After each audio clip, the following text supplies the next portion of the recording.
Cult of the Sacred Runes C1-234. Volume 1 Chapter 1, The Mystic Runes and the Mystic Stances. Chapter 2, From Dream to Reality. Chapter 3, The Forbidden Stances. Chapter 4, Triple Title Poem Technique. Chapter 5, Soul Perception. Chapter 6, 3 Mistakes. Chapter 7, Refinement. Chapter 8, Perfection, Quintuple Title Poem. Chapter 9, Dragons Don't Associate with Snakes. Chapter 10, Fiery Sun Quencher. Chapter 11, Two-Star Student. Chapter 12, Perfect Falling Star. Chapter 13, The Dew Family. Chapter 14, The Yi Family. Chapter 15, Dinner Party. Chapter 16, The White Tiger's Assault. Chapter 17, Minor Changes. Chapter 18, Perfect Assault. Chapter 19, Gift from the Heavens. Chapter 20, Mist Stance. Chapter 21, Bothersome. Chapter 22, 7-Star Condensed Prime. Chapter 23, Runical. Chapter 24, From Whom? Chapter 25, Yi Wei's Talent. Chapter 26, Entry Exam. Chapter 27, Peerless. Chapter 28, Flaming Golden Lotus Stance. Chapter 29, Master Yi's Dilemma. Chapter 30, Blossom. Chapter 31, Best Served Warm. Chapter 32, Trump Card. Chapter 33, Forbidden Swords. Chapter 34, Butterfly Effect. Chapter 35, Mystic Tiger. Chapter 36, The Rise to Fame. Chapter 37, Mysterious Youth. Chapter 38, 7-Star Warrior. Chapter 39, Concession. Chapter 40, Bones. Chapter 41, The Ichor Poem. Chapter 42, Mastery. Chapter 43, Rain. Chapter 44, Legacy. Chapter 45, It's Not Fair. Chapter 46, 1.6 million. Chapter 47, 4-Star Student. Chapter 48, Proposal. Chapter 49, Decision. Chapter 50, Cracks. Chapter 51, Return to South Star. Chapter 52, Conflict. Chapter 53, Martial Families. Chapter 54, Punishment. Chapter 55, Gifted. Chapter 56, Dragon. Chapter 57, Sealed. Chapter 58, Sorry. Chapter 59, Caretaking. Chapter 60, Promise. Chapter 61, Blood Mist Valley. Chapter 62, Talents from Ning City. Chapter 63, Rune Barrier. Chapter 64, Silver Moon. Chapter 65, Bulwark. Chapter 66, Prodigies. Chapter 67, Iron Talisman. Chapter 68, Purple Chiffon. Chapter 69, Deeper. Chapter 70, Effigies. Chapter 71, Impasse. Chapter 72, Green Veil. Chapter 73, Golden Puppets. Chapter 74, Last Resort. Chapter 75, Functions. Chapter 76, All Blood Cocoon. Chapter 77, 7-Star. Chapter 78, Jade Crystal Wall. Chapter 79, Crazed Scramble. Chapter 80, Mirages. Chapter 81, Interspatial Runes. Chapter 82, Rewards. Chapter 83, Secret Realm. Chapter 84, Scrolls. Chapter 85, Primate. Chapter 86, Frozen in Time. Chapter 87, Woods. Chapter 88, 81. Chapter 89, Abyss. Chapter 90, Glacial Temple. Chapter 91, Close Combat. Chapter 92, Enter the Temple. Chapter 93, Understanding. Chapter 94, Supernova. Chapter 95, Results. Chapter 96, Second. Chapter 97, First Round Elimination. Chapter 98, Breakthrough. Chapter 99, Stars. Chapter 100, Karma Tower. Volume 2 Chapter 101, Second Chamber. Chapter 102, Temptation. Chapter 103, A Four Chambers. Chapter 104, Home. Chapter 105, Farewell. Chapter 106, New Face. Chapter 107, Polaris Academy. Chapter 108, 7-Star Warrior. Chapter 109, Crossfire. Chapter 110, Root Prison. Chapter 111, Lineup. Chapter 112, Chi-Shio. Chapter 113, List. Chapter 114, Trisolar School. Chapter 115, Chosen Ones. Chapter 116, Floating Light. Chapter 117, First Opponent. Chapter 118, Gathering of Talents. Chapter 119, City Lord Chen Yuan. Chapter 120, Materializing. Chapter 121, Sealnick Descend. Chapter 122, Triple Sealnick Punch. Chapter 123, Starshifter Formula. Chapter 124, Black Flare. Chapter 125, Searing Sealnick Palm. Chapter 126, Fame. Chapter 127, Demon. Chapter 128, Sealnick Ironbark Seal. Chapter 129, Black Scale Progenitor. Chapter 130, Three-Headed Jackal. Chapter 131, New Challenges. Chapter 132, Class. Chapter 133, For the Title. Chapter 134, Lion's Fall. Chapter 135, Monument Stance. Chapter 136, The Jade Quest Walls. Chapter 137, Round 1. Chapter 138, Sensitive. Chapter 139, Creative. Chapter 140, High-Level Spirit Stance. Chapter 141, Rights of Righteousness. Chapter 142, Runic Badge. Chapter 143, Sky Stance, Zodiac Sword. Chapter 144, Sonic Runes. Chapter 145, Gen Chen. Chapter 146, Zhou Tian Sword Notion. Chapter 147, Half-Blood Moon Assassination Sword. Chapter 148, Zodiac Sword, Peerless Presence. Chapter 149, High-Level Mist Stance. Chapter 150, Flesh and Bone. Chapter 151, Third. Chapter 152, Reveal. Chapter 153, Demon King. Chapter 154, Jing State 7. Chapter 155, Vermilion Essence Runes. Chapter 156, The First Rune. Chapter 157, Exchange. Chapter 158, Lu Family, Cheng State. Chapter 159, Forgotten Treasure. Chapter 160, Supreme Dragon Ridge. Chapter 161, A Young Runemaster's Past. Chapter 162, Cultivate. Chapter 163, Slippery. Chapter 164, Yi Wei Strikes Back. Chapter 165, Line. Chapter 166, Madman. Chapter 167, Joint Force. Chapter 168, Depth. Chapter 169, 4. Chapter 170, Spirit Flame. Chapter 171, No Survivors. Chapter 172, 5. Chapter 173, Supreme Palace. Chapter 174, Ambush. Chapter 175, Brutal. Chapter 176, Escape. Chapter 177, North Barren Mountains. Chapter 178, Pack. Chapter 179, Split. Chapter 180, Thunder Crack Stamp. Chapter 181, Mind Compass. Chapter 182, The Gathering. Chapter 183, Huyen. Chapter 184, Report. Chapter 185, Starfall. Chapter 186, Exposed. Chapter 187, Cosmic Rage. Chapter 188, Result. Chapter 189, Chase. Chapter 190, A Blood Shadow Stance. Chapter 191, Seventh Sealnick Stance.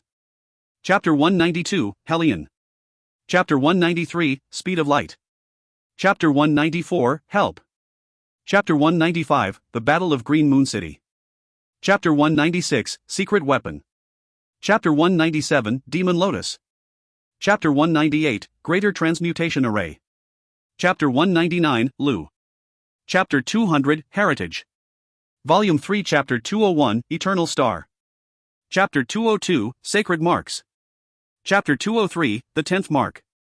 Chapter 204, Beast Wisdom. Chapter 205, Quiet Departure. Chapter 206, Number 10. Chapter 207, Onwards. Chapter 208, Million Stars Palace. Chapter 209, The Black Dragon Listing. Chapter 210, There Are Rules. Chapter 211, Stepping Up. Chapter 212, First in 10 Years. Chapter 213, Ice Sword Print. Chapter 214, Next. Chapter 215, Precursor. Chapter 216, Black Dragon Valley. Chapter 217, Gathering of Stars. Chapter 218, Grave Purging Strike. Chapter 219, Amplification. Chapter 220, Not So Special. Chapter 221, The Dragon's Howl. Chapter 222, Muse. Chapter 223, Wu Shuanger. Chapter 224, Against the High-Graded. Chapter 225, The Ching Family. Chapter 226, Recruit. Chapter 227, 4 Bolts. Chapter 228, Please Stay. Chapter 229, Mid-Grade Earth Stance. Chapter 230, Is It Easy? Chapter 231, Ancient Cloud Realm. Chapter 232, Interception. Chapter 233, Return Prime Stone. Chapter 234, Return. Volume 1. Chapter 1, The Mystic Runes and the Mystic Stances. Green Moon Castle, Shrine of the South Star. Spring said its farewell with a session of refreshing rain as Green Moon City welcomed yet another summer. The temperature was slightly too warm, making the students from all classes in the South Star sleepier than usual, with the exception of Junior Class 3 where everyone's eyes were as wide open as possible. They were staring into the center of the classroom where a 15 or 16-year-old girl dressed in white was making a speech. The path of combat is full of obstacles. To rid yourself of your student status, you will need to climb through the star ranks, and once you reach 10 stars you can then graduate to become a warrior. After the warrior rank, one has to achieve the 3 steps of Prime, Formed Prime, Condensed Prime, and God's Prime. It's anything but simple to achieve any of these 3 primes. The most talented men who broke through and transcended their primal energy to go beyond God's Prime are the Supremes whose duty it is to protect mankind. There have only been 36 Supremes throughout the history of mankind, but that's not the end of our study of mystic powers. Only when one understands the ways of magic from the universe and can create one's own legendary mystic stance, does one truly earn the status of a sage. However, I am sure we all know how only 3 people in the history of mankind has reached the level of sage. We can now master tens of thousands of mystic stances, mystic runes, and bone artifacts. I dare say we really are blessed by the gods. Enough of that, let's talk about mystic runes. The white-dressed teenager was standing on the podium gazing upon the engaged students with her crystal-clear eyes as she was giving the lesson. Her voice, ethereal and elegant like a flowing spring, clear and melodious. Her name was Lin Ziyan, student of the class of the gifted in South Star Academy. She was only 15 years old, but about to become a warrior. Some called what she achieved at her age sinister. Ziyan learned her craft directly from the vice principal of South Star, and it was a privilege for Junior Class 3 to have her as a substitute teacher. Metaphorically speaking, if the mystic stances are letters and words, then mystic runes would be strokes. It's impossible to write without strokes, so in order to learn mystic stances one must understand the runes. The triple title palm is a low-level spirit mystic stance consisting of 36 basic runes. Today I am here to teach you the first 3 of the 36. Ziyan paced back and forth, appreciating the students' gratefulness on their faces from the detailed lecture and demonstration. Her purple hair, which was glowing, had a braid by her ear, and she had golden crystal bead decorations in her hair, making it appear almost like a shimmering waterfall. She was wearing a classic white long dress that sculpted her upper body like a work of art. Her arm, bare below her sleeves, was pale as white jade, and on her wrist was a plain silver bracelet. Her elegance was almost indescribable, simplistic yet different, like a fairy lotus on a snow-capped summit far away from any impurity of the world. Understudy of the vice principal, 10-star student, and an aspiring warrior. Stunning appearances and a mysterious background, all of these characteristics of Ziyan caused her to be the focus of admiration for the class. Mystic runes are a very complex and cumbersome system, but Ziyan wrote them perfectly with ease. She turned around to keep eye contact with the students as she finished the runes, which allowed students to get a glimpse of her neck and collarbone. Complemented by the shine of the silk dress, like moonlight, it would charm anyone who put their eyes on her. The Junior 3 class students were around 12 and 13 years old. They looked as childish as ever, sitting there respectfully, staring at Miss Ziyan with adoration and admiration. Miss Ziyan is so beautiful, I have to become a warrior to fight by Miss Ziyan's side against the demons, were what majority of the boys had in mind. To fight by her side was and would become some of the boys' life goals and impossible dreams. At the rearmost classroom sat a slightly skinny boy, spaced out and not really noticed by the rest of the class. He had very proportional and defined chiseled facial features. Not that handsome, but there is a witty killer look in his eyes that made up for how generic he looked. The boy, Yue, had very low self-awareness and self-esteem, did not stand out in class or in family gatherings. The images of disappointed faces of his relatives when they learned Yue's sentient was red caused only a small facial spasm. This memory every now and then comes to haunt him. Mystic runes. I have no hope of becoming a warrior in this life. Why should I even bother learning mystic runes? I have no mastery over my primal energy. Also, I don't really think I can sketch a worthy rune. Yue started thinking about the result he had gotten during the last entry test into South Star he took, and he squeezed out a self-deprecating smile from the corner of his mouth. His veins were bulging from holding his fist tight in a rush of frustration.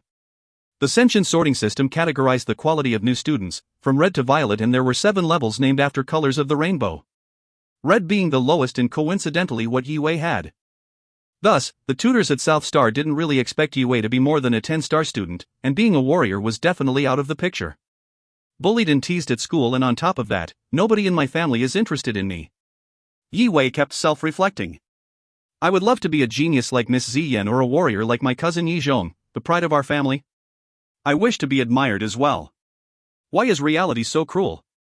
Yue carried too much remorse from his underachievements. It built up so much that he even tried the dangerous booming multiple times, but failed to improve his sentient.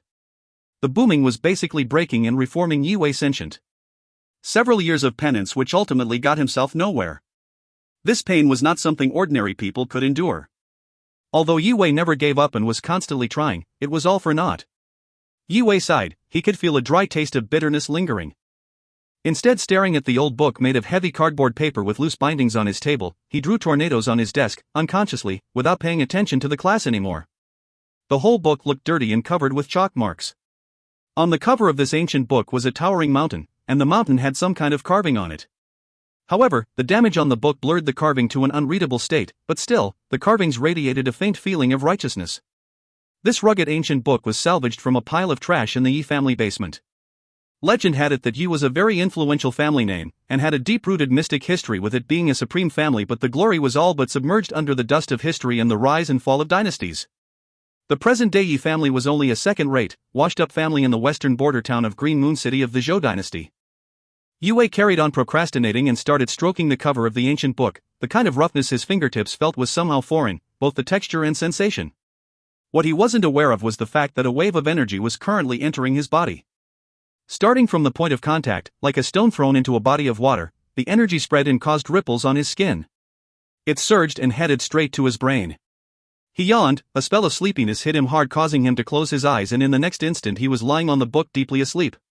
This was one of those very long dreams. Yue visualized a grand towering mountain that was green with lush pines and cypresses. If you really looked close enough, you could see millions of figures and lines all over the mountain. They seemed to resemble runic carvings which were moving in a wave-like motion, almost making it seem like the mountain was alive. All of a sudden the mountain shattered into pieces of flame, spitting rocks, and before Yue could do anything, one of rocks flew towards him. The mysterious lines on the rock came alive and left the rock to attach themselves onto Ye's head. They immediately started drilling and boring, evolving and transforming into information on different kinds of mystic runes, giving Yi a monumental headache. The mountain on the rugged ancient book cover disappeared silently. Soon after, the book itself turned into fine dust, returning to nature with the summer breeze. Translator note: Lin Ziyan means violet beauty. If you find any errors, ads pop up, ads redirect, broken links, non-standard content, etc., please let us know. Report chapter so we can fix it as soon as possible. Chapter 2, From Dream to Reality. Chapter 2, From Dream to Reality. Yue dreamt for a long time. He dreamt about the first year of history, the Grand Descent, about how the sages surveyed Mystic Mount, about them gaining understanding of the mystic runes and creating 3,000 mystic stances. He dreamt about the Swordmaster refining demon remains and then forging them into mystic arms, and lastly he dreamt of the Combat Master dictating the mystic scrolls, which were then spread all over the world. Yue's mind kept wandering as the dream seemed to carry on for centuries. Meanwhile, Lin Ziyan was still lecturing and explaining the inner workings of mystic runes. Her lecture was vivid. She tried to make the students understand how much the three sages' attributes mean to the world, as they know them. By appropriately referencing some classical volumes, she was doing a great job of keeping the attention of the class. Except our one and only Yue. Is this kid planning on ever waking up? Miss Ziyan glanced towards the back of the room. Her stare clearly expressed how displeased she was with Yue, as he had already slept half the lesson away, despite her best efforts to make a bland topic sound relevant and interesting. But all this meant as little to Yue as pearls do to pigs. Even when Miss Ziyan was angry, her elegance did not fade. It made her even more attractive. The boys sitting on Yue's left looked disgusted by Yue's behavior, fast asleep in their favorite teacher's class. The disrespect was unbearable for them. Yue, you are the bloody disgrace of our class. How dare you sleep through Miss Ziyan's lessons? Maybe I didn't kick his ass hard enough last time. The owner of these thoughts was a 13 to 14 years old looking teenager, Xiaoqi. Xiaoqi is always cold. It is evident in the way he is staring at Yue right now, in the way he talks to others, and how he keeps a distance between himself and other human beings. Maybe it is due to the fact that he doesn't need anyone. Top of the class, 5-star student, and the son of a South Star Academy senior instructor. Xiao was also an admirer of Miss Ziyan. Xiao Qi was gifted, it might have came from his parents, as both of them are senior instructors at South Star. Raised by them too, Zhao's mastery and knowledge over mystic runes exceeded the rest of the class by a modest margin. Miss Ziyan appreciates and recognizes his talents, and on a few occasions she couldn't help but praise him. That boosted Zhao's ego by a mile, which was also the reason why Xiao Qi decided he's the guardian of Miss Ziyan. Yu Wei's behavior contradicts many guidelines in his mind as to how people should behave in Miss Ziyan's class. Which means, yes, Xiao Qi was furious. Xiao Qi's aggression was beginning to show from his posture. Oh gosh, Yu Wei, you idiot. Never learn, do you? Falling asleep in this lesson in front of Xiao Qi, how good luck with that. A few students started gossiping and betting how and when Xiao was going to kick Ye's head in. Popcorn time. They thought. At this point, Yu Wei was still only a 1-star student, taking 1 step forward and 2 steps back in terms of his training. It takes little effort, if any, for the 5-star Xiao to beat up Yi. In regards to star levels, the first 4 are relatively easy to get through and there are no obvious changes to one's body except enhanced stamina. But once a student reaches 5 stars, their physique will become way better. The primal energy nourishes the skin and the muscles, making it possible for one's skin to become tough as steel under impact. The enhanced muscles will cause one's strength and speed to improve drastically. Xiao Qi being a 5-star student and Yu Wei stuck on the first star, the distance between them was vast, like the mud on the ground compared to a fluffy cloud in the sky. Yu Wei sat next to Chao Ning, and they maintain a healthy relationship with each other. They usually helped each other out both in and out of class. Seeing the anger Xiao directed towards Yi building up, Chao tried nudging Yi, and attempted waking him up, however it didn't work at all as Yu Wei remained motionless, much like a dead pig. The nudge usually works. Bro, it's not that I don't want to save you from this one, but you are too far gone, Chao thinks with a wry smile on his face, rolling his eyes a little. At this point Yu Wei was still stuck in the dream, where an uncountable amount of mystic runes were heading straight to his sentient, filling and overloading it. In the dream Yu Wei wandered into his own sentient, he could see it changing, undergoing metamorphosis. His sentient was now showing a hint of gold, with countless mysterious runic patterns circulating. Has the whole bothersome red sentient situation changed? Ordinarily the color of one sentient can only be one of the 7 colors of the rainbow. A golden sentient was unheard of. Yu Wei's sentient was still mainly red, but a touch of gold was definitely present. Boom! His sentient finally expanded, and it's about to crack into pieces. Arga! Yu Wei suddenly woke up, covered in cold sweat, panting and gasping for air, and his head was still mildly aching. With a hint of fear lingering on his face, he started rubbing his temple, attempting to shake the headache. His vision started to clear up, and the objects in front of him looked like tables and chairs again as he regained consciousness. At this point, the whole class had their judgmental eyes set on Yu Wei due to the scream he let out. Is this Yu Wei guy for real? Let's say we forgive him for sleeping through Miss Ziyan's class. The screaming and the nightmares are a bit much. This guy is seeking attention or what? This daydreaming cretin. The class started talking. Yu Wei isn't the brightest of minds, but usually he's better disciplined in class and didn't put his nose into other people's business. Is he doing this to catch Miss Ziyan's attention? Oh god, Yu Wei is gonna get into trouble. A couple of kind-hearted students saw Xiao Qi's ashen angry face and started to sympathize for Yu Wei, as they know for sure a beating was coming. The classroom filled with laughter over Yu Wei's apparent stupidity and also sympathetic sighs. But Yu Wei seemed to be ignoring all of the noise, his eyes showed no emotion, he had a big frown as if he's experiencing great pain. New knowledge about hundreds of thousands of mystic runes was jumping around in his head, overloading his mind, and trying to become part of his memory. As his mind gradually settled, his eyes stopped darting around erratically and regained focus. What was that towering mountain in my dream? What happened to my sentient? Why did I fall asleep, and why did I have such a ridiculous dream? Yu Wei's gaze displayed how lost and incredibly surprised he was about the experience. His mood was also slightly affected by the long dream, and a peace and calmness grew inside him. Miss Ziyan had decided to pause her lecture. She was well-mannered and patient. She tolerated Yu Wei sleeping through her lecture, but the screaming disrupted her attempt to educate, and that was simply just too rude and out of line. You, stand up. She gazed upon Yi, her crisp voice seemed a bit stern. Yu Wei realized Miss Ziyan was addressing him, so he quickly stood up. What's your name? Ziyan kept eye contact with Yi, asking with annoyance. Ziyan was frustrated, as she enjoyed giving lectures and she liked the company of most of these students. She always over-prepared for her lectures and the students usually enjoyed how enthusiastic she was with teaching. It was unimaginable that someone would fall asleep in her lectures, but this act of disruption topped the unimaginable. Yi Wei. He replied subconsciously, while slowly raising his head. Half of his body didn't know it was awake. Information was slowly arranging itself in chronological order in his head. This is Lin Ziyan, one of the best students in the class of the gifted, South Star Academy, 10-star level, soon to be warrior, kind of a goddess in this academy and our sub-teacher for the day. Yue looked at her for a couple more seconds. Her lilac-glazed waist-length hair flows in the wind as the fragrance from her hair diffuses across the room, waking Yue. I'm in the middle of a class. He finally sobered up and realized. This kid, hasn't he woken up yet? Miss Ziyan looked at Yue, observing him. He's slightly taller than her, slim build. The proportional facial features and the dreamy eyes displayed a cool and relaxed temperament. Openly and shamelessly sleeping in class, screaming and disturbing. Even Ziyan has great patience, but this goes beyond that. Although she's only a substitute teacher for Junior 3, she gives her all to the job, not giving up on a single student. Yue was recognized as a waste of seat in the classroom by many, and teaching him was as hard as building a wall with nothing but mud. Even still, Ziyan cared and was willing to pay extra attention to help him in class. Giving him one last chance, Miss Ziyan said, Yue, come up to the podium. If you find any errors, ads pop up, ads redirect, broken links, non-standard content, etc., please let us know. Report chapter so we can fix it as soon as possible. Chapter 3, The Forbidden Stances. Chapter 3, The Forbidden Stances. Is Miss Ziyan losing her temper? Sleeping through Miss Ziyan's class and disrupting with sheer rudeness, how can Miss Ziyan not be angry? Miss Ziyan is undoubtedly the most popular girl in our academy. Yue can kiss his life goodbye if her admirers catch wind of this little episode of indiscretion. Most of Junior 3 were grinning mischievously, as if they already knew how this story would end, with Yue rotting in a corner. Put. He had it coming. There is no one he could nor should blame anyone but himself.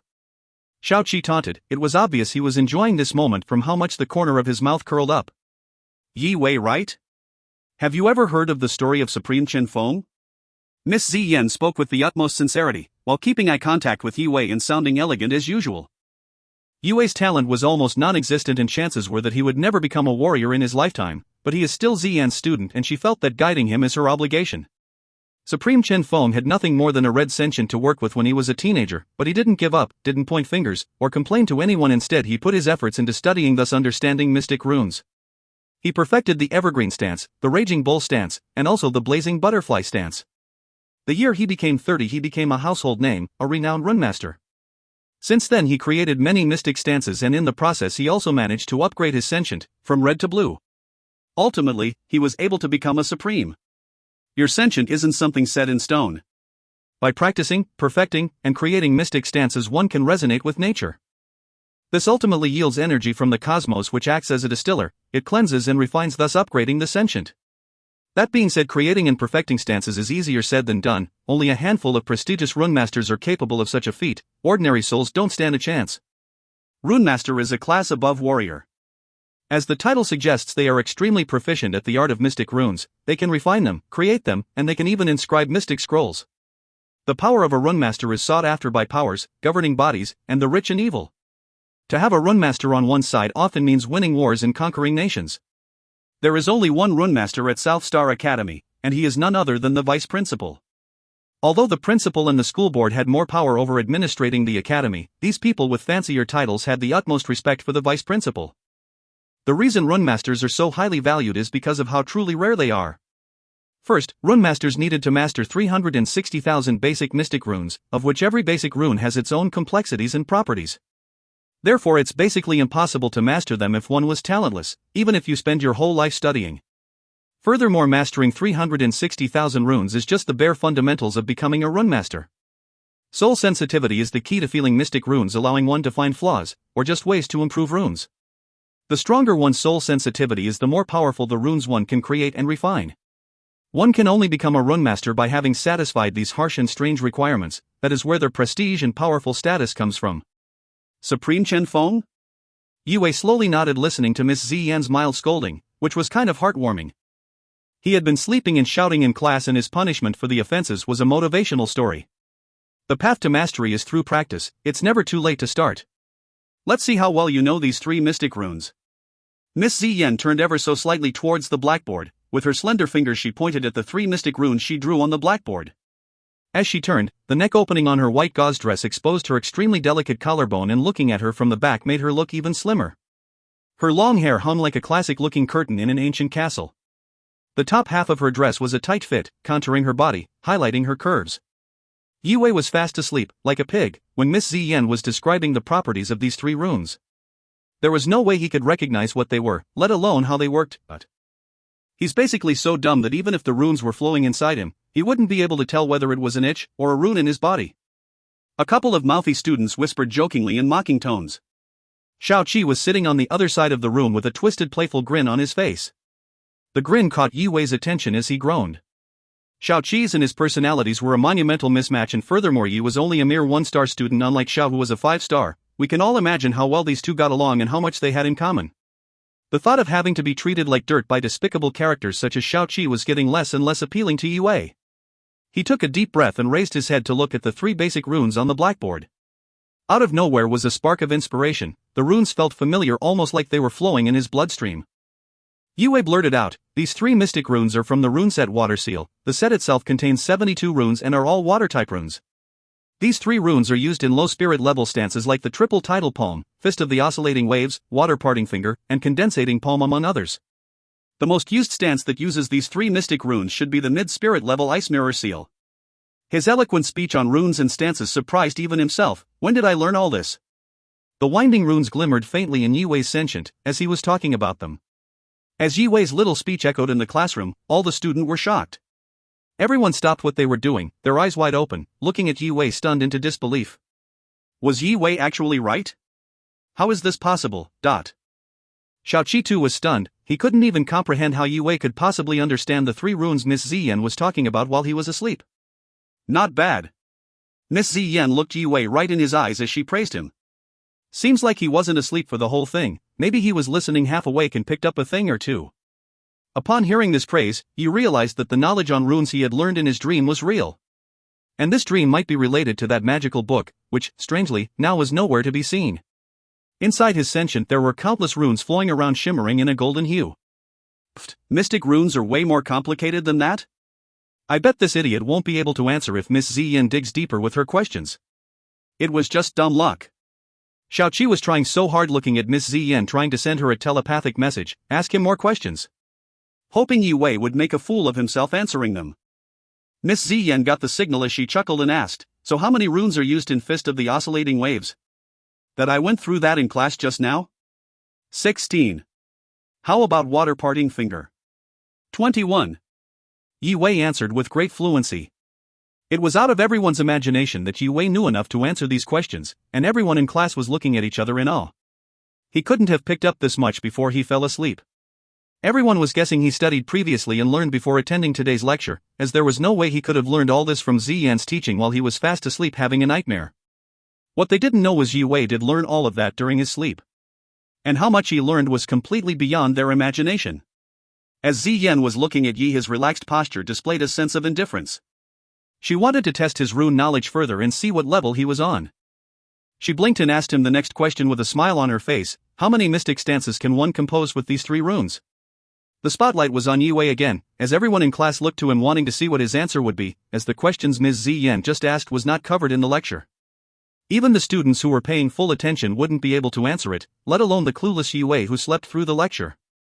I don't see anyone else in Junior 3 other than myself and Miss Ziyan who could provide an answer. Xiaoqi laughed at Yue, as he took a nice deep breath holding his head high. With pride he scanned the classroom feeling superior to the rest of the flock, his eyes finally settling on Miss Ziyan. He was looking forward to basking in the glory of answering the questions when Yue finally choked so he could gain even more presence in Miss Ziyan's heart. Xiaoqi's parents are senior class instructors at the academy, and when it comes to knowledge on runes, it's safe to say Xiaoqi is the best in class. There are in total 38 low-level spirit stances, 12 mid-level spirit stances, and 6 high spirit stances that consist of these 3 runes. The pressure of being the center of attention did not make Yue hesitate. With his eyes on Miss Ziyan, he answered calmly and with certainty. "Nonsense. Yue, can you please just keep it shut if you don't know the right answer? People are trying to learn in this class and you are not helping." Xiaoqi stood up with intensity, looking down on Yue, showing nothing but contempt, meaning every word he said, hoping it would teach Yue a lesson. Xiaoqi has been waiting to let his frustration out, now he feels relieved. Oh, Yi doesn't know what he is talking about. I'd have guessed Yi had it right judging by how calm he looked. Yue is definitely a confident man, but Xiao Qi is the best student in Junior 3, both in real combat and rune knowledge. His level is way beyond the others. Now that Xiao is calling his bluff, everyone in class believed he was talking trash and therefore started judging him. Yiwei, may I educate you with the correct answer? There are 36 low-level spirit stances, 10 mid-level spirit stances, and 5 high-level spirit stances that are made up by the 3 runes we just went through in class. The sneer on Xiao Qi's face was ice-cold, as he stared at Yiwei with pride. I am second to none in this class when it comes to rune knowledge, he thought. Surprisingly though, Miss Ziyan did not correct Yiwei, instead she looked at him with her crystal-clear eyes. Xiao Qi is not wrong, Ziyan slowly said. Xiao Qi instantly became proud of himself after Ziyan's approval, while staring down Yiwei with a playful glare. You have nothing on me, Yiwei, you piece of trash. Ziyan wasn't finished. But Yiwei is correct too. At this point everyone in class was shocked. How can they both be right? Ziyan looked at Yiwei, showing a hint of curiosity. Some stances take a big toll on the practitioners' bodies and minds, as such they are listed as forbidden. If you count those in, Yiwei was correct.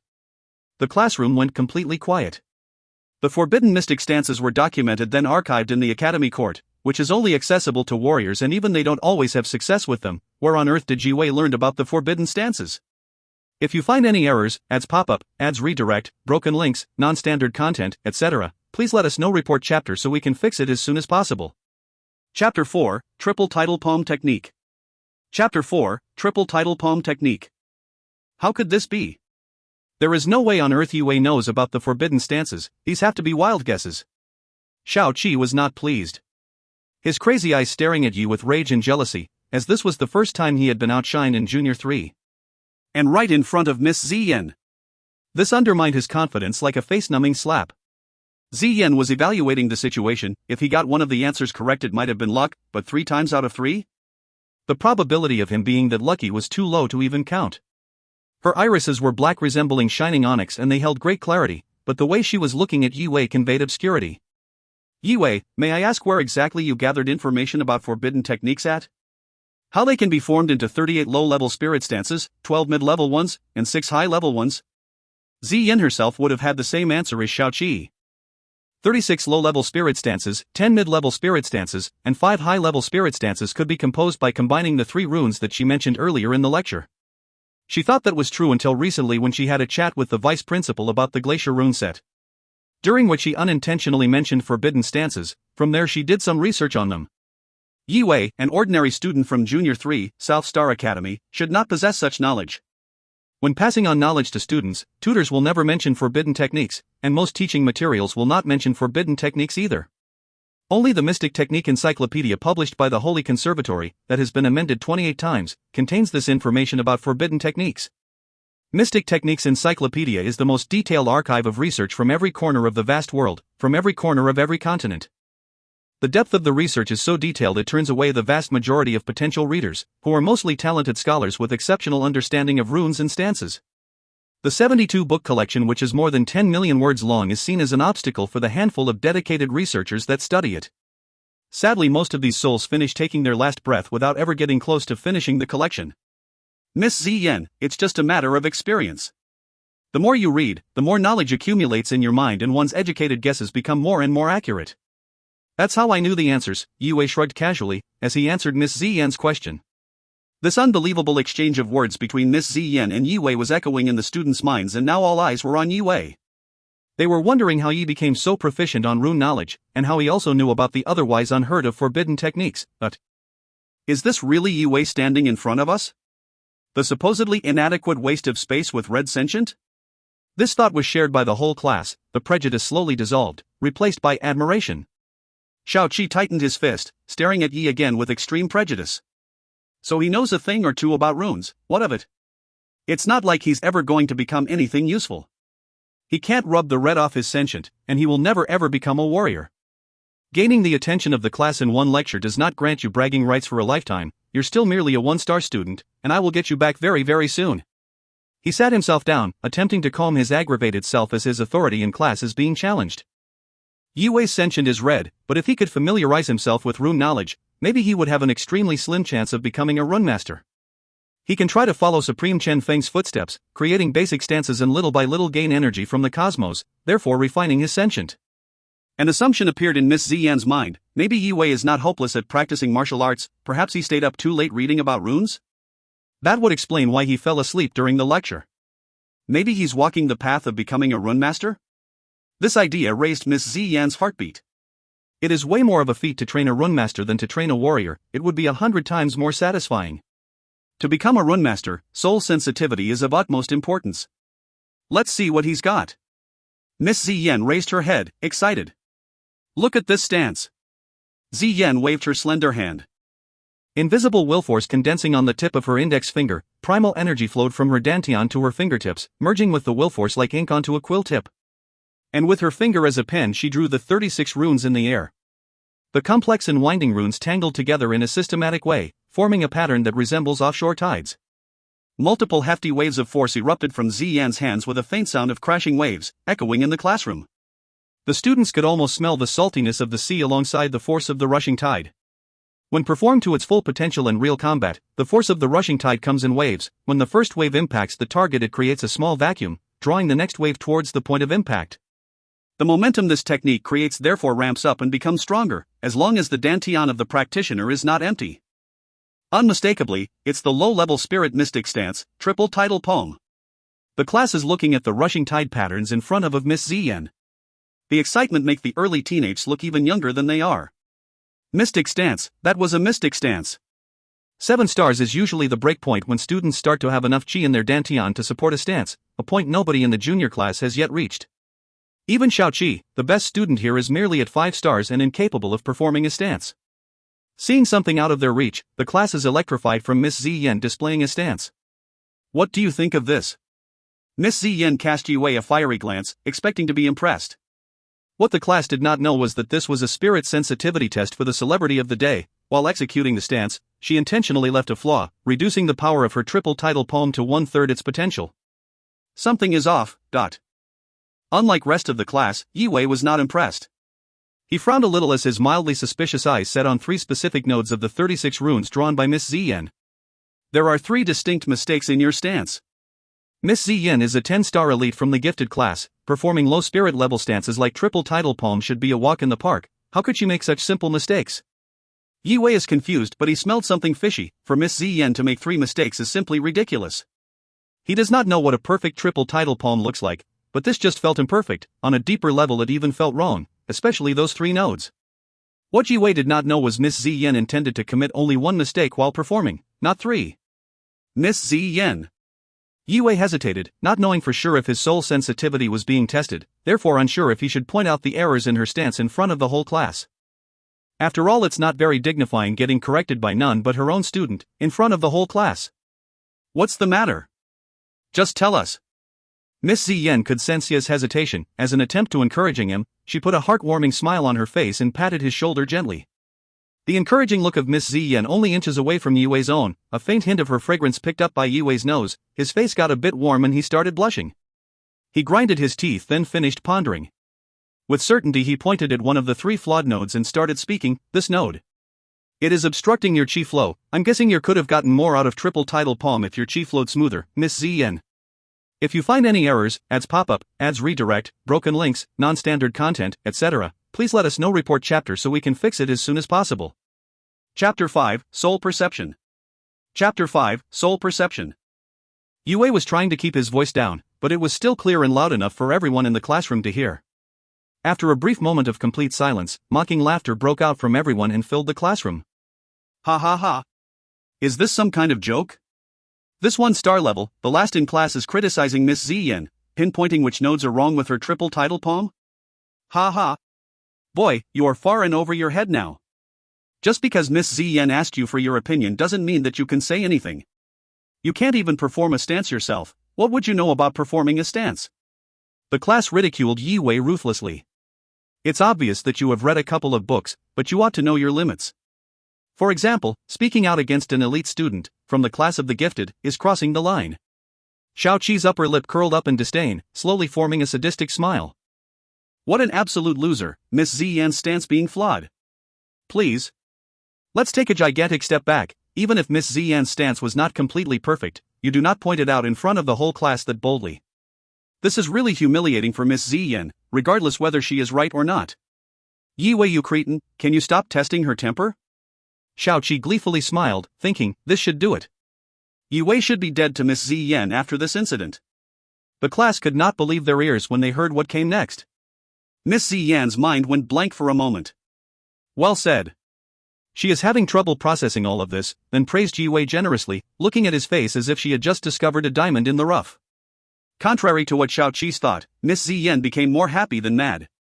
Ziyan deliberately made a mistake to test Yi Wei's soul sensitivity. He felt the abnormality in the chi flow. She was if anything obviously more happy than angry. Such sharp soul sensitivity from a one-star student, it is indeed impeccable.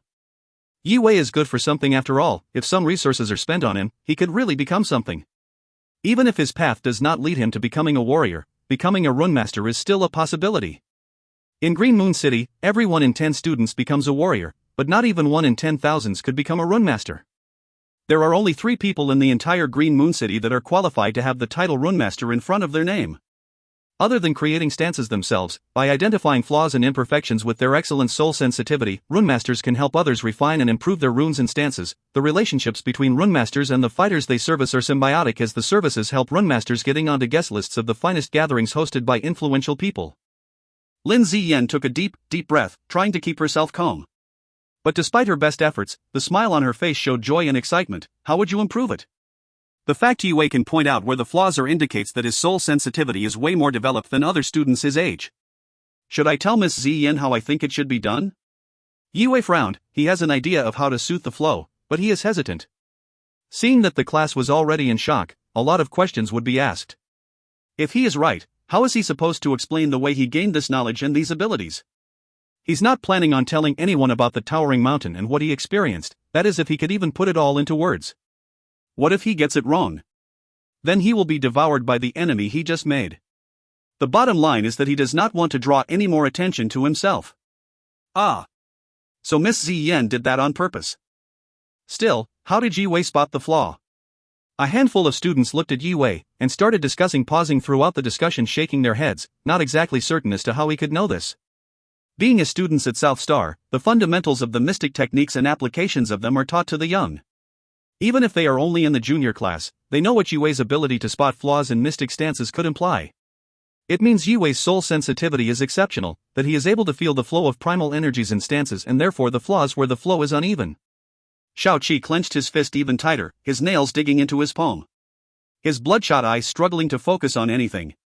He's spending all his energy trying to convince himself what just happened was a fluke, but the jealousy within him was just burning hotter as the evidence suggesting otherwise built up. No. This is impossible. Yi Wei definitely does not have what it takes to become a runemaster. This happens, but even a hungry blind cat can get lucky and walk into a dead mouse sometimes. We'll see what happens next, Yi Wei. Luck can only get you so far. You are garbage. Infamous garbage known to all in South Star Academy. How can you possibly have what it takes to become a runemaster? Xiaoqi was well aware of what would happen next if Yi Wei does have what it takes. Even if his sentient is the worst, as red as a plump cherry tomato, being a runemaster means the capability of harvesting cosmic energy, which can help upgrade one's sentient. And if he gets trained as a runemaster, characters like the vice principal, the principal, and others on the school board are going to recognize him as an asset to the academy. From a piece of garbage to a potential runemaster in one lecture, Xiaoqi cannot accept the Cinderella story, nor how Yi Wei might become more feared and respected than he is by the class and the rest of South Star. Yi Wei actually might make it as a runemaster. I bullied him quite often in the past. Is he going to seek revenge? One of the tall-built bullies looked concerned and anxious, imagining the ways Yi Wei could get him back. He quickly opted to apologize sincerely to Yi Wei after the lecture. The wrath of a runemaster can be gruesome. Apart from worsening the target's future, it could affect her family's reputation for generations. Xiaoqi, you short-sighted bastard, if it wasn't for you I wouldn't have been mean to Yi Wei. Now what am I going to do? The tall bully mumbled. After displaying his soul sensitivity, Yi Wei's image in the minds of his classmates was updated. His social status had risen, overtaking Xiaoqi. Best student in Junior 3? 5 stars level? Your parents are tutors of the senior classes? Get this, Xiaoqi, all of this will mean nothing if we have a runemaster in our class. The social dynamics in the class has been shaken and it is slowly changing. And that tells us a lot about what kind of respect being a runemaster gets you, merely displaying the potential of becoming one, basically one Yi Wei the hearts of the class. A handful of girls who had been ignoring Yi Wei for as long as they could remember started to appreciate Yi Wei's looks. For them, his facial features changed slightly, reassembled a more fanciable Yi Wei. It is not a secret that Yi Wei's family are not nobles, but as things look right now, if he shows more talent, it would not be long until a runemaster notices him. And being an apprentice runemaster does open doors, granting him and his family a few privileges. Standing on the podium, Yi Wei is feeling the tension he created and the attention that came with it. He smiled, not because he is happy, just to be polite. Reluctant to deal with the situation, he shook his head. The few girls who were starting to fancy him were looking at him, fishing for eye contact with their flirty eyes. However, Yi Wei showed no interest. Yi Wei is familiar to seeing the change of social dynamics when people think they can take advantage of a particular person. That is why he has felt a bit dejected. He was hoping that the people he trusted before this lecture would not change their minds about him and would continue to hang out with him, and not do so for the wrong reasons. Yi Wei now remembered what his father once told him: when you're doing well, all people around are opportunists, but it's when you are in a bad position in life then you know who your real friends are, who are genuinely fond of you and would support you for who you are. Real friends will never belittle you when you are feeling down. Seeing as how Yi Wei still hasn't suggested ways to correct the flaw, Miss Ziyan thought it was the end of the ride. To be fair, refining stances is a difficult if not impossible task for any student, let alone for Yi Wei who was merely a one-star student. Being able to sense the hiccups does indicate Yi Wei has some sort of talent, but it was still not safe enough to say he would become a runmaster from the little information Ziyan gathered. If Yi Wei can briefly point out what in the stance could be polished, Miss Ziyan might start to consider other ways to train Yi Wei. Mastering rune knowledge, sensing flaws and mistakes in stances are the basics. A runemaster's value is in their abilities to refine and create stances. If Yi Wei is capable of refining this stance, by definition, would Yi Wei be a runemaster? Miss Ziyan overthought. No, I should not think too far ahead. Yi Wei has shown more than enough. He can learn how to refine stances in the future. Let's do this one step at a time. If you find any errors, ads pop up, ads redirect, broken links, non-standard content, etc., please let us know. Report chapter so we can fix it as soon as possible. Chapter 6, 3 Mistakes. Chapter 6, 3 Mistakes. Yi Wei, Miss Ziyan would very much like you to try and suggest how the stance can be improved. She tried to push him again for an answer, waiting to be surprised and see just how much he knew. About that, not willing to give up anything, Yi Wei was trying to stall as much as possible. Dong dong dong. As Yi Wei struggled to deal with the situation, the muffled chiming of the school bell interrupted him. Finally, the lecture is over. Yi Wei felt relieved as the school bell saved him. He smiled at Lin Ziyan, scratching the back of his head and saying, Miss Ziyan, since the lecture is over, what do you say to resuming this discussion next time? Yi Wei knew that his statement would end this drama, as Ziyan was just a substitute teacher and it was uncertain the next time she would be teaching Junior 3's class. Class dismissed. Miss Ziyan ended the lecture. Not you, Yi Wei. You are coming with me. Judging from the soul sensitivity you displayed earlier, Ziyan was pretty certain Yi Wei had potential. As such, she would arrange for Yi Wei to meet one of the runmasters for further assessment. Yi Wei really thought he got away with this one, but Miss Ziyan had other plans. He could not refuse an order from her and therefore followed her out of the classroom, reluctantly. As soon as the two were out of sight, the class engaged in an intense discussion. Gossip and chatter filled the room. His senses are so sharp. I didn't expect that from Yi. That guy has no talent for fighting, whatsoever. Where is Miss Ziyan taking him to? Probably to a runmaster to verify if the show he put on was genuine? If that was real, he'd probably start studying under a master. The class was as envious as they were curious. They always looked down on Yi Wei because of his sentient, but with Ye's newfound talent, the tables were slowly turning. Xiaoning and a couple of Yi Wei's real friends were genuinely happy for him and a bit jealous at the same time, like everyone else. Shut up. All of you. Xiaoqi slammed the table with a heavy strike, the veins on his arms bulging. Having the spotlight taken off him was hard enough, but taken by someone he had been abusing, someone he deemed inferior, was something way more humiliating. Xiaoqi was drowning in envy. He couldn't deal with the sudden debut of Ye's apparently new talent. Frustrated and envious, Xiaoqi was in denial. It can't be true. Why don't I have greater soul sensitivity? Why can't Miss Ziyan only look at me?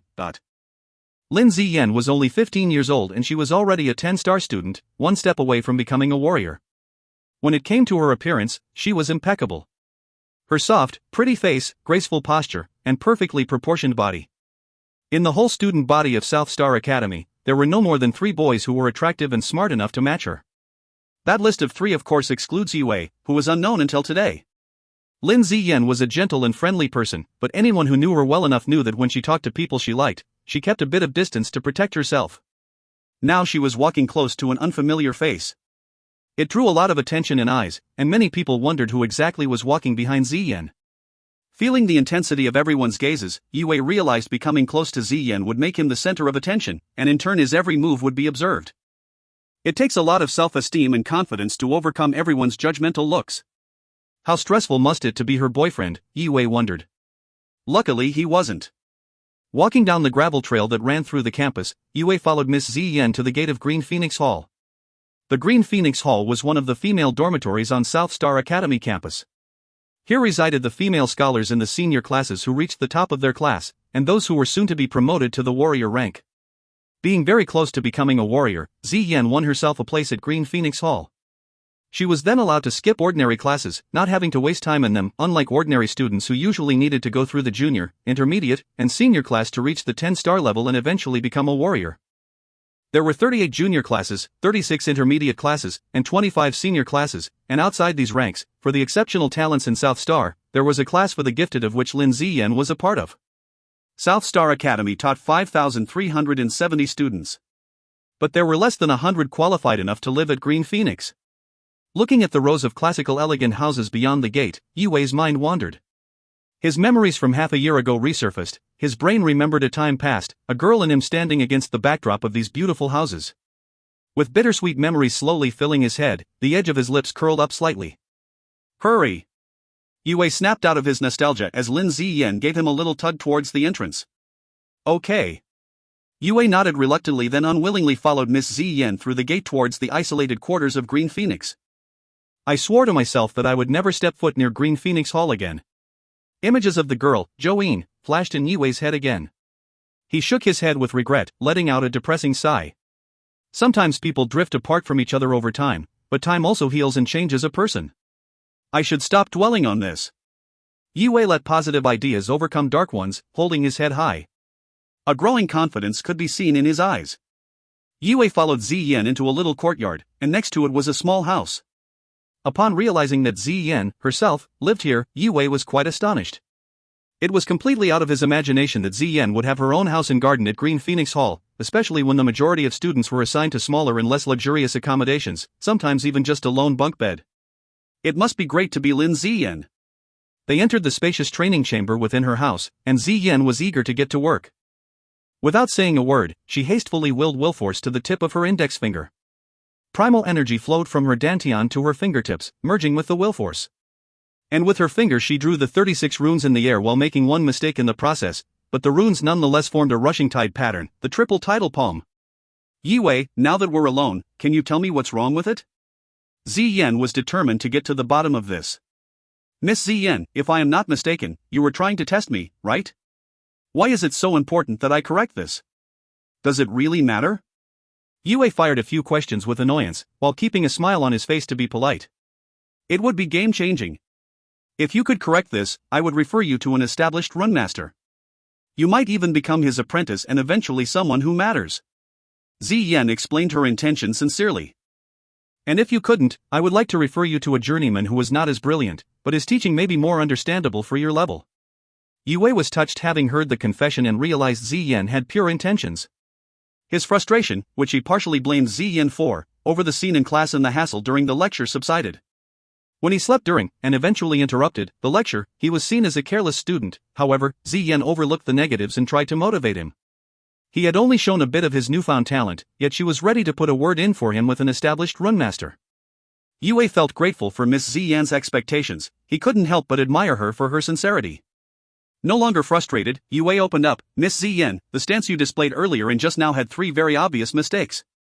Yue looked at the 36 glimmering runes in the air, took 2 steps back, and stood right next to Miss Ziyan ready to give his opinion on the mistakes. 3 mistakes? Did you just say you felt 3 mistakes? Ziyan was flabbergasted. It was only now that she knew Yue saw 3 mistakes. But I only left 1 flaw? She thought. Ironically, Yue had assumed she left 3 flaws, not 1. How could that be? If you find any errors, ads pop up, ads redirect, broken links, non-standard content, etc., please let us know. Report chapter so we can fix it as soon as possible. Chapter 7, Refinement.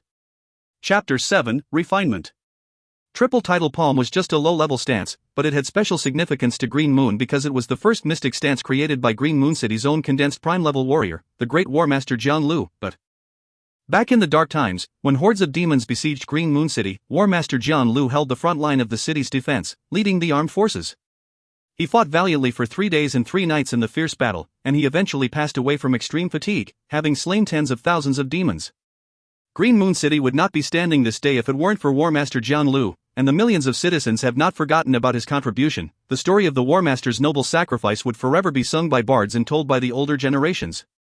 For the Jiang family, the Triple Tidal Palm held great significance, as it was the very first creation of War Master Jian Lu. Over the years, the Jiangs paid 7 visits to the Runmasters Union and held small conferences with the Runmasters, trying to perfect the stance. They could feel there were some imperfections with the stance, but none of the Runmasters could take the next step and pinpoint the flaws. Thus, sadly, the attempts to perfect Triple Tidal Palm to date have not yielded results. Lin Ziyan didn't carry the Jiang family name, but her mother did.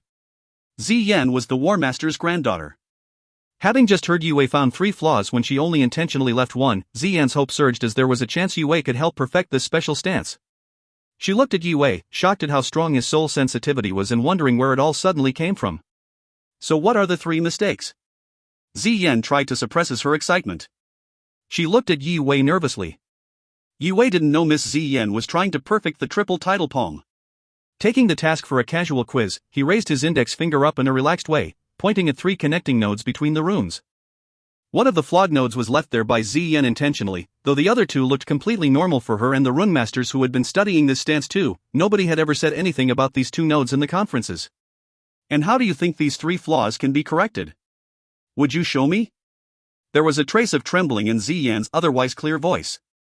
Her eyes completely set on Yue, engaging herself in this attempt to completely perfect the stance.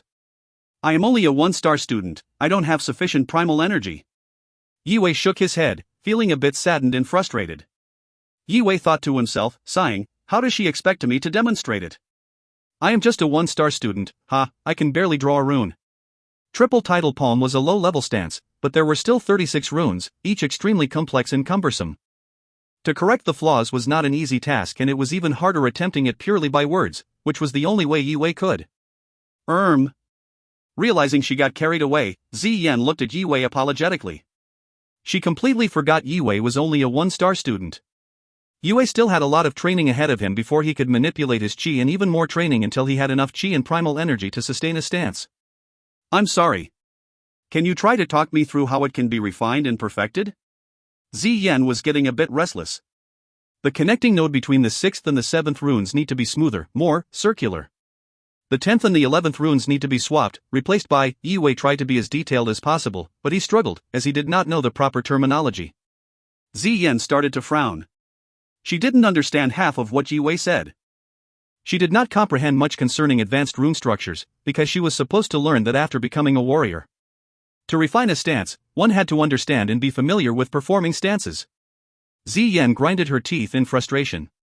She was trying to think outside the box, looking for ways to make Yue's method clear. Yue, stand behind me. She blushed as she ordered Yue. Triple Tidal Palm meant everything to her family. The Jiangs had been dreaming for decades on how to improve the first stance created by War Master Jian Lu. This wish was the same for Ziyan. Being the War Master's granddaughter, she was not going to let this chance of honoring her granddad slip past her. Oh?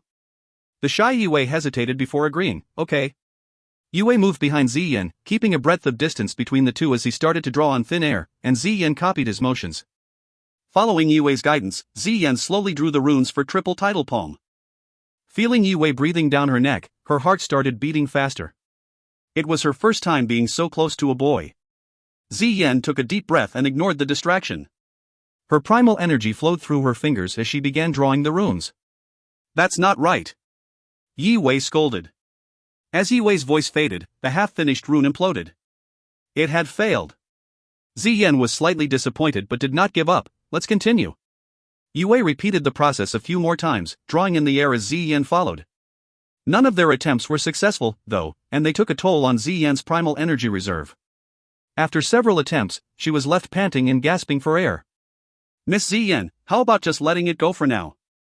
We can do this some other time, maybe? Yi Wei said with a bitter smile. He then looked at Ziyan, and because she had sweat a lot during the attempts to refining the stance, her dress glued to her body, revealing her pale and flawless skin. Yi Wei lingered for a bit too long and started to have inappropriate thoughts and knew he needed to stop his mind from wandering. He blushed and turned his head around. No! Ziyan shook her head with determination. She needed to refine this stance while she had the chance. For her family, for her granddad. Ziyan reached into her pocket and found a white pill. She quickly swallowed it and sat down in a lotus position, restoring her primal energy and chi. Yi Wei was speechless. That was a primal spirit pill, one of the most valuable medicinal pills that most warriors couldn't even afford. In a lotus position, Ziyan was completely focused on restoring her energy while Yi Wei just stood there, as he had nothing to do. He cast his eyes down onto her. Ziyan's slightly curled lashes, her delicate nose, pastel pink lips. Her features were exquisitely beautiful. Framed by her silky shoulder-length hair, she resembled a goddess from the classic sculptures. Yi Wei's eyes followed her slender neck downwards and his heart raced as his eyes stopped below her neckline. He could see her slightly raised breasts, not large but perky, forming magnificent cleavage between them, and her light-toned skin was flushed, making her that much more alluring for Yi Wei. Yi Wei being the teenager he was and alone in the same room with the most popular girl in school was an incredible feat and a rare occasion. His impulses were taking over his body. What am I thinking? Yi Wei shook his head vigorously, trying to rid himself of the impure thoughts. He took a very deep breath and forced himself to look up at the roof.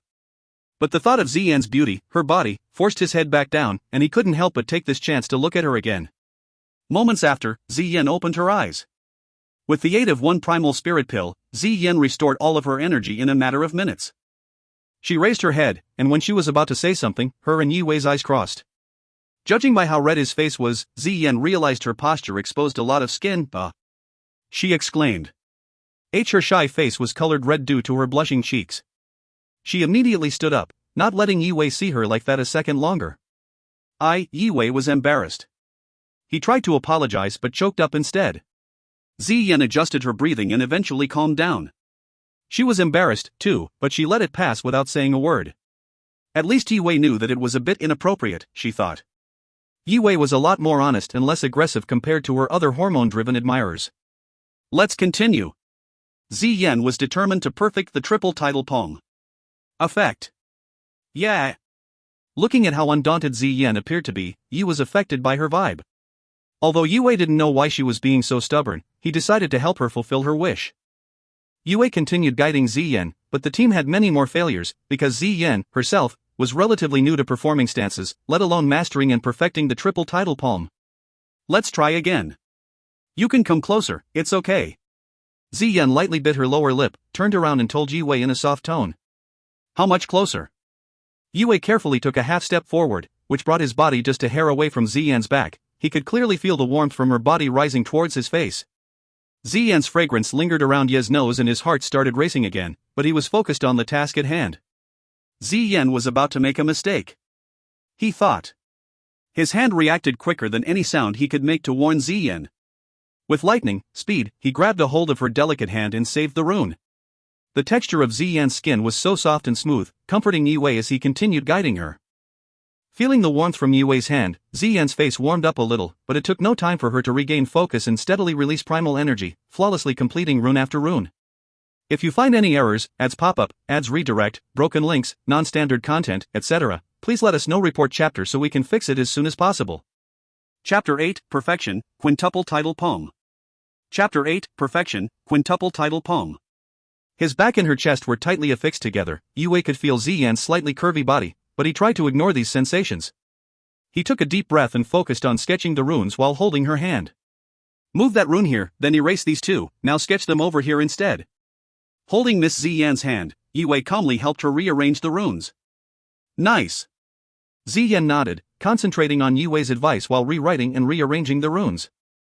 Still energized, Ziyan's primal energy was lingering around her fingertips.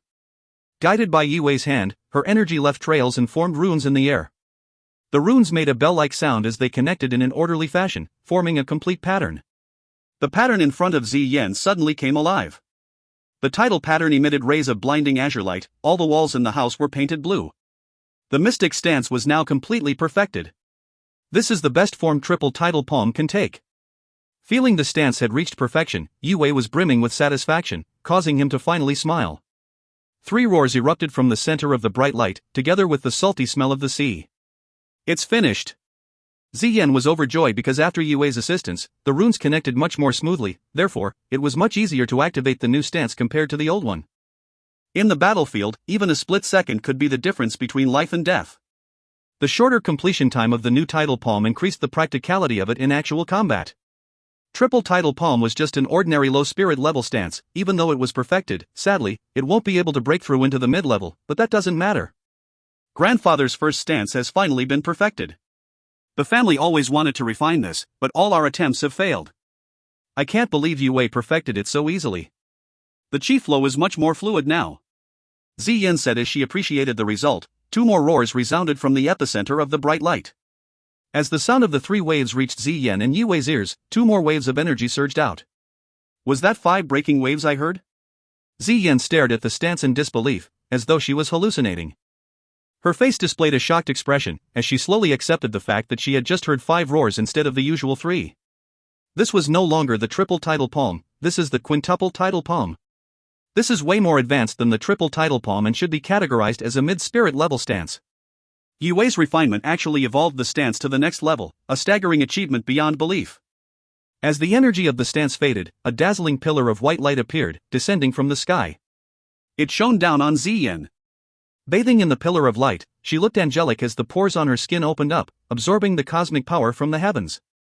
Upgrading, perfecting, and creating a new stance triggered this phenomenon. Cosmic energy is used to improve one's sentience and strength. Cosmic energy is pure and compressed, similar to the energy the sages harvested from Mystic Mount in ancient times.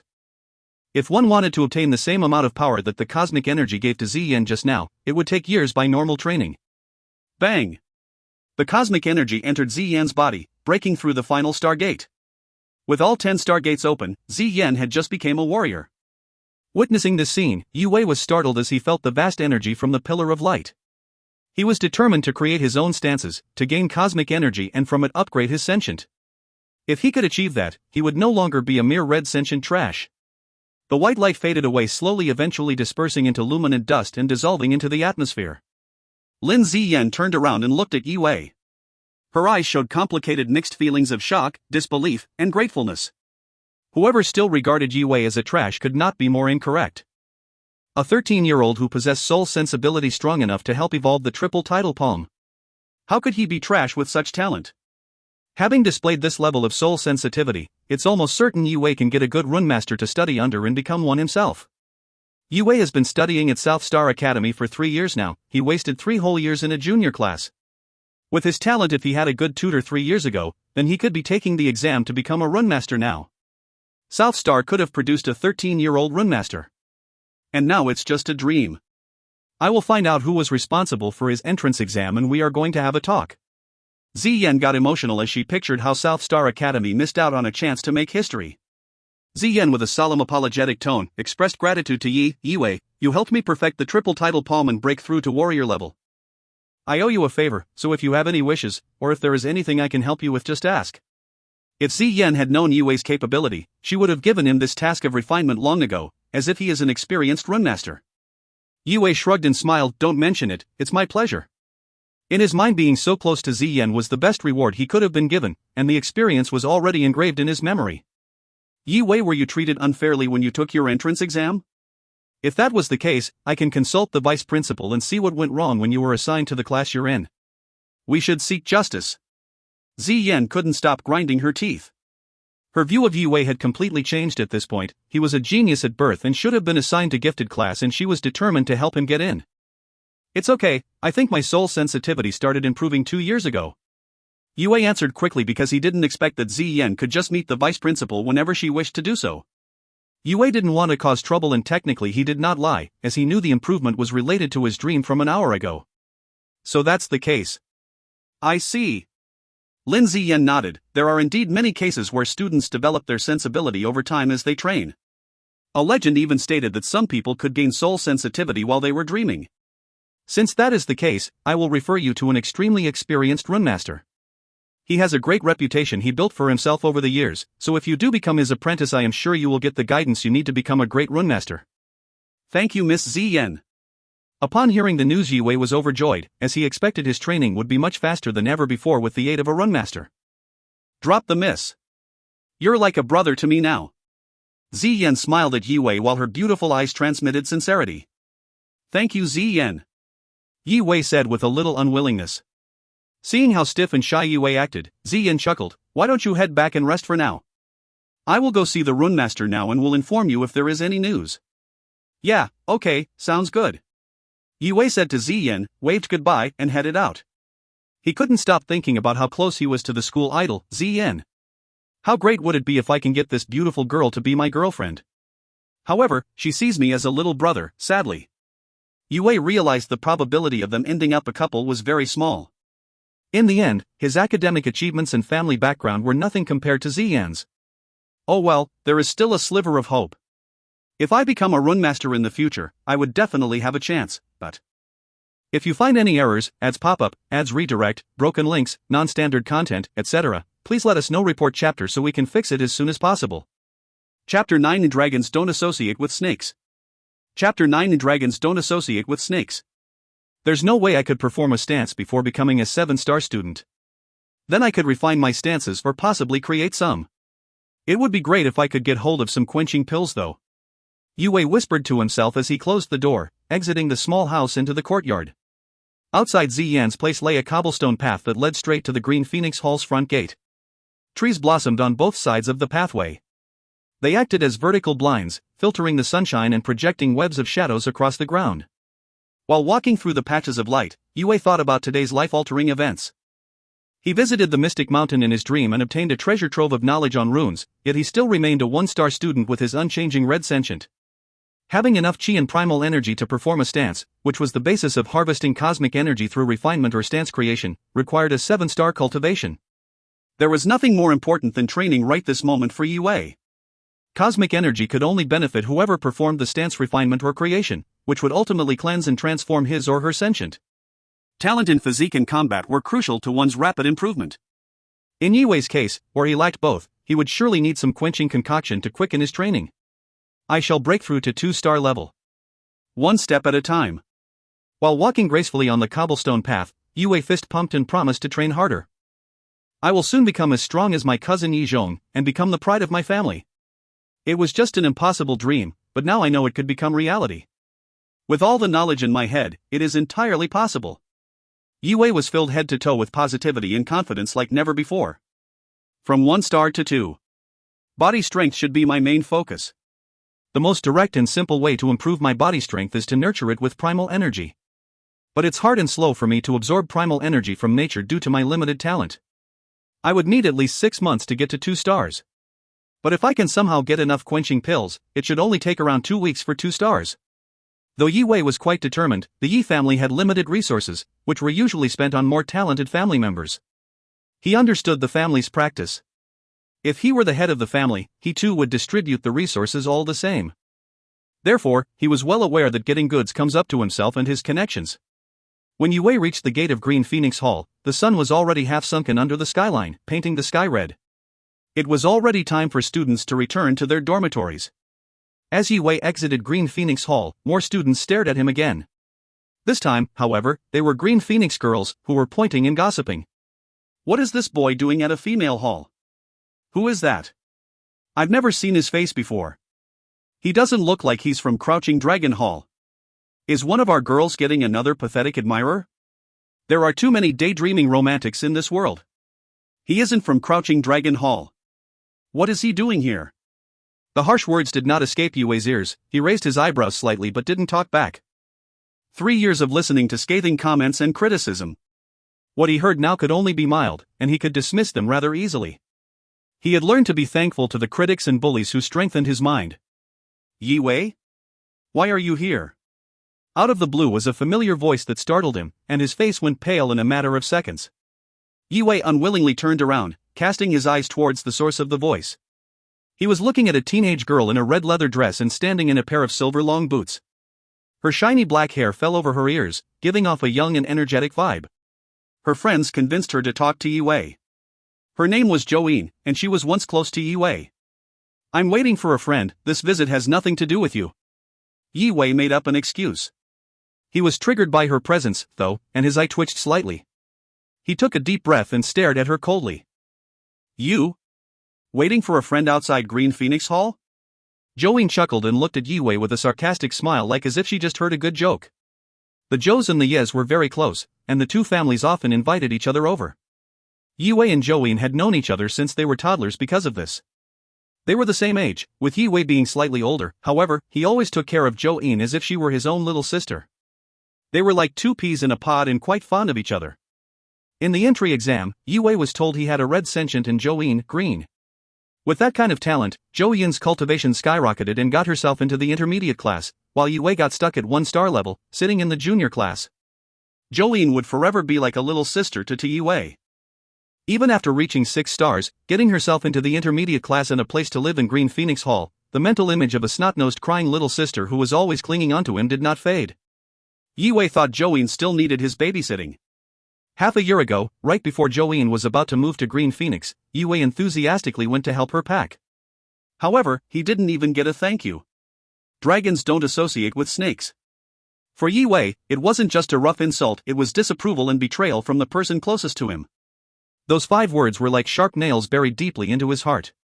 That was when Yi Wei realized Jolene grew up and changed. In the real world, you would be despised by everyone unless you are feared. In Zhou Yin's mind, being associated with Yi Wei was shameful. Even being seen talking to him for a minute would look bad. Yi Wei, right? Stop daydreaming, you and Jolene are literally in different worlds, but Jolene is going to break through to 7 stars and will become a warrior in around 2 years, at most. How about you? 1 star in 3 years? Now that's a feat. You? Waiting for a friend? Can you not read? It reads Green Phoenix Hall on the gate. The elites who live here are way out of your league. Why don't you look into a mirror? And tell me what you see?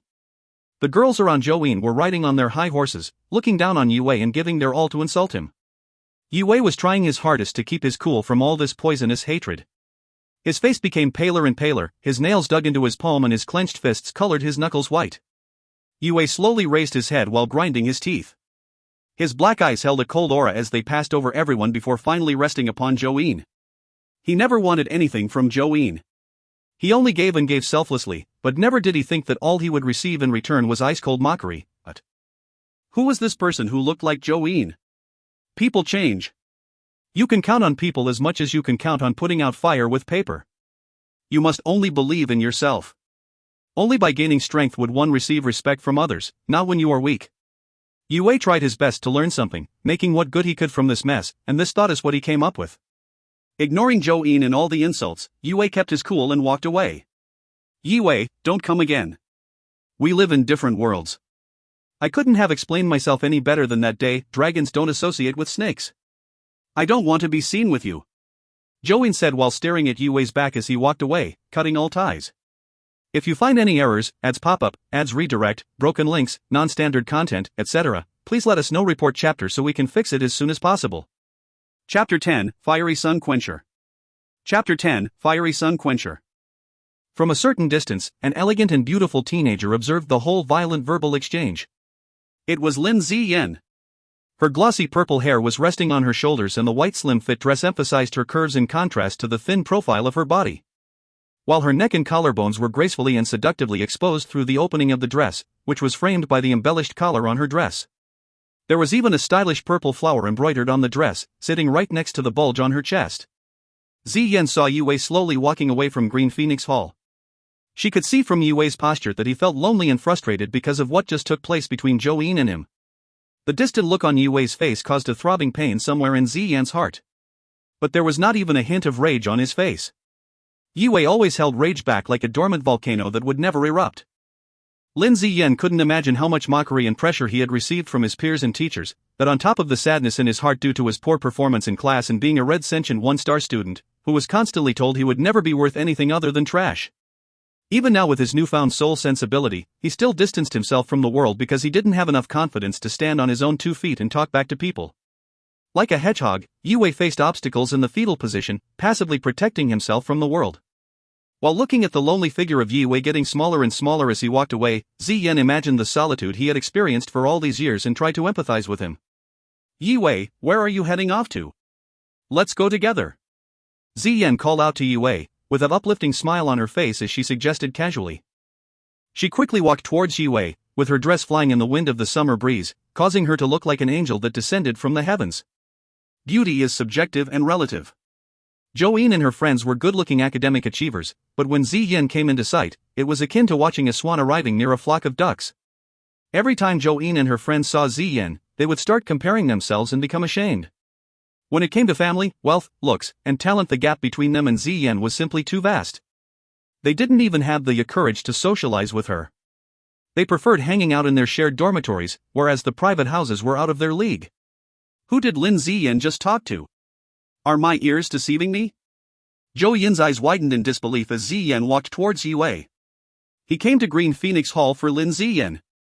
But how did he even know her? They were from different worlds. One was trash that lived on the earth, while the other was a star that was only fit to belong in the heavens, themselves. Hearing Ziyan's call, Yue turned around with a startled look on his face. He mumbled softly in them. Sister Ziyan, he had almost forgotten to drop the miss. I have to go to the Runmaster Union and we'll be taking the same way, so let's walk together. Lin Ziyan smiled and said this casually. She looked around, coldly setting her eyes onto Joanne and her friends, and started frowning. Who are these people? Yue, I don't think you should waste time talking to these nobodies. There are a lot of commoners who are not worthy of our attention at this academy. You should simply ignore them. After processing what Ziyan had just said, the faces of Joanne and her friends had a pale complexion.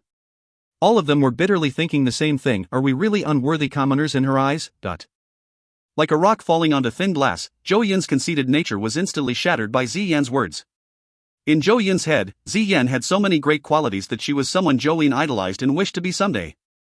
Although Joanne was already a 6-star student, Ziyan was out of her league in status and strength. Joanne could not even understand why her idol, Lin Ziyan, was with trash like Yue and was even supporting him. She ground her teeth. Though she was offended by Lin Ziyan, Joanne didn't have the courage to talk back because she was well aware that if Ziyan said anything it could be the ruin of the Zhou family. As Yue assessed the situation, he could not resist giving Ziyan a thankful look, having realized she was getting the girls back for what they had just said. Let's go. Ziyan smiled merrily and casually held Yue's hand. Sensing Ziyan's soft breast on his arm, Yue felt slightly cramped. He stood tall and stopped looking at Joanne as he set off with Ziyan. How does Miss Ziyan know Yue? A tall slim girl was confused and therefore asked a couple of questions. After Yue and Ziyan had walked past, they looked really close. Their relationship might not be simple. I just heard Yue calling Miss Ziyan by her last name. A round-faced girl said in surprise. If I'm not mistaken, that is Yue, a boy with red sentient. How come Miss Ziyan is speaking to him? The tall girl said after thinking it through. I have never seen Lin Ziyan this close to a boy. Maybe they are dating? Seeing Yue and Ziyan slowly disappearing in the distance, Zhou Yin's lips started bleeding from extensive biting, as she thought about what she said to Yi. Dragons don't associate with snakes, ironically would be a perfect summation of her situation, and that phrase she had previously spoke made her feel as if someone stabbed her heart with a dagger, but now Joanne knew she did not know who Yue was anymore. She believed Yue would not ever talk back to her, because he was defenseless and pathetic, but now Joanne realized he just could not be bothered to waste energy talking back to someone unworthy. Lin Ziyan turned and glanced at Joanne and cleared her throat. Yue has the sharpest soul sensitivity I have ever seen. I am 100% certain he can become a runmaster. Just like that, Ziyan kept holding onto Yue's arm and together they exited Green Phoenix Hall, stepping onto the gravel trail, leaving the speechless Joanne and her friends behind. The sun had now set and it is rush hour in Green Moon City and the path was packed full of people. After making sure they were out of Zhou Yin's sight, Ziyan let go of Yue's arm and she blushed a little in an adorable way. Ziyan, thanks. Yue looked at the beauty in front of him and said sincerely. Of course Yue wouldn't assume that Miss Ziyan fancies him. He is clear that arm-holding stunt was just an act to build up his image and gain respect from the girls, an act to help him. After going through so much, Yue started to have feelings and affection for Lin Ziyan, as a brilliant and kind girl is irresistible to most boys after all. But for now Yue knew that Ziyan and him would never work and therefore stopped thinking too much about it. Don't mention it. I told you you're like my little brother now. Lin Ziyan smiled playfully, looking at Yue's well-proportioned face and remembering the moment when he perfected the triple tidal palm. She was still a bit shocked. Yue's eyes were set on Ziyan's charming looks, spacing out. Neither of them talked and the atmosphere became a little ambiguous and awkward. Oh yeah Yue, I have some fiery sun quencher pills here, take them and put them to good use. Lin Ziyan took out a jade bottle from her pocket and passed it to Yue. Giving him these pills was one of the reasons she went to catch up to Yue at the gate. Fiery Sun Quencher pills? Yue was startled. There are a wide variety of quenching pills, and Fiery Sun Quencher was amongst the most effective and valuable pills that could be concocted. In the Yi family, only Wei's cousin Yi Zhong was deemed worthy enough to get a few Fiery Sun pills. Yue stopped spacing out and started panicking a little. Miss Ziyan, this is too valuable, I can't take this. You deserve it, you perfected triple tidal palm with me and helped me become a warrior, do you really think that is worth less than a few Fiery Sun Quencher pills? Lin Ziyan played along pretending to be serious when she said it. If you find any errors, ads pop up, ads redirect, broken links, non-standard content, etc. Please let us know. Report chapter so we can fix it as soon as possible. Chapter 11, 2-star student. Chapter 11, 2-star student. If it was a cheaper quencher pill, like Bone Strengthener, Yue could have accepted it easily, but the Fiery Sun Quencher was way too valuable. One pill cost 500 silver, and the bottle Ziyan passed to Yue contained 10 pills. That is 5,000 silver worth of Fiery Sun Quencher pills. One might not know how much 5,000 silver is. The Yi family was not a small family in Green Moon City, yet Yue's monthly allowance was 20 silver, and around 30 silver is enough to feed a family well for a month. Lin Ziyan was very wealthy. Yue knew Ziyan wasn't an ordinary girl, but he never anticipated her to be this wealthy. Accept it as a reward for what you've done for me. Afraid she was going to hurt Yue's pride with such a big gift, Ziyan tried to make it easier for him, saying it was a reward. Yue paused and thought about it. I will take one then. You are my brother now, and you're not going to take what your sister is giving you? Do you despise me? Okay then. Yue nodded and took Ziyan's gift. His heart was filled with gratitude as these Fiery Sun Quencher pills are exactly what he needs right now. Good. Ziyan stopped her tough act and smiled as she pulled Yue on his shoulders and said, let's go. For unknown reasons, for Ziyan there is something making her gravitate toward Yue. The distance between them had shortened within the span of a few hours. If you have any problems, you can come directly to me with them. You know where I live at in Green Phoenix now. I will head towards Mastery now. Ziyan said her farewell with a big smile on her face as they reached a crossroad. Okay. Yue nodded. Lin Ziyan's graceful figure slowly became smaller and eventually disappeared along the side path. Thanks you so much for the Fiery Sun Quencher pills. Yue will remember this favor. Yue held the jade bottle tightly, mumbling to himself. He was very quiet but at the same time hard as metal. He was determined to make something happen with these pills. The last beam of sunlight faded as evening progressed into nighttime as Yue returned to his dorm. South Star Academy is the cradle of future fighters, and they even provide dorm rooms for the worst students. His room was very minimalistic. There was a bland wooden table in the middle of the room, and against the wall was a plank of wood on legs he called a bed. Sadly, there was not even a chair in the room. The door let out a loud squeak when Yue closed it tightly. He then took off his shoes and sat on the bed in a lotus position with his back against the wall. With these Fiery Sun Quencher pills, I should be able to break through to 2 stars soon. Yue took out the bottle of Quencher pills. He was a bit nervous and breathed a bit quicker than usual. Nearly all of the students who were admitted the same time as Yue 3 years ago made decent progress and are now in the intermediate class, and even a few talented ones are in the senior class. I am very far behind right now, but once I get to the 7-star level, I will be able to catch up in no time. Yue fiercely shook his fists, feeling confident with his game plan. Yue opened the jade bottle and poured out one pill. He sat still and saw what 500 silver looked like, then he took a deep breath and swallowed the pill. Hiss! The pill immediately melted upon touching Yue's tongue. A scorching wave of energy flowed through his body, turning his skin bright red all over. He looked almost like a piece of glowing coal. Yue's skin and muscles were drenched with the surge of energy, as it tempered his skin and muscles, and strengthened his body. He was visibly getting bigger. He sat there absorbing the vast amount of energy from the pill. A whole 10 hours passed and the sky was brightening up, starting to turn red and getting ready for a new day. It wasn't until then that Yue absorbed everything from the pill. That was strong. I got more from this one pill than I did from at least 3 months worth of training. Still sitting in a lotus position on the plank of wood, Yue opened his eyes leisurely, looking slightly childish as he couldn't hide the joy and satisfaction from his result. With this speed I will break through in no time. Yue made fists with both hands as he felt his strength and energy surging. His lips curled up and displayed great satisfaction. Being 1-star ranked for 3 years was not glorifying, but it did give Yue a good foundation to develop on. Now that he took one of the best quenching pills, it's very possible that he would break through in the matter of days. Furthermore, Yue was surprised as he discovered how his physique had changed a bit after his dream yesterday during the lecture. I will break through before returning home. That ought to surprise my parents. Yue's astounding dark eyes shone bright in the early dawnlight. The Yue of the past could never dare to imagine his training could go this fast, but with the recent changes to his body and the acquisition of the fiery sun quencher pills, Yue knew he stood a fighting chance of improving rapidly.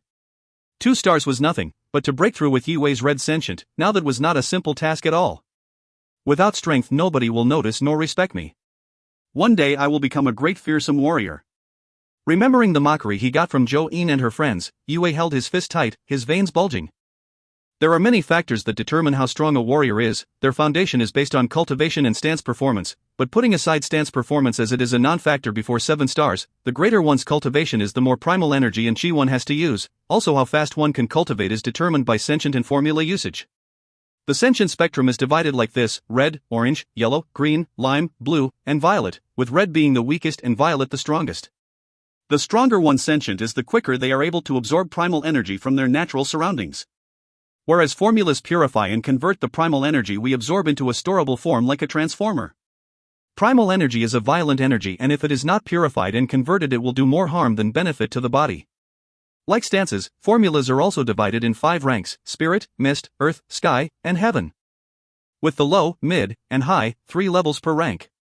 To fill his body to the brim with primal energy, Yue's red sentient needs to work non-stop for around a day when the norm is usually around 6 to 10 hours. Though Yue's formula is not shabby, the mid-mist level falling star form was passed down in the Yi family through generations.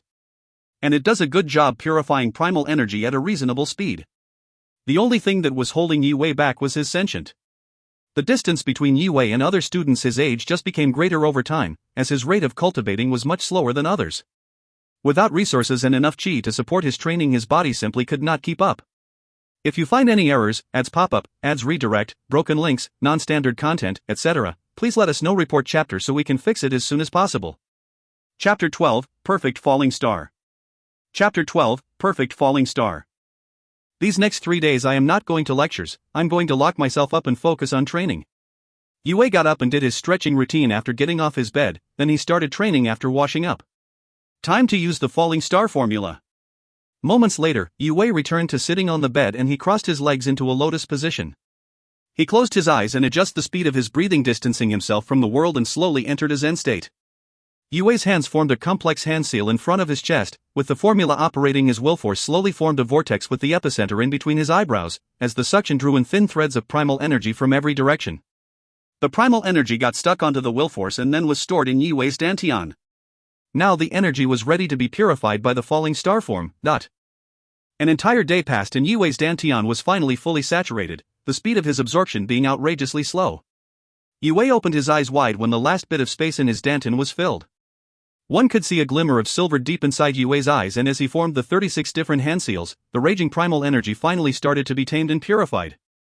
Suddenly, Yue heard a noise inside his head. It came out of nowhere while Yue was purifying primal energy with the falling star form. The loud cracking noise resembled thunder rumbling. He also saw an image of a towering mountain, the mountain covered in hundreds of thousands of mystic runes, the runes seeming to have a life of their own, crawling on the mountain's surface. Out of nowhere appeared a spectral being, revealing itself on the mountain. His translucent figure allowed the spectral being's meridian network, a beautiful web of green and red, to be visible. Yue was stunned by the fact that the mountain revisited him, but something else caught his attention. The being was sitting down, in a lotus position, seemingly in the process of purifying primal energy with a formula, and his green and red meridian network was vibrating slightly. Yue could clearly see the energy, silver in color, circling the network. Is this falling star form? Yue recognized the route of primal energy circulation, and it was very similar to the falling star form he was using at that moment, but the spectral being's version was far more complex. The Yi family's falling star form utilized 36 meridians, while this unknown being's silver energy was circulating through 108 meridians, forming a perfect cycle. All the energy stored in its dantian was purified within only one cycle. In contrast, Yue's falling star form takes at least 9 cycles to purify a full dantian. The silver energy passed through more meridians inside the spectral being's system, and it was passing through with twice the speed compared to Yue's form. Our Yi family has always used the mid-mist level falling star form, and its speed is way slower than this spectral being's form, though they are similar. Is he using a high mist level formula? Deep in thought, Yue was startled by this revelation. Being a Yi who is used to the falling star form, he knows exactly what a high mist level formula could help him achieve. A high mist level formula can purify the same amount of primal energy 3 times as quick as a mid-mist level formula, putting Yui's horrendous energy absorption speed into account, if the purification process is sped up 3 times, training should be twice as efficient. To be twice as efficient. Wei's cousin Yi Zhong is a 22 years old 4-star warrior.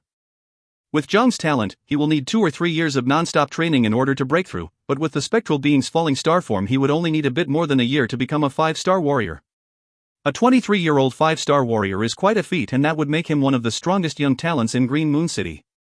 Moreover, there are no more than 5 families in all of Green Moon City that have a high mist level formula.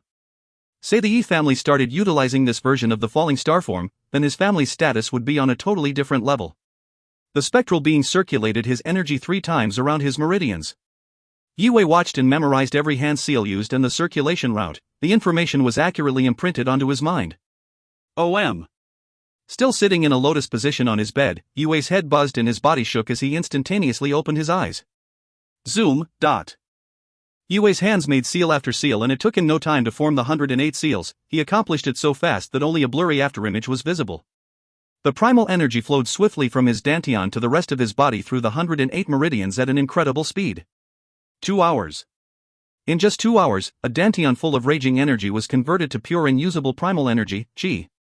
And the purification process was working at twice the speed of before after adopting the new formula. The legend must be true.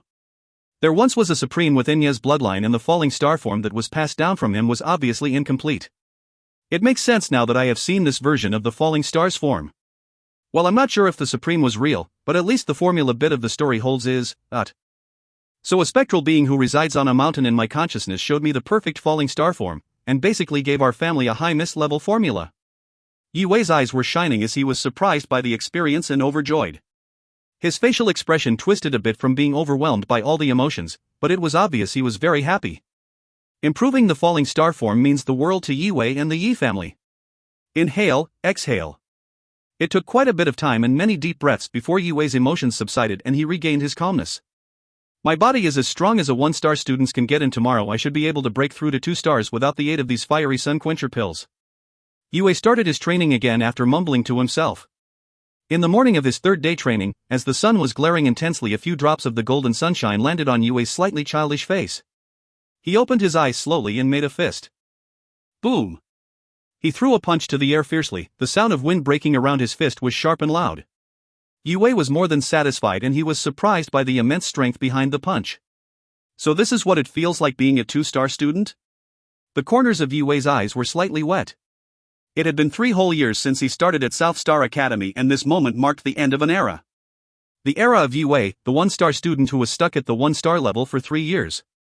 All the good news aside, the changes in one's body condition was not exactly significant until a student reaches 5 stars. When a student reaches 5 stars, their skin and muscle will become hard as iron, which drastically improves their speed and strength by 10-fold. Dad, Mom, I broke through. Your child is a 2-star student. Yue looked towards the direction of his home as his tears slowly left a warm reflective trail on his face. No one can really empathize with Yue, as the 3 years of struggle was very personal experience for him. I need to go home. Yue cannot wait to bring home the good news to his parents and his cousin Yi Zhong, who took care of him since before he could remember. He had skipped his lectures for 2 days already. What would one more day matter? He packed light and hid the jade bottle of fiery sun quenchers in a secret pocket in front of his chest. He closed the door behind him as he left his room and headed towards the school gate. It was early morning and the students were already in the classroom, and nobody was wandering around on the campus, even though most tutors in South Star Academy were not very strict. Facing the sun, Yue walked out of the school gate on his way home. If you find any errors, ads pop up, ads redirect, broken links, non-standard content, etc., please let us know. Report chapter so we can fix it as soon as possible. Chapter 13, The Du Family. Chapter 13, The Du Family. South Star Academy was located in the northeastern corner of Green Moon City, whereas the Yi family manor was positioned in the southwestern corner. They are pretty much on the opposite side of town. Although Yue is now a 2-star student with enhanced strength and speed compared to ordinary folk, it would still take around 10 hours for him to get to the family manor on foot. In Green Moon City, the 3 most popular means of transport were as follow: ordinary horse carriages. For a more expensive option, one could use the beast carriages, and the most prestigious way to travel would be by runicles. A normal horse carriage cost around 1 to 3,000 silver, beast carriage around 30 to 50,000 silver, but runicles are a bit special because you can't pay for their service. Runicles are not pulled by horses or beasts. They are vehicles forged by rare metals, which were then engraved by runemasters. The runes engraved onto the runicle draws primal energy from the sky and the earth, which powers it. Not only are runicles speedy, they also ride extremely stable, and runicle owners in Green Moon City could be counted with one hand. The Yi family's chosen means of transport is a green-maned unicorn carriage worth 40,000 silver. Green-maned unicorns are a hybrid species. They are crossbred between unicorns and green-maned horses. In green-maned unicorns, the green-maned horse's genes and the hybrid hinders the unicorn beast's violent nature, while its endurance and strength was retained. It was an entry-level beast for a carriage. Yue walked down the road with only himself for company. The scorching sun shone down sunlight and caused droplets of sweat to appear on his face. From time to time there were horse and beast carriages passing by. And then he saw a runicle, which pedestrians and carriages gave way to. One day, I will ride in a runicle. Yue whispered, slightly envious. Of course it was just a daydream now, as Yue has not even traveled in the family beast carriage, let alone him being able to ride in a runicle. It was a balmy summer day, the temperature abnormally high, and sadly with Yue's 2-star cultivation, he couldn't even expel the heat out of his body with qi. All he could do was grind his teeth and tolerate it. But thinking about seeing his family again put a smile on his childish face and made the hot conditions just a bit more tolerable. By the time the sun started setting in the west, Yue had covered more than half of his journey. Meanwhile, back at South Star Academy, the school bell rang loud and clear. It was the end of school day and the midterm, and South Star Academy students get a 7-day break every 3 months. As the bell rang, South Star Academy went from peaceful to hectic in an instant. Junior, intermediate, senior, and the one and only class of the gifted all came alive as students left the classrooms, quickly heading out one after another to enjoy their break.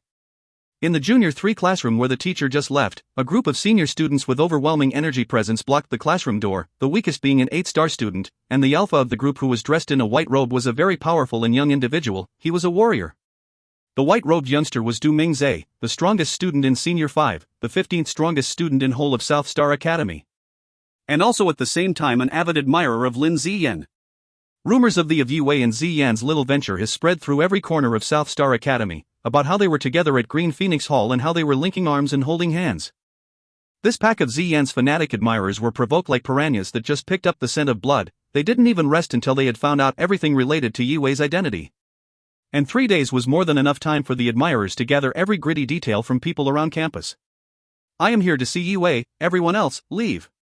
The group of senior students surrounded the white-robed youth like they were bodyguards. His ice-cold eyes emotionlessly scanned through the faces of everyone in Junior 3.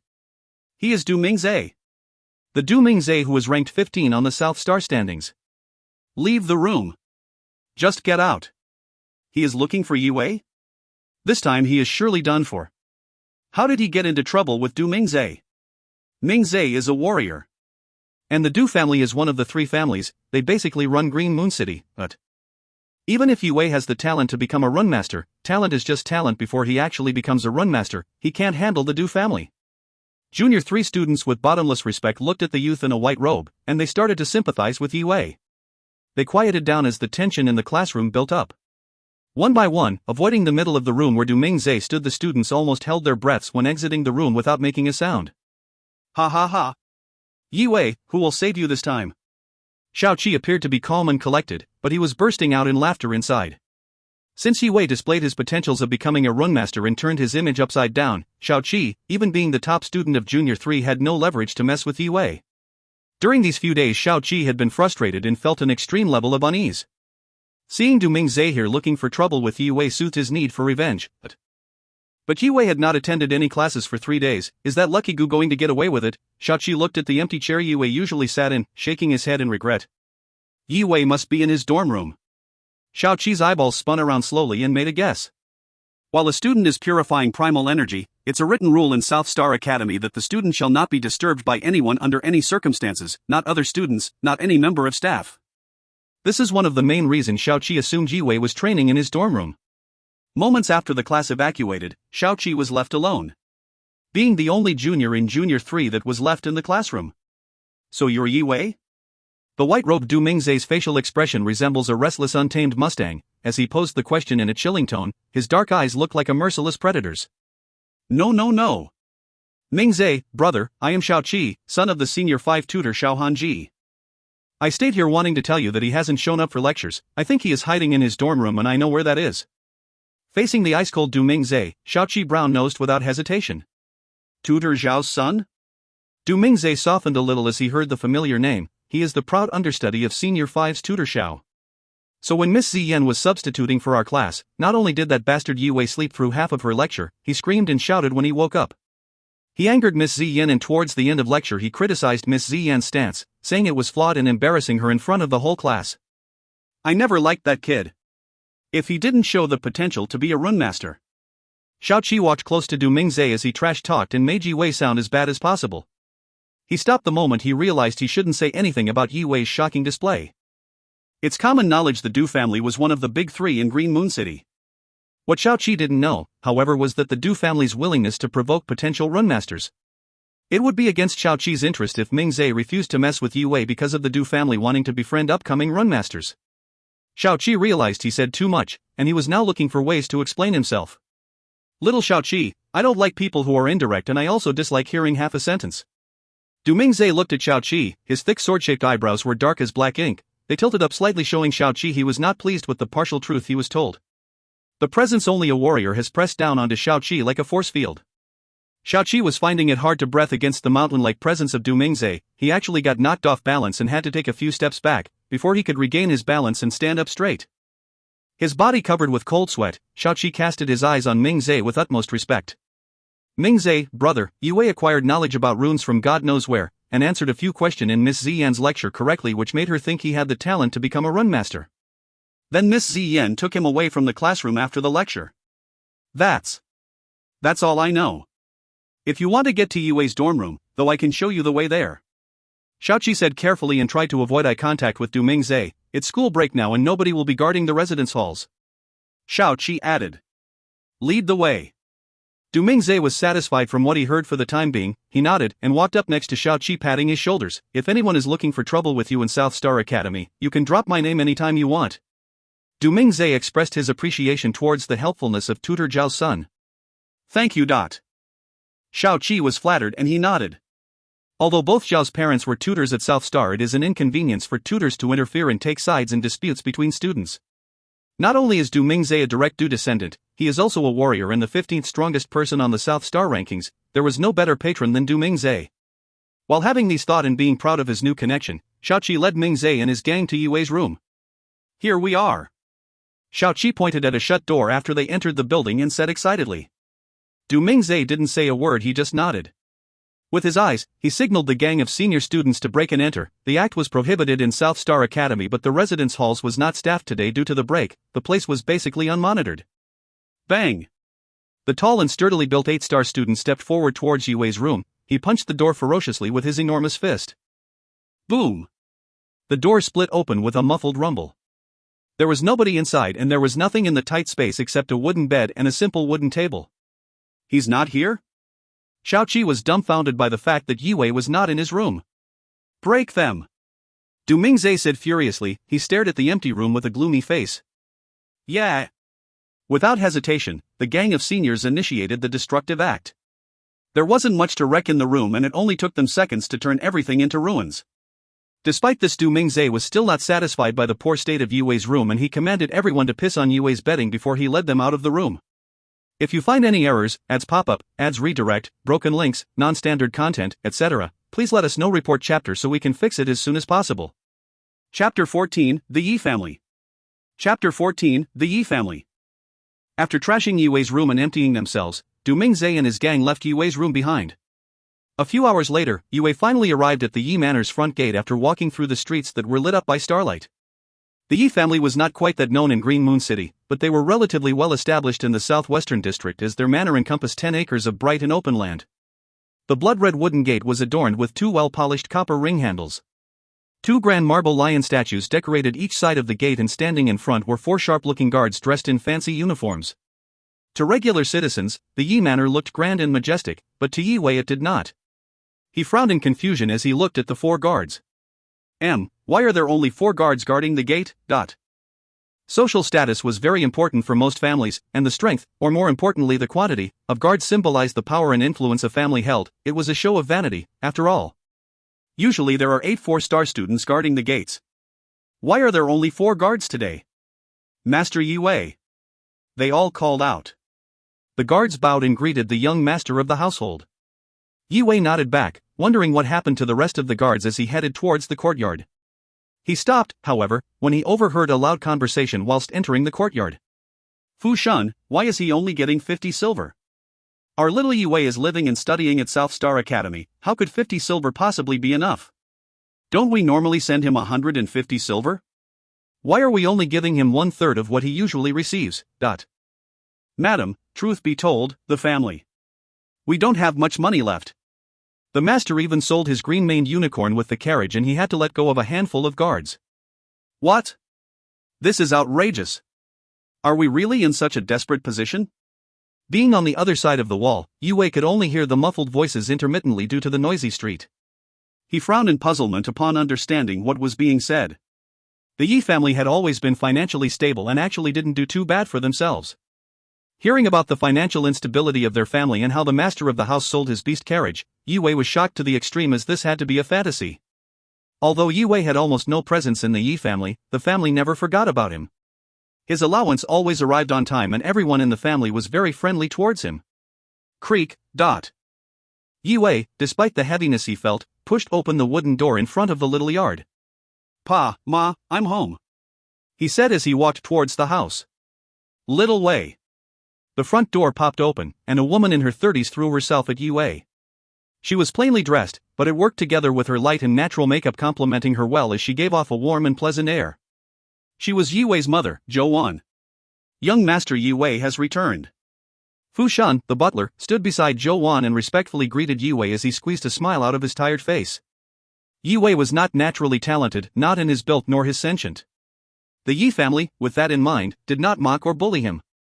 He was just inadvertently ignored from time to time because he had no chance of becoming a warrior.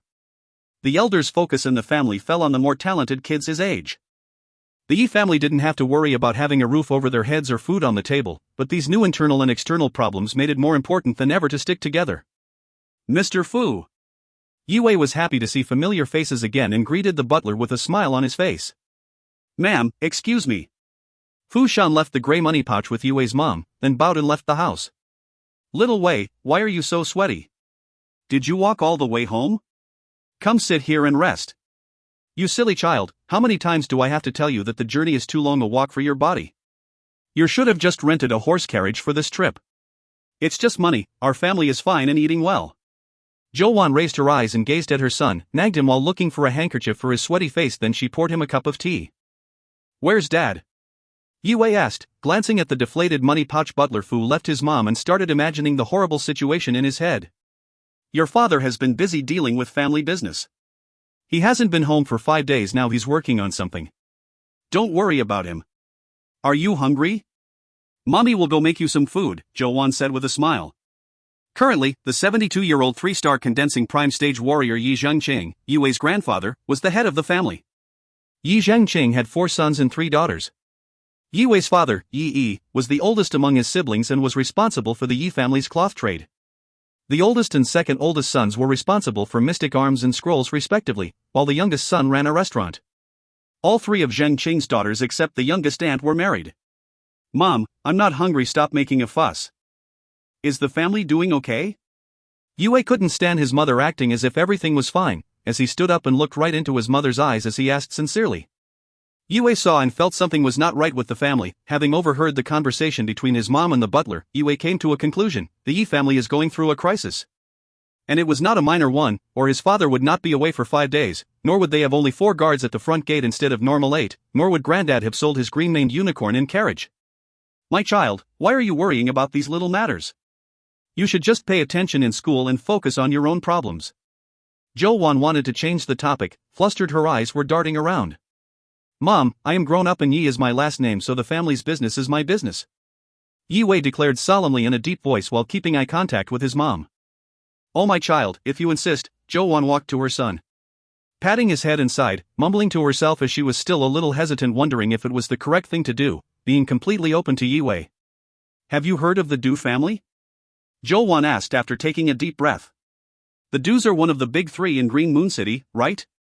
Is our family business being challenged by the Du's? Yue asked with a big frown on his forehead. Unfortunately, his mom nodded. Mystic scrolls, arms, restaurant, cloth, and the horse ranch, everything was affected, especially our skull business. 70% of our family's revenue comes from scrolls. The Du family just hired a runemaster's first apprentice to personally inscribe all the scrolls in their shops. Whereas the scrolls on our shelves were inscribed by a regular student from the runemaster's union. On top of that, they are undercutting our price by 30%, the scrolls are basically stuck on our shelves. Jo-won was upset and it was visible all over her face. We had to lower the price because the scrolls weren't selling. But we won't be making any profit on them. We are not as wealthy as the Du family, they can use their money like this to hit the Yi family's business, but we can't do anything about it. We have been struggling for 2 months now and the family is running low on resources. Your grandpa even had to sell his unicorn carriage. It is a crisis like none we have faced before. Little Wei, your grandpa, dad, and uncles are supporting the family, so you should not worry about the ins and outs of everything, just focus and practice on your studies at South Star. Because only when you are strong will you be able to help the family, when you are as strong as, say, your cousin, Yi Zhong. Nor should you worry or feel guilty about your expenses. If worse comes to worst, your mom's dowry will be enough to support you until you finish your education. Jo-won patted her son's shoulder, trying to comfort and reassured him with transparency and proposing a backup plan. Why did the Du family do this to us all of a sudden? Did one of us step on their toes? Yi Wei wasn't really worried about his expenses.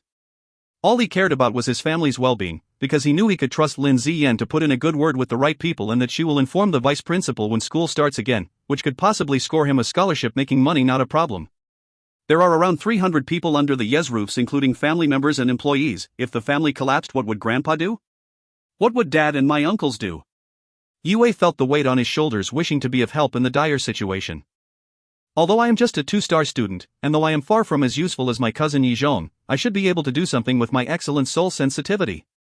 It's not impossible for the family to get out of this slump. What bothered Yi Wei was the mysterious motive behind these economic attacks from one of the big three.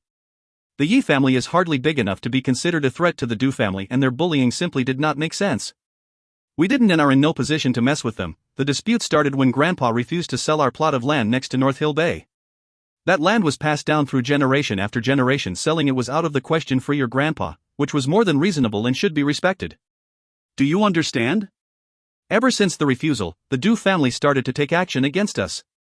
They started by ruining the restaurant, horse ranch, and other minor sources of income, which was not a huge problem. But 2 months ago they started undercutting our scroll business, the lifeblood of the Yi family. Jo-won was filled with indignation. What kind of behavior is that? Yi Wei too got emotional. Just because you want to buy it we have to sell it? That is a disgusting attitude. They know very well that plot of land belonged to us since forever and that our family's tomb is there at North Hill Bay. I know technically it's Grandpa's decision not to sell it, but I am sure the rest of the family would think the same in the name of our heritage and family history. Don't worry about it, son, we have something to celebrate tonight. Your little Aunt Yi Jingjing has broken through. She just became a 7-star warrior, and we are throwing a dinner party tonight for the occasion. His mom smiled. Little Aunt is that good now? Yi Wei too smiled enthusiastically. Like star levels with students, breaking through the 5th and 7th star level are major obstacles, but the power one gain after breaking through is significant. Students can perform stances once they reach 7 stars. When warriors reach the 7-star level they gain a thin layer of chi, primal feathers, which will permanently cover their body as an extra layer of armor, and it grants them the ability to levitate, making them stronger and faster fighters. Some say it takes more than a dozen 6-star warriors to take down a 7-star warrior. Yi Jingjing was Yi Wei's youngest aunt. She was 25 years old and she is even more gifted than Yi Zhong, because condensing prime stage was within reach for her now that she is a 7-star, only 3 stars away. But to establish a family, getting to condensing prime stage was an unwritten cultivation requirement, and there were only 2 warriors at that stage in the entire family: Grandpa, a 3-star condensed prime warrior, and Big Uncle Yi Hai at 1 star. Other than his parents, Yi Jingjing was the closest to Yi Wei in his family. Because of this, Yi Wei was ecstatic about his little aunt's progress. If you find any errors, ads pop up, ads redirect, broken links, non-standard content, etc., please let us know. Report chapter so we can fix it as soon as possible. Chapter 15, Dinner Party. Chapter 15, Dinner Party. Night fell quickly upon the Yi Manor. The halls and corridors were heavily decorated with big, red, festive lanterns that brightened the mood and interior. In the banquet hall, the leading figures of the family wore long-lost smiles. With the recent events, the leaders of the family had nothing but struggles and obstacles to overcome, and it was pleasant and refreshing having something to celebrate. In the spacious banquet hall, Grandpa Yi Zhengqin was sitting at the family head seat, right at the head of the table. The old man was surrounded by an aura of power. He was around 70 years of age, and although all his hair had long since turned white, his face had a healthy, red glow, which showed he was in great shape, due to his cultivation and years of training. To his left was Yi Wei's big uncle, Yi Hai, second uncle, Yi Han, his dad, Yi Yi, and little uncle, Yi Yu. To his right were the talents of the younger generation, little aunt, Yi Jingjing, male cousins, Yi Zhong and Yi Xian, and the female cousins, Yi Qiu and Yi Ling. Big uncle, Yi Hai, was a 1-star condensing prime warrior, while his dad, Yi Yi, and uncles, Yi Han and Yi Yu, were all 10-star warriors. For big family dinners, like this evening's, the seating plan was very detailed and well thought out. The stronger one was the closer they would be seated to the head of the house. Less talented individuals, like Yi Wei, were placed in the corners of the hall which was next to his mother. Despite the clear segregation, the family members had healthy relationships between one another, unlike other big families where the less important members could rarely join a conversation between the stronger members and elders. Yi Wei's eyes were focused on the person sitting at the head of the table, as he was admiring Yi Zhengqing's aura. Although he had the eyes of a strong, experienced eagle, the skin around them showed a slight weariness. It must be the recent drama, Yi Wei thought. He felt a bit uneasy and helpless and wished he could share his grandfather's burdens. This is the first dinner party we've had in more than 3 months. We are all gathered here today to celebrate Jingjing's 7-star warrior breakthrough. Yi Zhengqing's masculine voice echoed throughout the fully seated banquet hall. Yi Zhengqing patted his youngest daughter's shoulder, feeling very proud. He raised his head to look at his family. I hope all the young folks can be motivated and inspired by Jingjing. Train hard and become something to bring honor to our family. Congratulations, little sis. The Yi family has gained a 7-star warrior. Let's toast. To my little sister. Yi Hai stood up and said, raising his glass with a big grin on his face. You are a condensed stage warrior. I still have a long way to go. Yi Jingjing raised her glass and emptied it into her mouth simultaneously. Indeed, you're not at Big Brother's level, but you're going to overtake me soon, right? Let your second oldest brother offer you another drink. Yi Han laughed and raised his glass. Thank you, brother. Jingjing emptied another glass without hesitation at all. Yi Jingjing was very straightforward with everything, even masculine in some ways. She was very different compared to the ladylike women in other big families, 26, unmarried, and still living in the family manner. She had a great personality, a people person, and she was usually the third in command after Grandpa and Yi Hai, making decisions and taking care of the family when those two were away. Little Aunt has always taken care of Yi Wei since he was a toddler. She once said, I will take care of the young ones in the family and help you kids establish yourselves, even if it means not getting married. Watching you grow is a great cause, and I will be satisfied and pleased. He had always thought that Little Aunt was kidding, but as he thought about it his eyes got a bit wet upon seeing her still standing by her words after all these years. Little Aunt was truly a family woman. Dig in. The big and harmonious family put a smile on Yi Zhengqing's aging face as he picked up his chopsticks and started the feast. There was great joy throughout the banquet hall, but everyone had a common and unspoken worry, thus they were not fully relaxed. The bitterness could be felt, seeing as there was a family crisis going on, after all. Everyone ate and chatted, trying to temporarily put the negativity aside. When Yi Wei was half full, he excused himself and went outside for some fresh summer air, theorizing ways in which he could use his rune knowledge to help his family get out of this unfavorable position. With his gift and Lin Ziyan's referral, Yi Wei should be skilled enough to become a disciple of Master Yi. There were only 3 rune masters who lived in Green Moon City, and Master Yi was the best and most respected of the 3. If Yi Wei became his disciple, it would greatly improve the family's reputation. Yi Wei considered this possibility and decided that this would be his course of action. He clenched his fist tightly in determination, ready to turn this crisis around. Big Uncle Yi Hai also came out to the courtyard, heading straight towards Yi Wei while he was lost in deep thought. Among relationships between his uncles, Yi Wei got along the worst with his big uncle Yi Hai. Yi Hai was always harsh and strict with Yi Wei. This contributed to Yi Wei's fear of being close to and opening up to his big uncle. Noticing Yi Hai approaching, Yi Wei lowered his head, trying to avoid possible eye contact, and thought of an escape plan. Yi Wei, where are you going? Yi Hai shouted. He was not going to let his nephew get away. Big uncle, Yi Wei unwillingly greeted him. Shouldn't you be at South Star Academy right now? What on earth do you think you're doing here? Yi Hai was slightly irritated by Wei's presence. Yi Wei tried to explain himself but got cut off.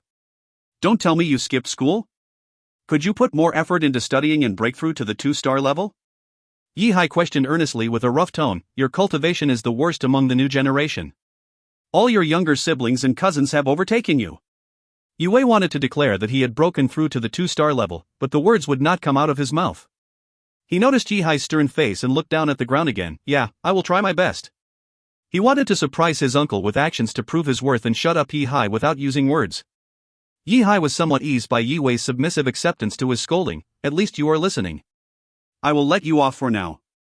Our family is not doing too great at the moment, so your generation should train harder and contribute more to the family as soon as possible. Yue didn't think Big Uncle would let him off the hook so easily, so he left the scene immediately. Having felt Yihai's disappointment, Yue was desperate to get stronger as fast as he could. In your minds I have always been the worst, a bottom dweller. Well, that is going to change, just you watch. Yue swore to himself. After Yue walked pretty far, he turned a corner on his way back to the banquet. Right before he was about to leave Yihai's sight was when he caught something out of the corner of his eye. He stood still behind the wall next to him and peered forward. 3 figures stood there in the dead of night, in the deserted courtyard where his uncle had been standing. They were the 3 leaders of the Yi family. Yihai, how is the scroll business looking? Yi Zhengqing asked with a low-pitched voice. He cut to the chase, hoping to have a better picture of how the most important issue was progressing. We lowered the retail price by 30%, but the figures are still suboptimal. There are more scrolls in the shop than there are customers. Yihai sounded slightly depressed. Scrolls the Du family sell can dish out 30% of the original stance's energy, whereas our scrolls can only output up to 20%. They're not selling any better, even with the price cut. A bitter smile emerged on Yihai's face. Despite his best efforts, the scroll business remained irreparable. He uncle was the macho man of the family, and after hearing how washed up Yihai sounded, Yue now realized how bad the situation really was. Han, how is the arms trade? The head shifted his focus on to his second oldest son, who was responsible the other field. The Yi family had its fingers in many different businesses, but arms and scrolls had always been the most profitable too. But the Du family undercuts us by 40%, only 2 pieces left our doors in the past 2 months. And one of Master Yi's men sent a message regarding the cancellation of our redistribution rights if we don't sell their goods. They will find another distributor.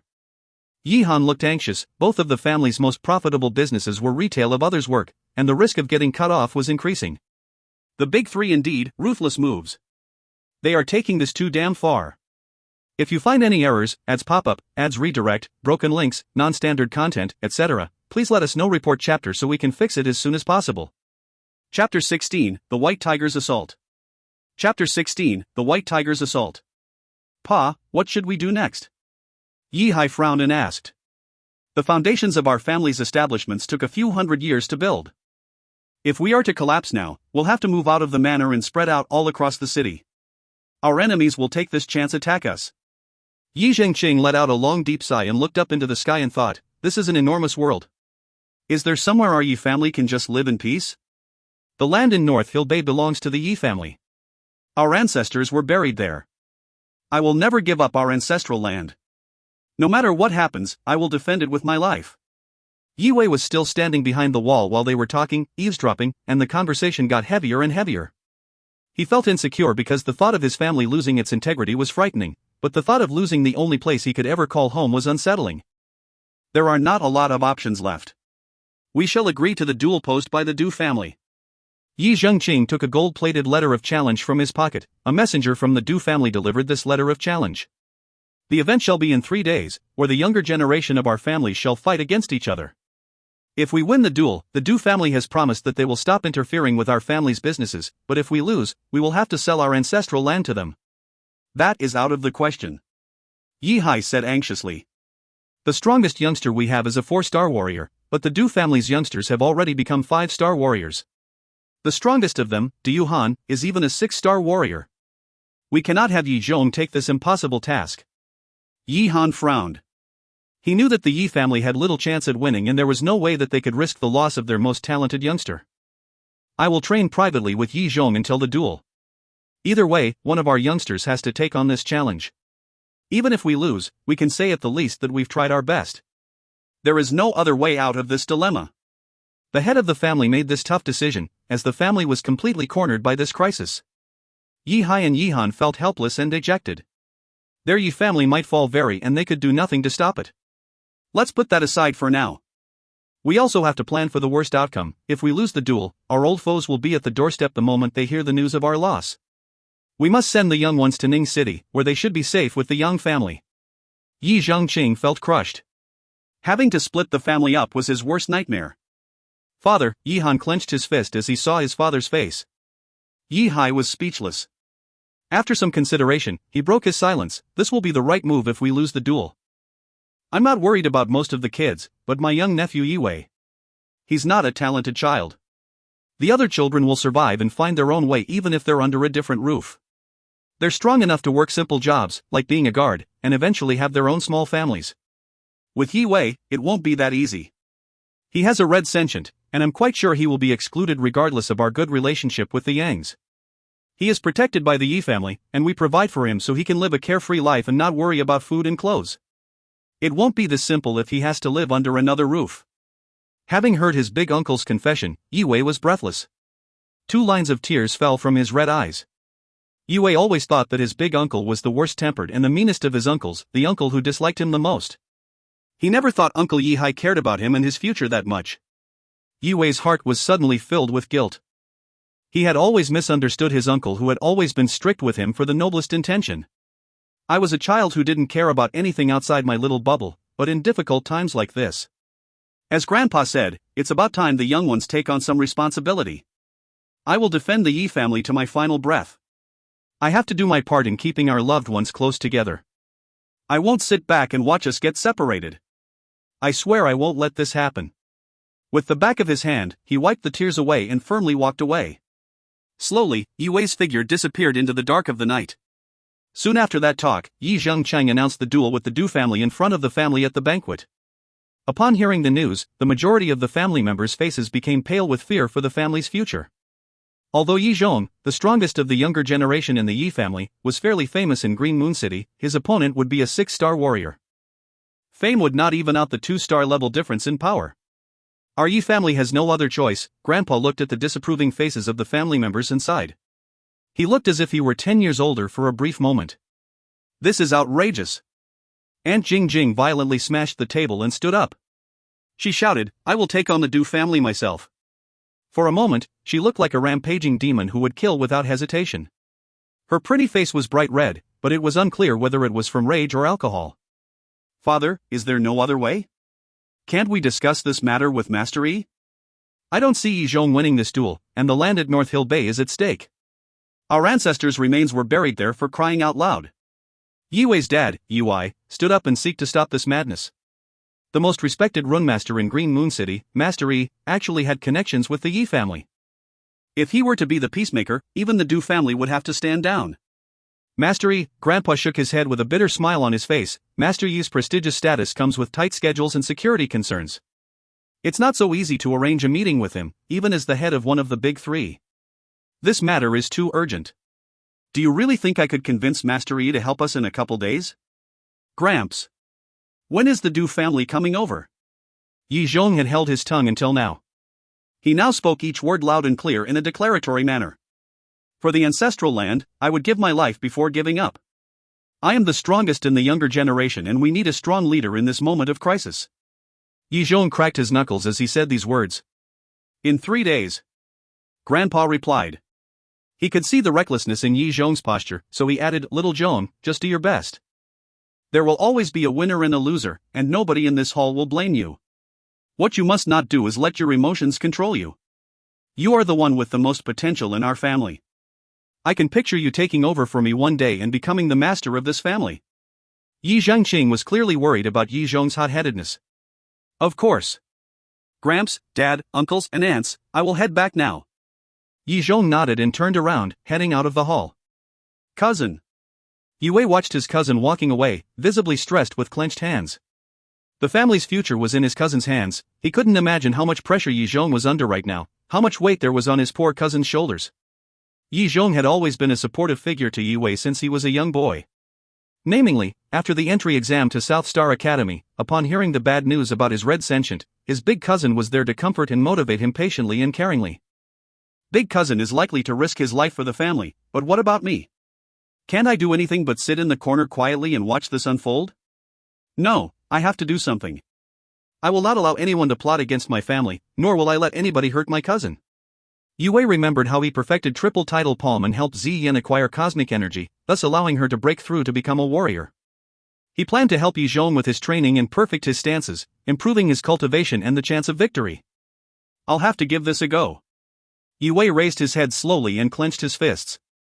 After the feast, Yi Wei and his parents left the banquet hall and walked back to their house together.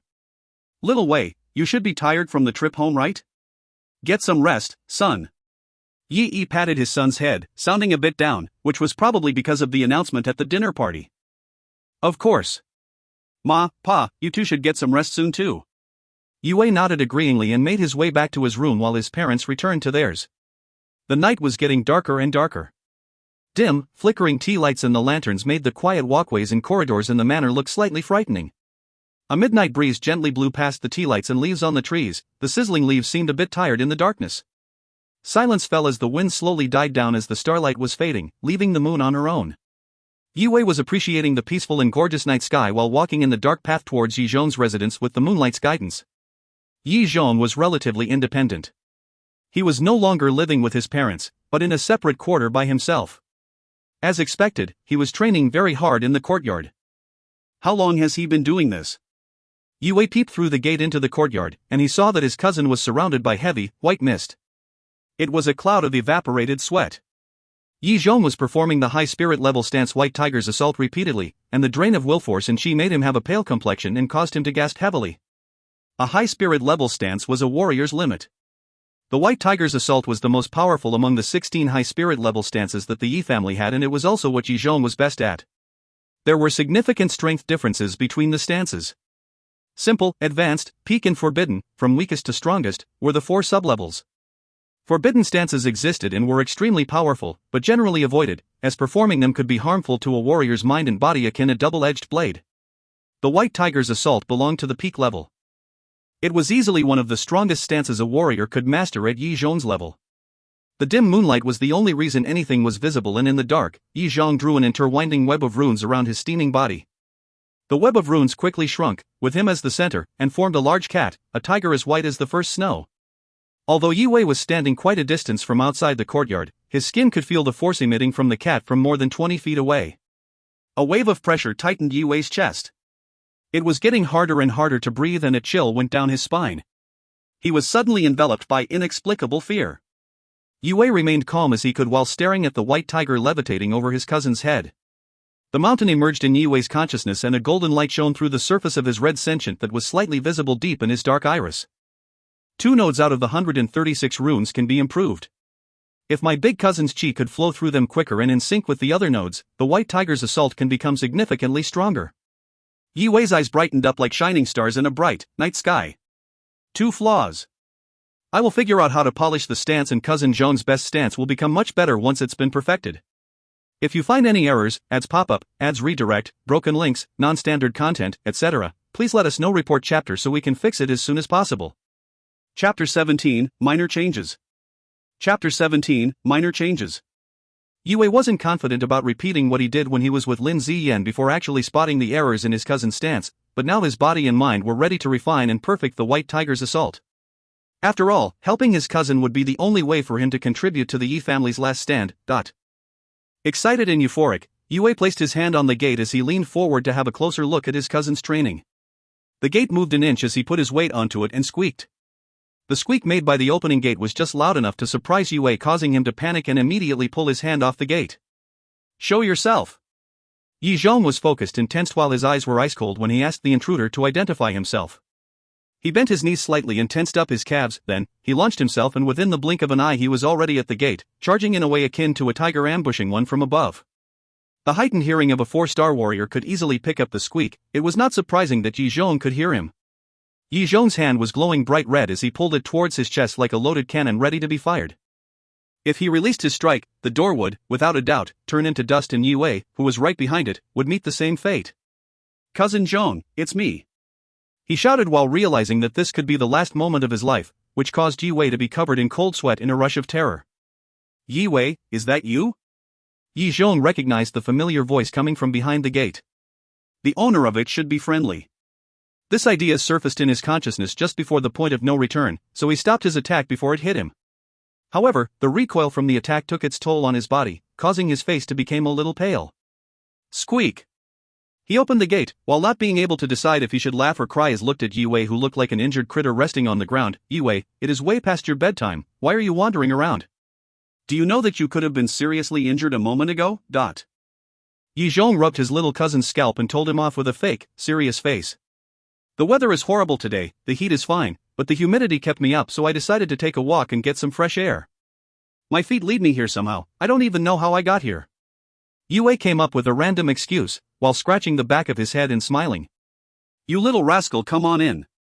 Yi Zhong reluctantly shook his head with an amused look in his eyes as he closed the gate behind them while dragging Yue into his courtyard. Du Hanyu is a 6-star warrior. Cousin, are you nervous about the fight tomorrow? Yue innocently posed the obvious question to his now extremely pale and tired relative. What do you know about it? He replied and knocked his little cousin in the forehead with his knuckles. Then, he looked at the beautiful silver moon in the night sky. The moon's light reflected off his face and revealed his anxiousness. Nervous. As a 4-star warrior, having to physically confront a well-known genius, the young 6-star warrior Du Han of Green Moon City with their family's ancestral land at stake, who wouldn't be nervous? Just thinking about the consequences of failing was enough to make it difficult for one to breathe. Cousin, you were performing the White Tiger's assault, right? That's an impressive high spirit level stance. I wish I was as strong as you. I can't even make stances. Could you maybe show it to me again? I want to see it close up. Yue looked at Yi Zhong with a fire in his eyes while scratching his head because he was shy from his overenthusiasm and questions. Worried he might have gotten it wrong, Yue wanted to verify the flaws he spotted a moment ago. If you work hard enough, you can and will be able to do stances. Yi Zhong knew that talent was a sensitive topic for the mediocre Yue, so he patted him on the shoulders as he motivated him with words. With his red sentient, nobody really knows how long he will need to become a 7-star student. 10? 20? 30 years? You should take a few steps back. Yi Zhong could not refuse the request from his little cousin. Roger that. Yue nodded his head enthusiastically as he stepped back around approximately 10 meters. He opened his eyes wide this time and watched his cousin, waiting for the white tiger to strike. Zap! Yue saw this process before, but when comparing to Ziyan, Yi Zhong did every step with much more flair. The will force on his finger was much more dense and the chi on the will force was thicker. He drew rune after rune like it was second nature. In a matter of seconds, Yi Zhong was surrounded by the 136 freshly drawn runes, shrouded by the blurry shining runes which caused him to look mysterious and almost angelic. Here it was, White Tiger's assault. Yi Zhong uttered a cry, causing the 136 spots of light to wrap around his body quickly as they came closer to one another. Roar! The white tiger roared ferociously, as if it was a beast that had descended from the heavens themselves. The pressure wave it produced spread in quickly, like a mini tsunami traveling across the courtyard. The fallen leaves were picked up by turbulence produced by the stance and were blown away until stopped by the walls of the courtyard. The pressure even knocked Yue off balance despite being 10 meters away. The overpowering pressure wave shook his body and he staggered for a while before finally regaining balance after taking 6 steps back. I can see it clearly now. There was a golden flash deep in Yue's eyes for a single moment when he was analyzing the runes that formed the stance, his dark eyes focusing onto the 2 wrong nodes within the stance. This one is hidden much better than in the other stance. How should I perfect this and let cousin Zhong know? Yue frowned, as he tried to figure out how to tell his cousin. If I just tell him there are 2 mistakes in the White Tiger's assault stance, there's no way he will believe it. He's just going to think I'm crazy. He tried to figure out how to send the message in a subtle manner so as to not reveal his abilities. That was astounding. Yue took a deep breath and went on with his play. He attempted to look jealous and astonished as he approached his cousin. Cousin, is the order and position of those runes set? Would the stance still work if you, for example, swap this one and that one around? Hearing Yue's outlandish question, Yi Zhong went silent and then laughed. Of course they are fixed, little cousin. The masters who invented the art of stances thought thoroughly regarding the position and sequential order of the runes of each stance. They are optimized to their fullest in order to promote synergy between the runes. If you swap them around, either it wouldn't work or it would be less powerful than before, which is undesirable. Aha! I've heard that warriors can manipulate mystic runes, but you know how far away I am from that level, right cousin? But I want to see it and have that idea, so I can grasp the feel of it. Yue was trying to take full advantage of his puppy dog eyes, using them to manipulate his caring cousin. Don't you want to show me how it's done, cousin? It was obviously working. Yi Zhong's sympathy told him his talentless little cousin was a weakling stuck in the bottom of the well and wanted a peek at the world above. Naturally, he accepted the request with a friendly smile. Manipulating runes is not hard, little Wei. No matter what hardship life has for you, never give up. especially in things you think you're not as talented in as others. For example, Supreme Chen Feng was not at all talented when he was a teenager. Okay, watch, manipulating runes is simple. Yi Zhong looked at his little cousin with a thoughtful glance.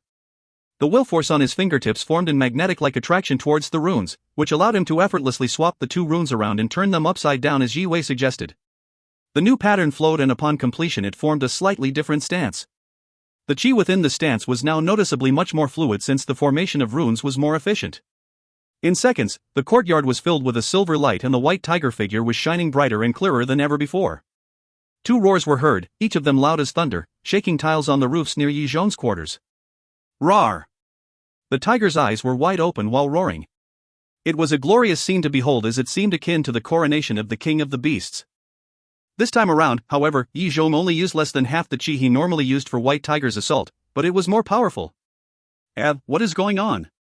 Yi Zhong was completely baffled. When he raised his head in shock, he doubtfully looked at the figure of the White Tiger above him. The power of the stance had undoubtedly improved by approximately 1/3. White Tiger's assault is the strongest stance among the 16 high-level spirit stances that the Yi seniors taught to the younger generation. How is it possible that one minor change improved a stance with such a long history so enormously? If you find any errors, ads pop-up, ads redirect, broken links, non-standard content, etc., please let us know. Report chapter so we can fix it as soon as possible. Chapter 18, Perfect Assault. Chapter 18, Perfect Assault. Yi Zhong was still not convinced by his senses and felt the astounding impact of the tiger's strike, then look over to Yi Wei with suspicion. Fluke? 1 out of 136, he picked one rune to alter and it just happened to refine the stance? Just how lucky is that? The tiger's roar echoed throughout the whole manor. The stronger family members' heightened senses were the first to pick it up. Everyone who heard it turned their heads towards the source and knew it was Yi Zhong from the direction it came from. Little Zhong works well under pressure, way to go! Judging by the tiger roar's magnitude, he is a good 30% stronger than when I last saw him fight. Yi Zhongqing was overjoyed. Well done, son. With your talent our family might just have a chance. Upon hearing the roar and realizing it was the sound of Yi Zhong's improvement, young and old in the family were happy and proud. The younger family members will be gathering around Yi Zhong asking for a show from their idol tomorrow morning. Yi Zhong's hands were still shaking, and he jogged his memory to investigate the drastic difference in power the modification caused. In hindsight, this minor change was actually genius, and it would only work on these two specific runes. The White Tiger's assault was passed down for generations and attempts to refine it have been carried out by the Yes predecessors, but Yi Wei's suggestion seemed to have spotted what they missed and made a more significant impact on the stance in terms of improvement. Wei, be honest with me, what was going on? Don't tell me you don't know what happened, or it was a coincidence, because I will not believe that. Yi Zhong looked excited and placed his hands on Yi Wei's shoulders, looked him right in the eyes as he said each word clearly with sincerity. I am not completely sure. A teacher at the academy told me I have outstanding soul sensibility and the potential to become a runemaster. Yi Wei did not hold back the information and answered calmly. He felt a bit embarrassed having played stupid and gotten caught out. Outstanding soul sensitivity and the potential to become a runemaster? Yi Zhong was startled and euphoric, his head was buzzing, overwhelmed by this tremendous surprise. Red Sentient Yi Wei could become a runemaster? He held Yi Wei's shoulder tight and wanted to make sure he heard right, even though his soul sensibility talent was confirmed by correction to the stance. Is that true? He was in seventh heaven. Yi Wei had refined the White Tiger's assault so casually. A potential runemaster Yi, this is big news. There were only around 30 runmaster apprentices based in Green Moon City to 3 runmasters. If Yi Wei was to become one with his connections, the Yi family can easily befriend powerful individuals for quests and expeditions. Taking these benefits into consideration, the talentless Yi Wei was actually the greatest treasure of Yi family, a hidden gem, a trump card that can turn things around and put the Yi clan on the map. If Yi Wei completes his training as a runmaster, he will become as strong as a 7-star condensed prime warrior. Nobody, not even the big 3, would look down on a family that houses a runmaster. Yi Zhong could not imagine how the elders of the family would react to Yi Wei's newfound talent. The Yi family has been the underdogs for too long. Ha ha. Little cousin, if anyone say anything bad about you, send them my way and I'll give them a good beating. Yi Zhong clenched his fist and declared his endorsement jokingly. The doubt in his mind and frown on his face vanished. Yeah, but cousin Zhong, I still need to become a 7-star student before I can perfect and create my own stances with the speed I am at now. It could take years, and the family still needs you to help out and do work. Yi Wei tried to bring his talent back to context, and he was slightly unpleased with the time it may take for him to become a 7-star student and make a difference with his own abilities. Do your parents and does Gramps know about your talent yet? Yi Zhong took a couple of deep breaths and regained his cool, and with a curious look he asked his little cousin.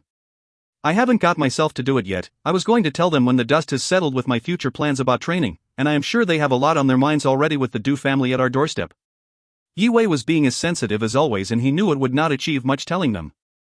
You should tell the old guys when you have the opportunity. They might be able to help you with your training and put your talents to good use for the family. However, it is important you don't let people outside our family know too much. Yi Zhong knew very well the Du family knowing about little cousin's soul sensitivity could put his development as a runemaster, or even his life, in jeopardy. Sure. Yi Wei nodded. He was more concerned about hearing news from Lin Ziyan regarding his apprenticeship with Master Yi, wondering if he would meet the master's requirement. Yi Zhong patted his cousin on the shoulder and laughed heartily, saying, Before the news reaches Grandpa, you won't get a lot of resources from the family. If you need help on that front, your cousin has your back. Thanks so much, big cousin. Don't thank me. That's what family is for. Yi Zhong's mood was greatly elevated having heard Yi Wei's good news and refining White Tiger's assault. The evening took a great turn for him. About White Tiger's assault, there is still one other node that can be refined, but it is more complicated than the previous change we made, thus I am not completely confident dealing with it. Cousin, we will have to work together. Seeking perfection, Yi Wei said sincerely. Another correction? Yi Zhong was in awe, his eyes sparkled like an innocent child. After what was done moments ago, the stance was as strong as a peak high-level stance could get, and there was still room for improvement? Where are you going with this? He was strong, but a 4-star warrior has his limits. His chi and primal energy were not enough to sustain anything more than spirit stances, but if Yi Wei and him can upgrade White Tiger's assault to a mist-level stance, then cosmic energy will descend and upgrade his sentient and cultivation by miles. The act of fighters refining a stance and pushing it into a higher level is what triggers the descent of cosmic energy. It's almost as if the cosmos listens to fighters' body and rewards those who are worthy by giving them a large amount of pure energy that other would take years of training to acquire and accumulate. Furthermore, the stance grading system is just an indication of the power it holds. If the performer upgraded a stance's power by switching the rune compositions and arrangement, they can perform the stances regardless of the star level requirements. Time is of the essence. Yi Zhong will be facing a strong, talented foe from the Du family in 3 days. To refine and perfect the stance he knows is the quickest way to raise his power and combat advantages, and with limited time he knew how tight his schedule was. What should I do? Yi Zhong looked forward to further improving the White Tiger's assault. He was desperate to hear what Yi Wei had to say and start working on it. I'm not sure how to fix this node, but I can tell your chi flow is being slowed down at that place. I would like to observe a few more times before confirming what is causing the problem. Yi Wei pondered before he made the statement. Okay. Whatever it takes. I trust you. Yi Zhong smiled and nodded. The cousins shared a look, enjoying the moment of openness, and started working on making Zhong's favorite stance perfect. With the experience he gained from the triple tidal palm refinement, he was more confident than the last time. Yi Wei pointed at the rune that needed correcting and started suggesting. If you find any errors, ads pop up, ads redirect, broken links, non-standard content, etc., please let us know. Report chapter so we can fix it as soon as possible. Chapter 19, Gift from the Heavens. Chapter 19, Gift from the Heavens. Get rid of the 23rd rune, swap the 38th and 40th runes with the 57th and 63rd one, also they need to be adjusted a little bit. Move them up a little more. Under Yi Wei's supervision, Yi Zhong's fingers started dancing in the air, leaving shining trails of runes. Because he was very familiar with White Tiger's assault, the efficiency he displayed along with his movements made it seem as if he was performing a majestic play. Since childhood, Wei and Zhong have been close playmates such that they did not need to use words to communicate, Yi Zhong would know how his little cousin wanted him correct the rune halfway through the hints. They had a bond similar to dancing partners. Yep, just like that. Slow down. You don't want to move it too much. Yi Wei frowned now and then, trying to feel the chi flow. There were 136 complex runes in White Tiger's assault compared to triple tidal palm's 36, finding a balance and an optimal route was therefore not as easy. The cousins were making adjustments for half of the evening. Yi Zhong got pale from fatigue as Yi Wei got increasingly frustrated as the night progressed without significant progress. Yi Wei was not only bothered by the lack of progress, his older cousin was only a 4-star warrior and he was draining his chi and will force rapidly. He didn't have enough to repeatedly perform a high-level stance much longer if he kept going like this. Hey cousin Zhong, let's take a little break? You should rest a little. Yi Wei was looking at his cousin, seeing droplets of sweat on his pale face that were vibrating due to his muscle spasms. Refinement was not a task to be taken lightly, even more so when Yi Wei was not correcting them himself but someone else. Yeah, good call. Yi Zhong nodded and gave up being stubborn. His dantian still had some reserves left, but he ran out of will force. His head got heavier and heavier, causing him to lose focus very often during their attempts. With the back of his hand he wiped off the sweat, then adjusted his breathing. Crossing his legs he sat in the middle of the courtyard. With the Yi family's falling star form running at full speed, he regained willforce and chi while the late night turned into early morning. The falling star form is one of the best formulas in Green Moon City. It only circulated for close to 4 hours, and Yi Zhong had already regained a big portion of his energy when the sun lit up the clouds while peaking above the horizon. Yi Zhong opened his eyes as the first drop of sun shone on his face, then he stood up and exhaled steadily. Let's continue. With enthusiasm and a good amount of chi to spend, Yi Zhong was determined to finish what they started, but his mental fatigue was visible from a slight frown. Yue caught the small gesture on his cousin's face and said, "The sun is coming up, can't we just call it a night? I can just come back tonight instead?" Yue was worried about his cousin's health, as he looked up to the brightening morning sky and suggested. Performing stances for the whole evening and through the night took a lot of energy and mental focus. The falling star form could indeed recover his body, a bit, but it takes time not training to regain freshness of the mind, which is crucial to a productive training session. Although there were still 3 days left till the fight, Du Hanyu was no ordinary opponent and Yi Zhong needed every second of training he could fit into his schedule to be able to compete against him. The refinement of White Tiger's assault could be the key to Zhong's victory. Yue had almost fully comprehended the chi path of the stance and he was more or less sure he could refine it within a day or two. As such, there was no point in Big Cousin pushing his body to the limit when he could be resting and be in better shape for the next day's training. "I am fine, I know my limits. Let's try a few more times before calling it." Yi Zhong was as stubborn as a bull. Though he was tired, a whole night of training got him in the zone and he did not want to stop just yet. "Well, a few more times it is then." Yue nodded reluctantly. He disagreed but understood his eagerness. The next couple attempts showed progress. The chi flow was much smoother, but the connection between the corrected sections was shaky, so close but yet so far. Summer mornings in Green Moon City were very pleasant, hot but not scorching. The summer breeze brought the refreshing scent of soil and fresh-cut grass. It woke up and refreshed their overworked minds a little. Get rid of the 23rd rune and swap the 38th and 40th with the 57th and the 63rd. Let's try placing the 103rd rune to the left of the 12th rune as well. Yue was nowhere close to being a martial arts expert, but he was very familiar to the structure of White Tiger's assault by now. The way it flowed was etched into his memory after seeing it repeatedly throughout the night. Although their progress wasn't a lot nor fast, the duo developed great synergy from the failures. Yi Zhong's fingers reacted to his little cousin's instructions almost immediately. Yi Zhong followed the instructions. At this point his body's movements were pretty much mindless. He finished drawing the 136th runes in the stance. The stance seemed to shine brighter upon completion. A low humming noise erupted out of nowhere from the last rune he drew, its glow gradually intensifying as the tiger took shape. The brightness transformed into a silver spike on the forehead of the beast. Blazing Horn Tiger. As figure of a powerful spirit beast took shape, it shook Yi Zhong. His exhausted mind was woken up by the beast's cry. The horned tiger stretched its muscular body and let out 3 roars from the bottom of its lungs. The sound wave slamming onto their eardrums, shaking the ground like a small earthquake. The brown soil showed underneath little cracks between patches of green grass. The terrifying pressure wave caused by the roar went through Yue's body. His inner ears were being strained to their limits. Hearing and feeling the third roar, he lost his balance and adrenaline sped up his heartbeat, but the paleness of his face did not reflect this. His fear could not suppress the joy erupting from the bottom of his heart. Smiling, he thought, "We did it?" From what Yue could tell, the runes were now at the most optimal combination. The cold-blooded tiger had become so powerful he thought it might have broken into the realm of being a forbidden spirit stance. While the duo were recovering from both their shock and joy, a massive pillar of light descended from the sky and engulfed Yi Zhong. The pores on Yi Zhong's skin opened up, bathing in the bright white light. His skin turned red and became warmer as the energy rushed through his body, rinsing his meridians insentient. This pillar of light was magnitudes larger than when triple tidal palm was perfected when Lin Ziyan received her gift. Lin Ziyan's triple tidal palm went from a low-level stance to a mid-level stance. This time around, though, the Yi duo achieved the unimaginable and brought White Tiger's assault up a whole class. The cosmic energy that descended was several times the quantity of Ziyan's. The vast amount of cosmic energy found its way into Yi Zhong and his body was trying to absorb it all. However, the rate of absorption could not keep up with the seemingly endless supply, as bolts of energy bounced off his body and were deflected in Yue's direction.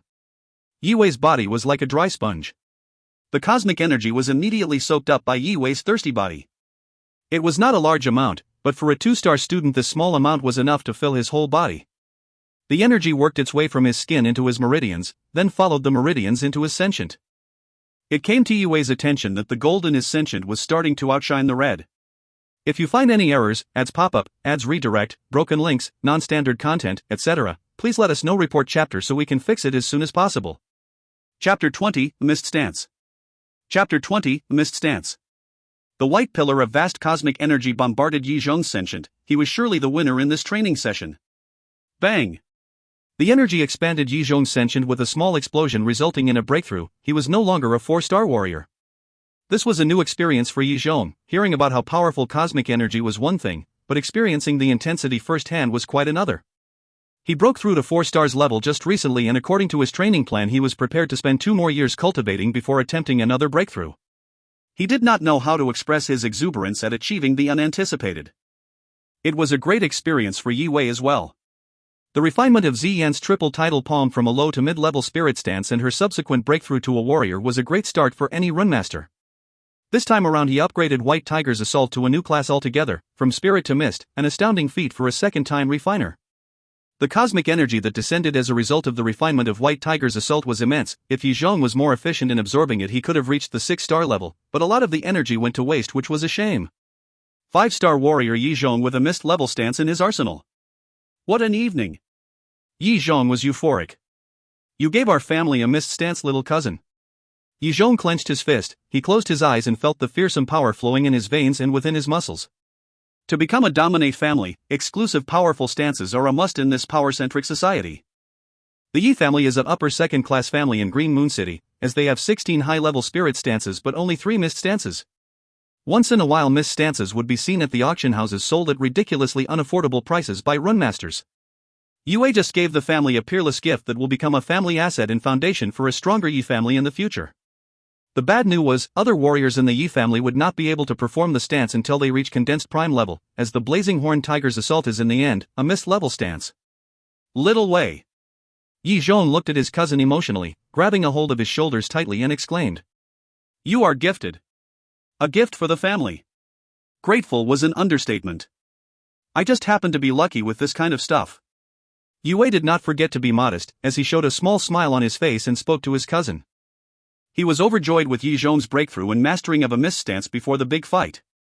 Ha ha ha. Whatever you say. However you did it, you made me a 5-star warrior and gave our family a Mist stance today. Yi Zhong could not thank his little cousin properly, he was still amused by what just occurred. Once upon a time, despite being supportive and loving, even Yi Zhong had to agree with the family's opinion when it came to how untalented Yue was. He had been rooting for his little cousin since he was a kid, and today it was an amazing surprise how help came from where he least expected. I am pretty worn out, Cousin Zhong, can I head home and sleep now? Yue yawned as the words came out of his mouth. Relieved from the pressure of constantly refining White Tiger's Assault, he was completely relaxed now and extra susceptible to the tiredness that had building up since the family dinner. How can he not be falling asleep? Yue gave his big cousin a farewell hug before clumsily dragging his exhausted back to his room. The sun has risen by now and the turquoise morning sky was decorated with a few scarcely visible stars. The Yi manor was covered in a screen of fog, like a bride's face covered by her veil. The summer breeze was mixed with the scent of blooming flowers, keeping Yue fast asleep. Meanwhile the master of the house was walking quickly, impatiently heading towards Yi Zhong's quarters. He was mumbling, looking a bit mean. It was apparent he prepared his mindset to train and instruct. It's not only Du Hanyu we should be worried about, there are also a few 5-star warriors little Zhong might have to put on the ground before facing Hanyu. And that as well won't be easy. Well, this time we will do what we can and roll the dice. From the deep and powerful tiger cries I could hear last night, Zhong has gotten better at using White Tiger's Assault. That is a silver lining. Grandpa was proud and smiling when he knocked on Yi Zhong's door, able to see the positive side of the current events. Who is it? Yi Zhong was already awake and fresh, motivated by last night's progress. He was training in the courtyard since he woke up. Gramps, he stated as Grandpa entered. Yi Zhengqing was positive, but Yi Zhong could still see he was worried and tired from the way his white eyebrows were arching. Did Gramps look this old at the banquet? He thought. Zhong, I heard your tigers roar last night. Do you have some good news? Grandpa was eager to confirm his hypothesis. Yeah, Grandpa. I made amazing progress last night. Yi Zhong wanted to tell Grandpa everything, about his breakthrough, how Yue showed his talent and refined Yi family's White Tiger's Assault into a Mist stance, but he wanted Yue to tell Grandpa the news himself, so he held his tongue in the end. The White Tiger's Assault is your best stance. I am sure you are on top of it. What we are going to be focusing on today is your battle experience and combat wisdom. Yi Zhongqing said solemnly. You are the strongest Yi in the younger generation. I am not saying the others are weak, but you are the one with the most potential to become a condon-faced prime warrior while the others' chances are slimmer.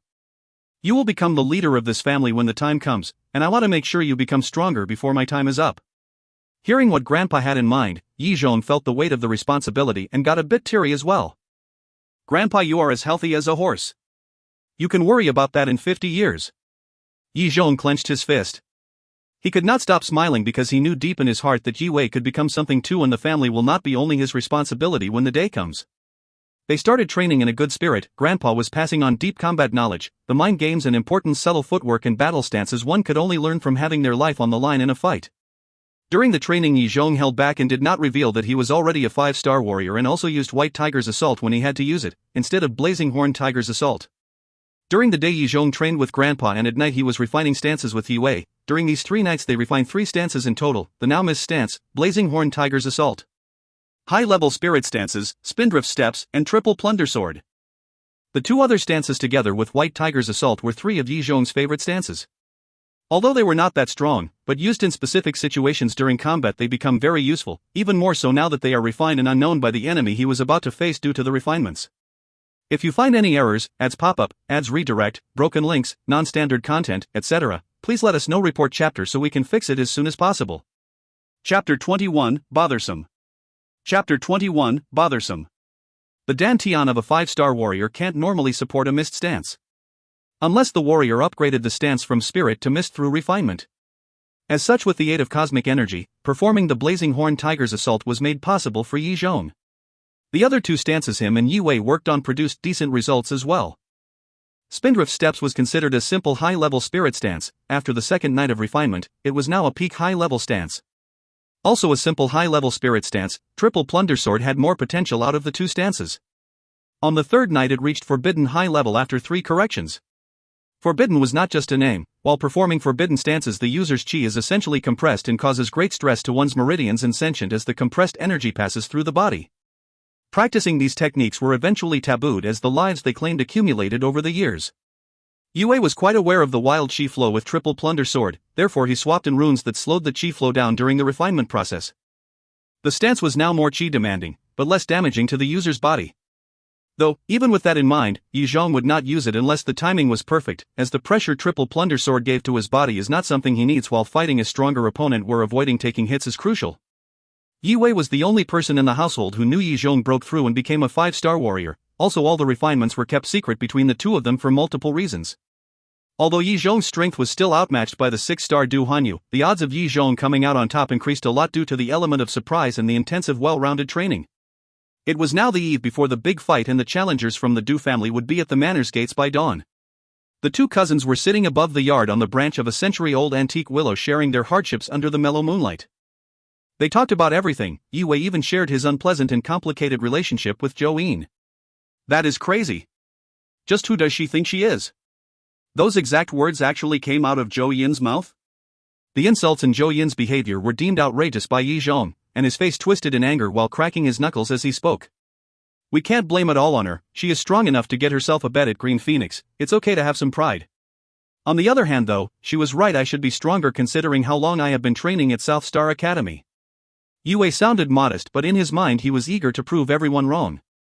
Little Wei, never underestimate yourself. One day you will be the dragon and her the snake, and then she will wish she had never said that to a runmaster.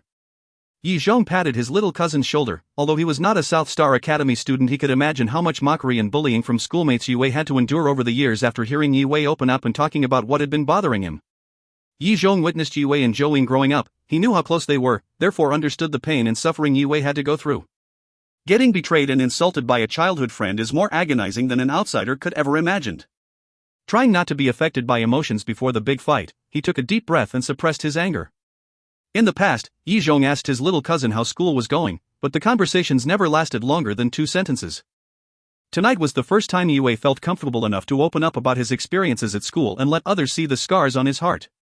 After unloading the burden he had been carrying around for the first time, Yi Wei felt content and relieved.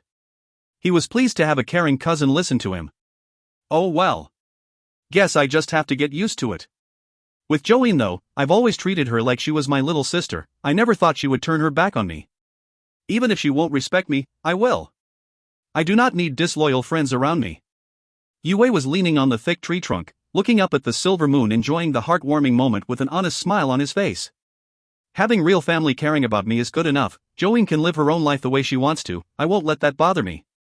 Thinking about all the people who really care for him, Yue couldn't help himself and was thinking about Lin Ziyan. Her figure appeared in his mind out the blue. Apart from my family, Ziyan might be the only person who really cares about me.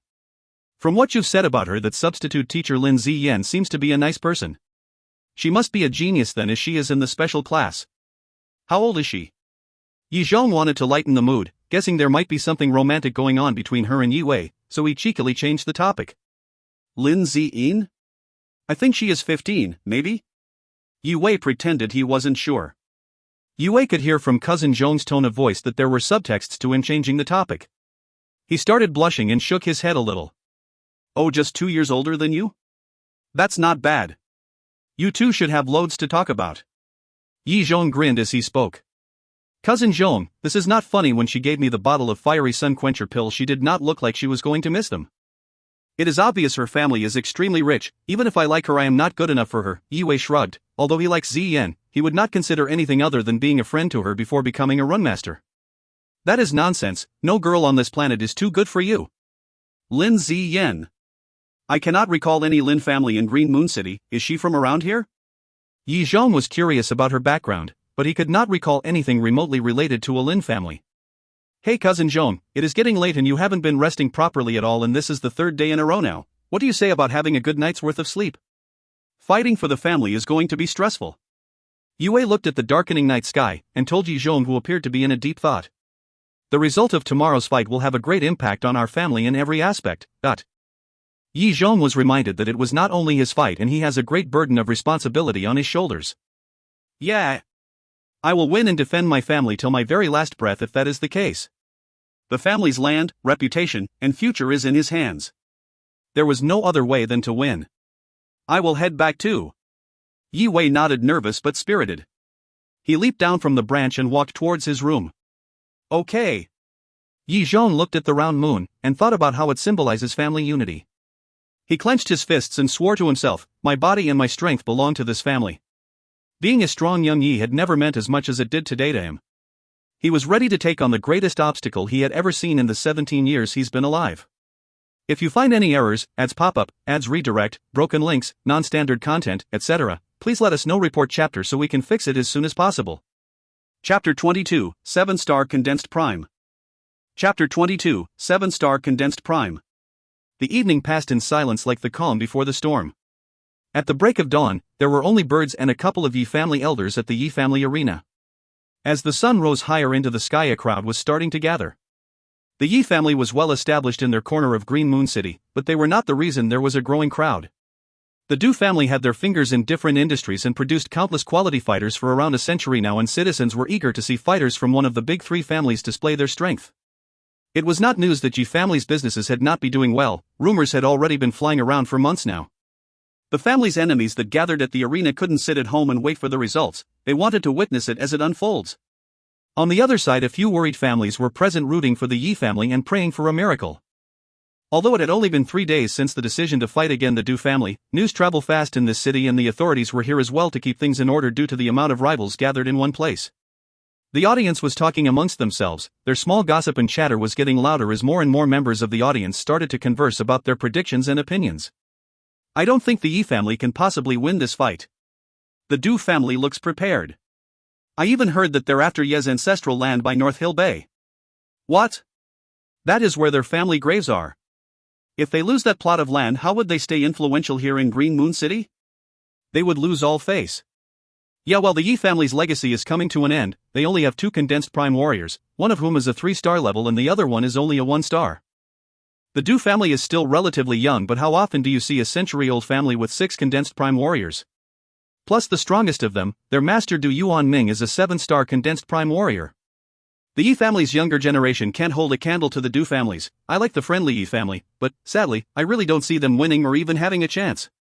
The audience all looked to the side of the arena as the Yi family arrived. A majestic aura lingered around Yi Zhengqing as he looked over the crowd, then sat down in front of the arena, wanting to be close to the action.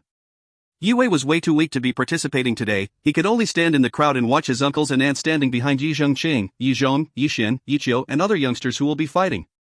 The whole Yi family was tensed, worried about the family's future. The contestants from the Yi family were all looking extra nervous. Being the best youngsters in the Yi family had never given them this much pressure. Yue had his head down and his fists were clenched. Cousin Zhong, don't be scared by the pressure. Yue was young, but growing up in a big family taught him that reputation was everything. If the Yi family were to fall now and scatter across the lands, it would be the end of what the family had achieved so far, and they would not get any help rebuilding what they had. Other families will always put their own gains in front of everything else. Humiliation today will hurt every member of the family. The tension in the air was palpable. The master of the Du family, Du Yuanming, is here, together with Linghe Merchant Guild's president Dong Ho and General Zhou Wu. The announcer yelled. The tension at the arena intensified. The gossiping crowd fell silent and turned their eyes towards the entrance of the arena, awaiting the Du family camp's arrival impatiently. Let them in! Yi Zhengqing yelled in cold rage. The veins on his arms were popping out. He mumbled to himself, the Du family made an effort to invite those two? I guess the rumors about General Zhou and President Dong being bought was the truth after all. The intentions of the Du family were clear. The general and Linghe Merchant Guild's president were here to pressure the Yi family. They wanted to seal the deal as soon as possible when they defeated the Yi according to their plan. The arena gates suddenly opened, letting in a great amount of uniformed men, who laid out a long red carpet at the entrance. An intimidating blood-soaked silver sword crest was embroidered into each and every one of their uniforms. They have finally arrived. Judging by spirit, the Du family already had an advantage. The carpet split the crowd, and Du Yuanming came walking in. He entered with a swagger, chatting with the crowd on both sides as if socializing is what he came here for. Behind him to his right was a well-built middle-aged man in a black battle robe. His face told a bloody tale. Underneath his broad forehead was a long and hideous scar across his evil-looking face. General Zhou of Green Moon City was an experienced warrior, a 7-star condensed prime warrior. Rumor has it that General Zhou's face turned emotionless ever since the Shin dynasty decided to purge the rebel force. General Zhou was commander of the army, killing rebels hiding among civilians as well as suspicious innocents. This was the start of his cruel reputation. On Du Yuanming's left was a slightly chubby man in an exquisite silk robe. He had the carefree smile of a rich man on his face and the attitude to go with it. President Dong Ho of Linghe Merchant Guild, a 5-star condensed prime warrior. Behind the three men leading the way were more than 10 chatty teenagers, all of them with a smirk on their faces while boasting and trashing the Yi family. They were the challengers from the Du family and some of the strongest teenagers in Green Moon City. Within the group was one of the top 5 strongest teens in the city, the 6-star warrior Du Hanyu. The Yi family stared at the Du family with hatred while they entered the arena. Their businesses were at the worst point they had ever been at, with the last 2 months being especially rough. Being poor was okay, but to live without dignity was not. As such, right now protecting the family's ancestral graves was all that was on the Yi family's mind. Yuanming, do you see their faces? Apparently the Yi family hates you by the looks of it. The chubby Dong He was amused by their aggressive postures. If you're not hated, then you're doing it wrong. The master of Du family shared some life philosophy with him. Business is war in a sense. If you lose you can't blame anyone but yourself. Ha, I guess you are right to an extent. But it's not exactly fair for the Yi family now that you have Lu Feng in the boat on top of the connection your family has. Taking over their mystic scroll and arms business was a certainty from the start, right? Dong Ho had been business partners with the Du family for a while now. He more or less knew their tactics inside out. Master Yi, Master Mu, and Master Ning were the only 3 rune masters in Green Moon City. Rumor has it that Lu Feng was Master Mu's love child. He was Master Mu's first apprentice and the main reason the Yi family's scroll and arms sales were in the dumps. He was the supplier of the Du family for this business attack. It's in both our family's and Lu Feng's interest. He did his part in securing our supplies and now we just need to get what he wants from the Yes to finish the deal. Du Yuanming had an evil smile on his face. Lu Feng promised to sign a 30-year supply contract if the Du family would give him the Yi family's ancestral land next to North Hill Bay. The Yi family doesn't have a say in this. We will deliver when our youngsters destroy their kids today. General Zhou's deep voice had great presence. He was appointed by Lu Feng to make sure Yi Zhengqing handed over the deed once the fight was won.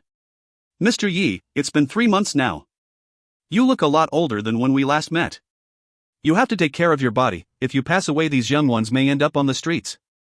Ha ha ha ha. Du Yuanming stared at Yi Zhengqing and shouted. The volume of his laugh was as immense as thunder. His statement rang out and was heard clearly by every single member of the audience. The staggering power of a 7-star condensed prime warrior, he broke through. The impulse knocked everyone in the arena back a few steps, as most of the audience were ordinary students who seldom got the chance to meet even their own family master. This was their first time witnessing a person this highly ranked. There were only around 10 people who had reached this level. Yi Zhengqing stood in front of the Yi family, using his qi as a shield to protect himself and the family members behind him. Just worry about your own problems. My aged body is in good shape, it's got at least 50 more years to go. Though I have seen stronger men than you through the years I have lived, Mr. Du, and sadly, most of them are not alive now for some reason. Yi Zhengqing's voice did not pack as much power, but it had a penetrating quality, dissolving the pressure from Du Yuanming's sonic waves. Although Grandpa did all he could to shield his clan, Yue, who was standing away in the corner, still felt the pressure, and he was too weak. His sentient felt like it was about to be crushed under the pressure. No! I can't faint here, everyone else is on their feet. I can't let Du Yuanming put me to my knees just by his voice. Mental strength was the only thing keeping Yue standing up. His forehead was dripping with sweat and his body was cramping. The 7-star condensed prime warrior's crushing power not only pressured Yue's body, his sentient was suffering as well. The stinging sensation was agonizing. I will not give in. Years of being the weakest in his family had given Yue an impressive iron will. That scream, that willpower came from the bottom of his heart and flipped a switch in his sentient. All of a sudden a golden spark was shining bright in his sentient and created a tiny explosion, fighting back Du Yuanming's power. Bang, dot. The pain made Yue's face pale, but he felt stronger somehow. His sentient was expanding. Yue's sentient took over his body, filling it with qi and strengthening his bones and muscles. It made him a 3-star student. Yue was bare conscious, but he did notice that he broke through. What just happened? He was surprised and confused. For any other student, cultivating would become harder once they hit 7 stars, having to master mystic runes. But with Yue, it was the opposite for him, and he knew it. When he gets to 7-star level, he can start using stances and gain cosmic energy from creating and refining stances due to his superior runic knowledge. Not only would he not slow down, his cultivation would speed up immensely. Not long now, only 4 more to go, then I can truly make a difference. If you find any errors, ads pop up, ads redirect, broken links, non-standard content, etc., please let us know. Report chapter so we can fix it as soon as possible. Chapter 23, Runical. Chapter 23, Runical. The psychological warfare started long before the official fight. Tension was high and weapons were already drawn. Du Yuanming did not expect Yi Zhengqing to talk back, and his face went black. Let's see if your C**kindness will help you hold your little plot of land, old fart. The servants of the Du family put a table down in the arena and 3 chairs around it for the patriarch, the general, and the merchant guild president. Comfort was their priority over respecting the host. Yi Zhengqing, now that we have General Zhou and President Dong as witnesses, I am going to ask you one last time.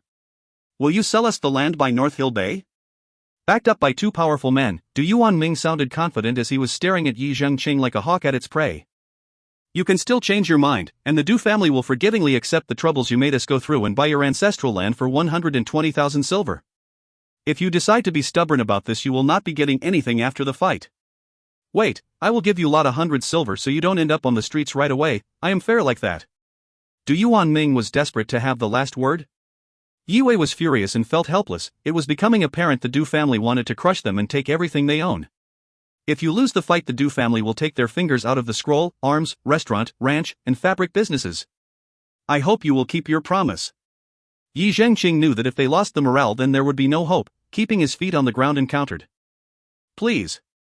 Du Yuanming looked scornfully at the youngsters within the Yi family camp. He laughed and said, win with what?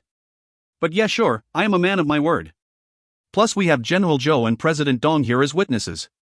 You just have to win for us to keep our promise. He was relaxed and confident, and didn't really care about the details. Words are just words, put it on paper. Yi Zhengqing took out the contract he prepared, stamping his right index finger quickly on the contract. The inscripted contract flew out and stopped in front of Du Yuanming. Yi family's trademark telekinesis skill. I like your attention to details. I guess I could use some security too. Du Yuanming cleared his throat. He quickly scanned through the contract and then put his handprint on it without hesitation. Remember, this is a deathmatch. Yi Zhengqing looked at his grandchildren. He was not ready to lose any of them. Yi Zhong caught his grandpa's worrying look and signaled to grandpa that things will be fine with a solemn gaze. Yi Zhengqing stamped his cold hand on the contract. There was no way out now. Rules are as follows: 3 youngsters from each side, fighting one-on-one with one fight at a time. The family with the last standing contestant is the victor. Any questions? General Zhou had a bloodthirsty look as he turned and announced the rules to make sure everyone heard them clearly. No objections. Yi Zhengqing's deep voice has sounded more confident at other occasions. No objections. Du Yuanming on the other side sounded a lot more spirited.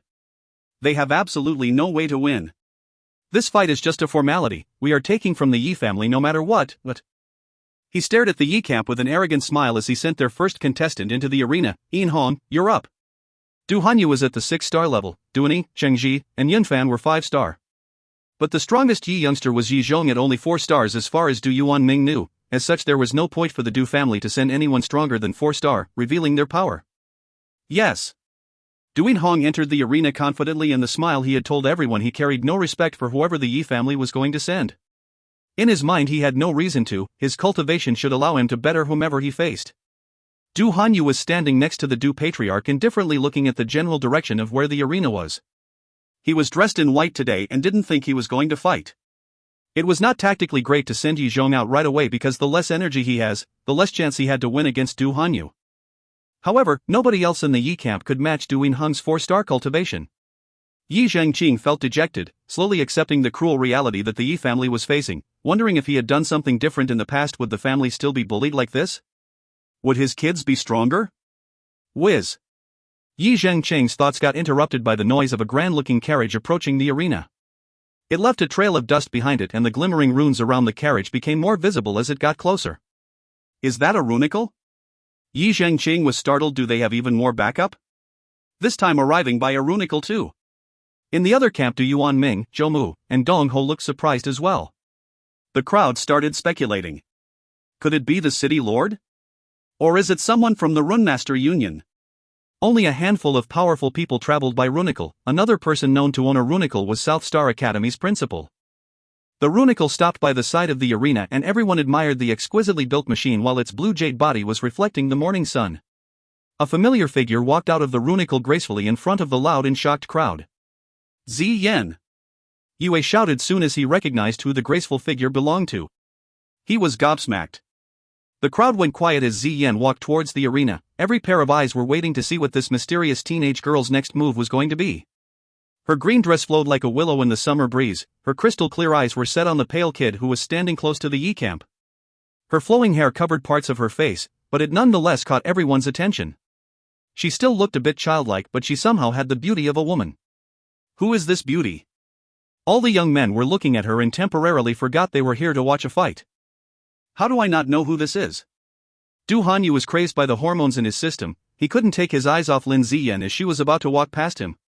The pretty face and the elegance, this kind of classiness is what I want in a girl. Du Hanyu was agitated. He adjusted his shirt and cleared his throat before he walked up to Ziyan. With a warm and friendly smile on his face, he introduced himself to the girl of his dreams. Pleased to meet you, I am Du Hanyu from the Du family, one of Green Moon City's big 3. Lin Ziyan registered his words but decided to ignore him. She looked at Du Hanyu for a second, then faced forward again, continuing on her course. If you find any errors, ads pop up, ads redirect, broken links, non-standard content, etc., please let us know. Report chapter so we can fix it as soon as possible. Chapter 24, From Whom? Chapter 24, From Whom? Du Hanyu's hand was left hanging, his smile becoming stiff. He could not believe what just happened. When he returned to reality, he embarrassingly pulled his hand back to his body. His face was bright red as if it's just been slapped. A hostile look replaced his fake smile as Du Hanyu stared at Ziyan's back. If she didn't walk out of a runicle, he would probably have walked up to her and slapped her. The strongest teenager in the Du family usually didn't get ignored in any circumstances unless he was asked to be left alone. Who is this young girl? And what's with the runicle? She is definitely not an ordinary girl. Grandpa Yi Zhengqing was wondering what business this mysterious girl had here at the arena on the morning of this big fight. Yi Wei was the only one in the family who knew Ziyan, and even he did not know her intention. Let alone the rest of the family. They were getting increasingly confused and anxious as Ziyan got closer, especially Yi Zhengqing. He did not want the situation to get worse than it already is. Good morning, Patriarch Yi. Lin Ziyan politely greeted Yi Zhengqing with a bow. From how well she presented herself, Yi Zhengqing could tell that this was no ordinary girl. She started searching for someone in the crowd as her sweet voice like an angel's faded into the crowd's noise. Lin Ziyan looked excited like she had some news to share. Hey little girl, are you looking for someone? Yi Zhangqing was pretty sure she meant no harm by now, but still, he would like to know what she was after, as by the looks of it she was looking for someone from the Yi family. This small disruption actually got his mind off the stress he was under. Does anyone know this girl here? I am looking for Yi Wei. She answered. There were too many people standing in front of Yi Wei, and despite her greatest efforts she could not see him. For whom? The Yi family camp was speechless.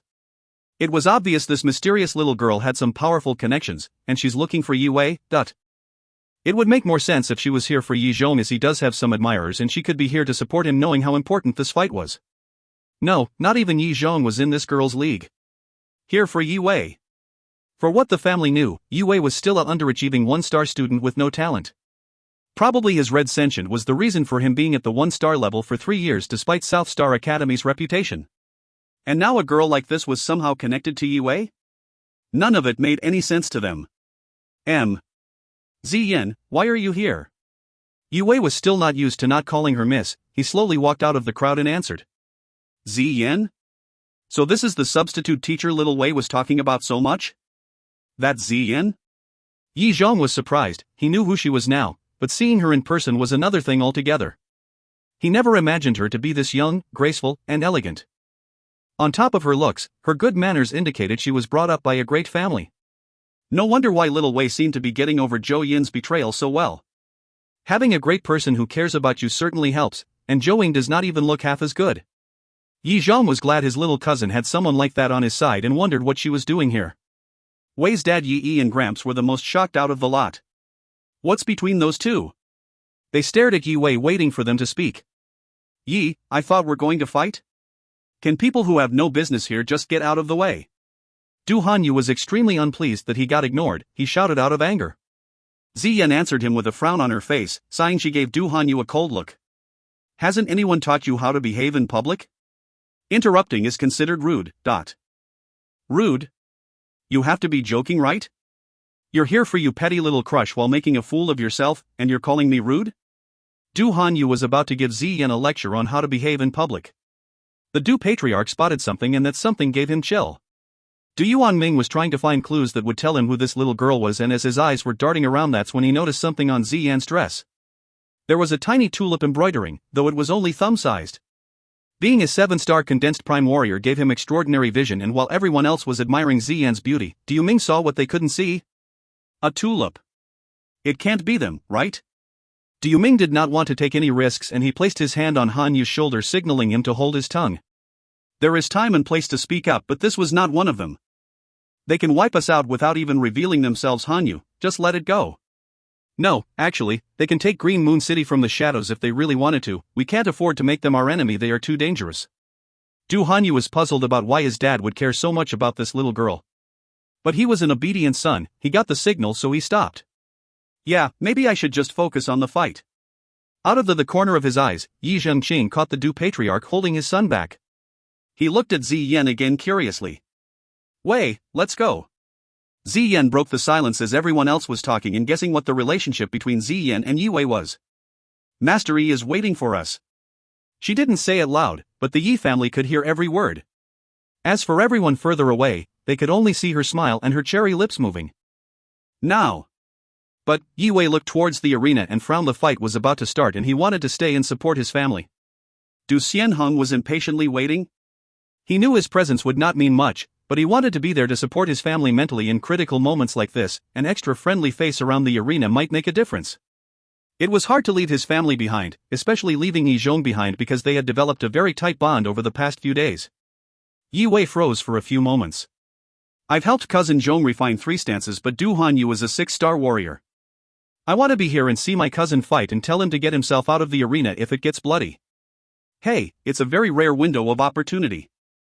I have no idea when Master Yi will have time for you again after this morning, so please come with me.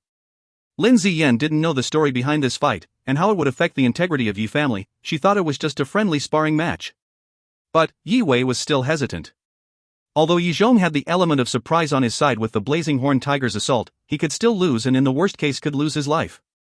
Yi Wei knew because he would do the same, give his last breath defending the family's name. And he wants to be there to drag Yi Zhong out of this exact situation if it shall happen. I don't want to go. Did I hear right? Master Yi wants to see Yi Wei? What is going on? The Yi family was discussing between themselves. Everyone knew the most influential person in Green Moon City was not the city lord, in fact it wasn't anyone who lived in the castle. It was Master Yi. With his infamous weird temper and busy schedule he remained pretty mysterious outside his close circle. Even the big three and the city's officials do not really know much about him. Yi Zhong walked up to Yi Wei, patted his shoulder and said quietly, Wei, this is your chance and our chance, you cannot let this one slip. If Master Yi likes you might be able to get him to come here and solve this mess for you. Cousin Zhong, Yi Wei wanted to say a lot of things, mainly his worries. Stop being a little girl and go. Yi Zhong interrupted him and gave him a push towards Ziyan. Yi Wei grinded his teeth, Ziyan, I'll go with you. He saw the bigger picture in the end. Ziyan was confused by Yi Wei's indecisiveness. It is great honor for anyone, but Yi Wei seemed hesitant to meet Master Yi. Go son, don't make him wait. Yi also patted Yi Wei's shoulder. He could feel the cousin duo was hiding something. They had been hanging out a lot lately and now Yi Zhong seemed to be the only person in the arena who had any idea about what was going on. It seemed a little suspicious, but it was a possible way out of the Yi family's sticky situation, therefore nobody tried to stop him from leaving. I will be back as soon as possible. Yi Wei took a deep breath and decided to take the opportunity. If I can befriend Master Yi and get him to come save us. Ziyan, I am ready. They headed to the runicle side by side. Not long after they entered the runicle shone bright, primal energy lifted the runicle into the air as the runes lit up. Turbulence picked up some sand and stones as the blue and green runicle flew 100 meters away in the matter of seconds. If you find any errors, ads pop up, ads redirect, broken links, non-standard content, etc., please let us know. Report chapter so we can fix it as soon as possible. Chapter 25, Yi Wei's Talent. Chapter 25, Yi Wei's Talent. Yi Zhangqing was left puzzled as the runicle flew away, and it was at this moment that he realized how little he knew about what his grandson was doing these days. Zhong, you know something about this little girl and what she has to do with little Wei? Asked Yi Hai with a deep frown. Yi Zhong is usually not the kind of kid who hides information from his family. Grandpa looked at him demandingly. The family longed for an explanation to their relationship. Actually, little Wei has phenomenal soul sensitivity. His talent was discovered by one of his substitute teachers recently, and because of this his substitute teacher is going to introduce him to Master Yi to possibly become an apprentice runemaster. Under the intense social pressure, Yi Zhong felt a bit guilty for not being transparent and open as such he could no longer hide it. There was no point hiding it now either. Everyone knew Yi Wei was heading to Master Yi's place. He missed his chance to tell the good news to the elders himself. Yi had always been a caring father and tried to be there for his son, so this news surprised him greatly and also shamed him a little. He felt like he did not know anything about his son. Yi was not the only person who looked surprised. The rest of the family was staring at Yi Zhong, speechless and struggling to believe what they just heard. Every child in the Yi family deserves the same opportunities. This had always been Yi Zhangqing's motto. He always tried to be fair with attention and resource distribution no matter how limited they were.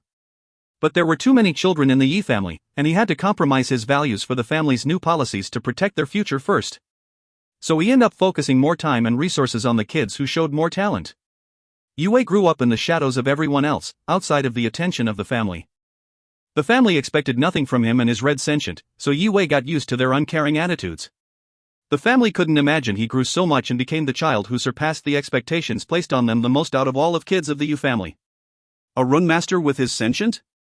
Yi Wei wasn't even expected to become a warrior. Never mind the details, we could have a runemaster in the family soon. Yi Zhangqing's voice trembled. He could not describe in words how excited he was. Yi Hai too was slightly ashamed. I scolded him pretty hard the other night for not training hard enough. Why didn't he just tell me he has been doing his best and actually achieved something incredible? Dad, it's okay he's a boy, but a mature one. Little Wei understands you just want what's best for him. Yi Zhong smiled. He was proud of who Yi Wei was becoming. Yi started to tear up. Zhou Wan and him had gotten a few white hairs over the years worrying about Yi Wei's talent. All the worry and bitterness just turned into hope and good wishes. They were relieved to hear that their son had a bright future ahead of him. Yi Zhangqing calmed down a little. Having a runemaster in the family would help solve many problems the family was facing. Not only can Yi Wei become the next patriarch, he could also be the key to the Yi family reaching new heights. He looked across at the Du camp with a clenched fist, determined to protect his family and hold things together. Buying time for Yi Wei now was the most important task. Everything would be fine once he was with Master Yi. Du Yuanming stared at the dispirited Yi camp and he heard Master Yi's name mentioned. Yi Zhengqing had already stamped the contract. When we crush them in this fight there will be no turning back, there is nothing Master Yi can do. Master Yi was known for his weird temper and being a hermit who doesn't interfere with personal disputes. He will not interrupt a mere fight, who cares about the Yi family anyway? He thought it was naive for the Yi family to put their faith in Master Yi, and their misplaced faith will be meaningless against Lu Feng's plans to get a hold of their ancestral land. Brother Yi, the contestant from the Du family is already standing in the middle of the arena. How long will you keep us waiting? Are you scared? Du Yuanming taunted, wanting to get this done with soon as possible. Yi Zhengqing frowned. The three strongest youngsters on their side were Yi Zhong, Yi Qiu, and Yi Yuan. And only Yi Zhong could match Du Xianhong's 4 stars. It's a shame we didn't spend more time and resources on Yi Wei, he could be fighting for us today. Hope we will get through this for our family's sake, our future, and I want to make it up to that boy. Gramps, let me fight. I might not be able to win, but I can waste his energy and set it up as an easy fight for Cousin Zhong. This is the only way. Yi Yuan was staring at the center of the arena, thinking it would not be an easy fight. Gramps, there's no point. Du Xianhong is going to toy with Yuan and will probably kill him. I will deal with this on my own. Yi Zhong stepped up and walked in front of Yi Yuan. No Gramps, let me. Yi Qiu also stepped up, determined to do what she could for the family. Grandpa was proud of how the 3 strongest youngsters want to work as a team to wear the Du family down. It was obvious they put the family's honor in front of everything else. It was not a hard decision, but it was hard to actually send any of these kids out into the arena. Yuan, do your best. It will be a game of hit and run. Yuan attack quick and then move back to safety. Waste Du Xianhong's energy as much as possible, make him reveal as much as possible. Make him slower and weaker. Do your best. Yes. Yi Yuan nodded, his baby face showed nothing but focus and determination as he walked up to his opponent with his head held high. The crowd went quiet. This was history in the making. The runicle was large and spacious, 10 meters long, as well as tall and wide. The shining green runes on the surface decorated it elegantly, taking the green from the structure and flying around the runicle like little stones of emerald. It almost looked like a little temple from a distance. Though it was flat in the front, the ride was smooth because some of the runes were redirecting the turbulence and drag around the vehicle. Ziyan and Yi Wei could not feel they were in motion at all. The interior was luxurious, the seats and floor were covered by exquisite ferret pelts. By the seat was an elegant table crafted with the highest quality of amboin. But none of this concerned Yi Wei, his mind was still in the arena with his family. Du Xianhong is a 4-star warrior, Yi Qiu, and Yi Yuan shouldn't risk themselves, but it's already a tight fight between Cousin Zhong and Du Hanyu. If we were to start with Cousin Zhong we won't be able to win in the end. What can be done? The win condition for Yi family is basically for Yi Zhong to finish the first 2 Du contestants without showing his 5-star cultivation and the refined stances. If he could somehow do that and still have enough chi while not being injured, Yi Zhong could win. But the problem is, Yi Zhong would have to fight 3 people, which is practically impossible. Yi Wei was confused and restless, thinking about the best scenario and ways out of this crisis for the Yi family. Yi Wei, are you okay? Looks like you have something on your mind? Lin Ziyan asked casually, hoping to get an honest answer. She was not stupid and could see Yi Wei was preoccupied. For the whole ride Yi Wei was looking worried. It was very common in Green Moon City, and even the rest of the empire, for different families to have sparring matches every so often. She had no idea what the Du family and the Yi family were fighting for. It's nothing. Yi Wei shook his head, pretended nothing was wrong. The Du family is in the end one of the biggest establishments in Green Moon City. Now that they have joined forces with General Zhou and President Dong, Yi Wei he thought even if Lin Ziyan seemed to have some influence she wouldn't be able to do much about it. Master Yi was Yi Wei's only hope. Slowly realizing he would be a key part of the family's future, Yi Wei needed a confidence boost. Ziyan, do you think Master Yi will accept me as a disciple? If you find any errors, ads pop up, ads redirect, broken links, non-standard content, etc., please let us know. Report chapter so we can fix it as soon as possible. Chapter 26, Entry Exam. Chapter 26, Entry Exam. I was able to refer you to him, but to become his apprentice is not an easy task. It's very much up to you. Your performance will be the deciding factor. Lin Ziyan's well-defined eyebrows moved as she answered. This meeting was a serious matter to Ziyan because it was her who discovered Yi Wei's talent and as such her duty to follow up. Ziyan was under the impression Yi Wei was acting nervous and weird because of their meeting with Master Yi. If I were you I wouldn't worry too much. She tried to calm his nerves. Your soul sensitivity is very strong. I would even say it's close to a qualified runemaster's level.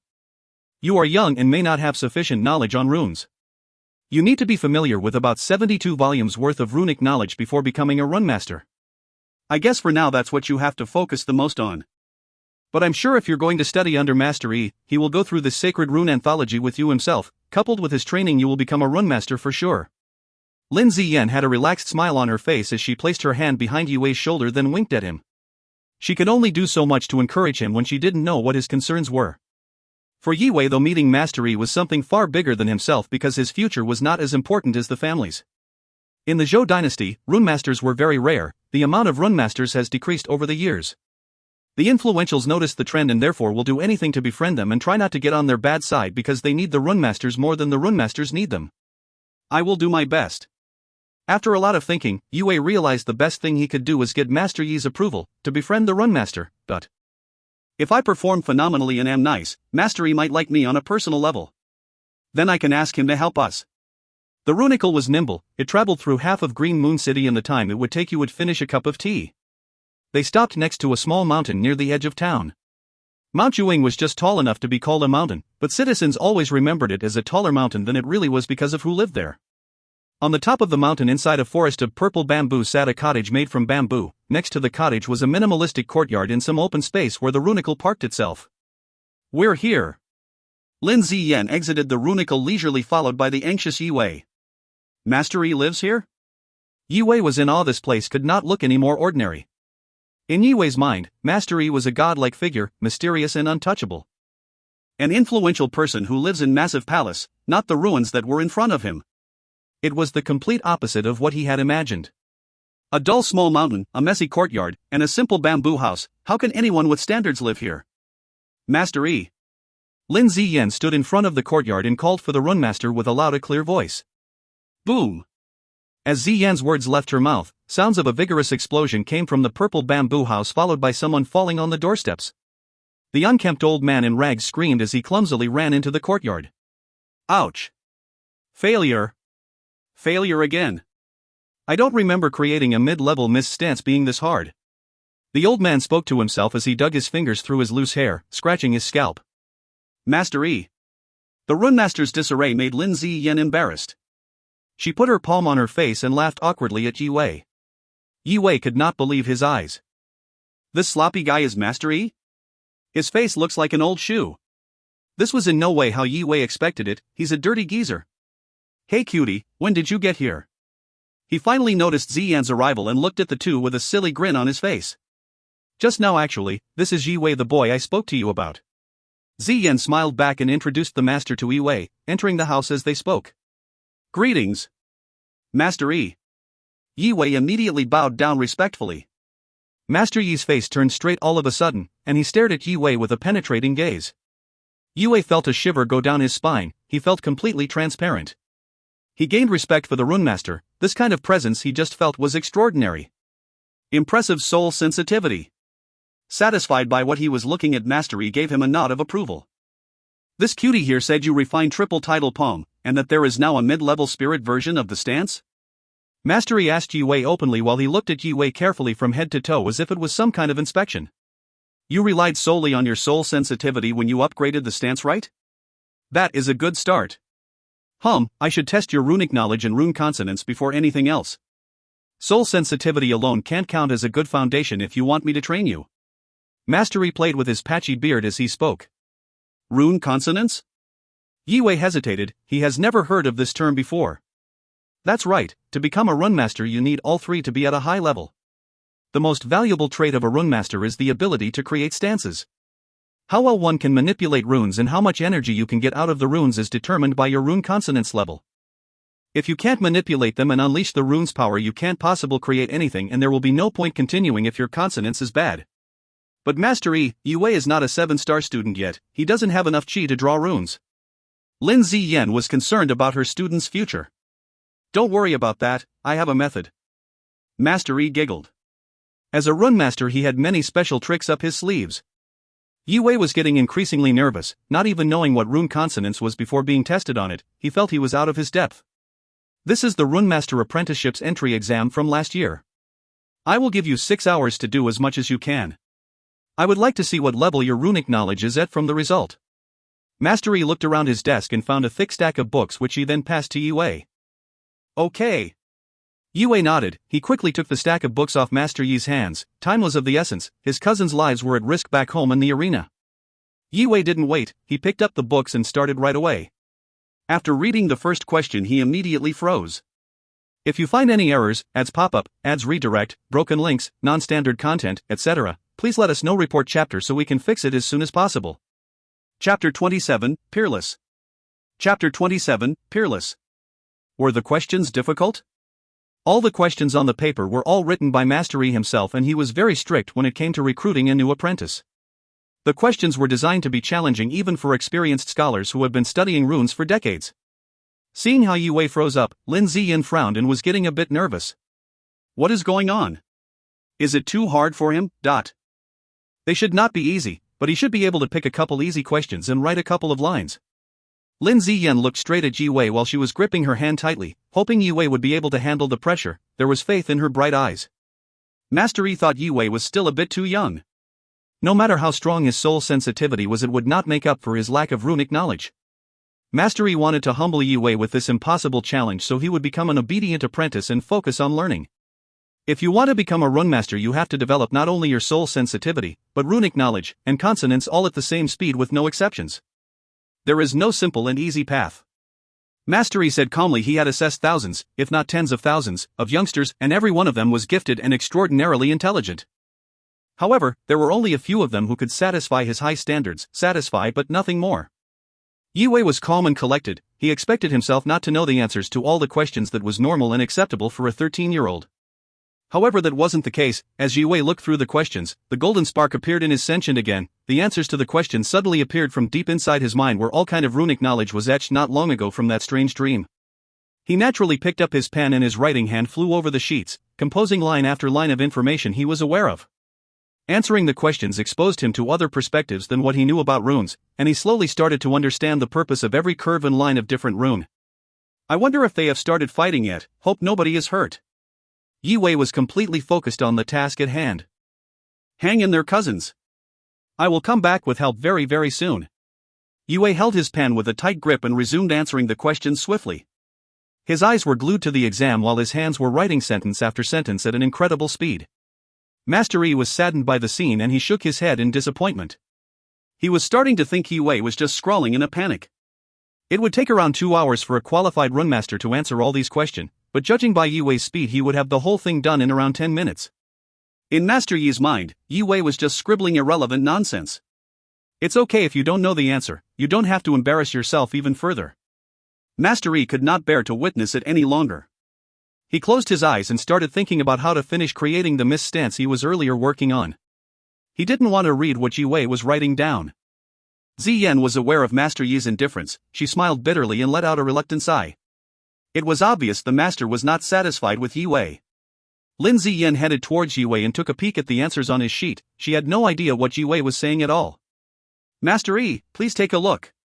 It didn't take Yue very long before he put his pen down on the table. He exhaled relaxingly as he finished. After stacking the answer sheets into a tidy pile, he respectfully handed them to Master Yi. Sure.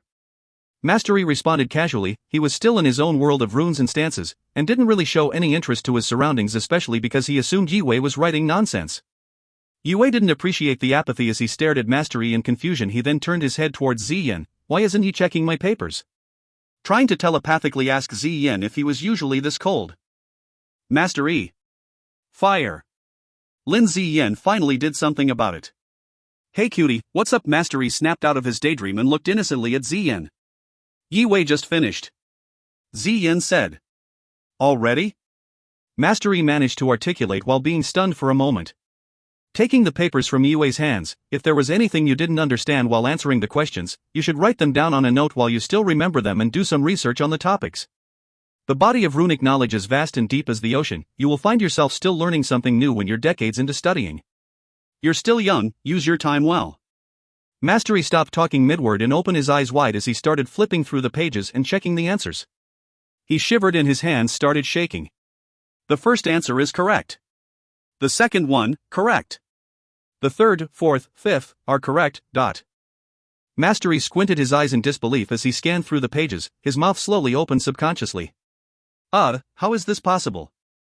Curious and shocked, Master Yi went through the answer sheets as quick as he could. Not only did he not spot any mistakes, the answer Yue wrote were very precise and well structured, they were perfect. Master Yi could not believe his eyes. He flipped through the pages back and forth, carefully rechecking the whole thing 3 times before he gently placed the answer sheets on the table, then suspiciously looked at Yue.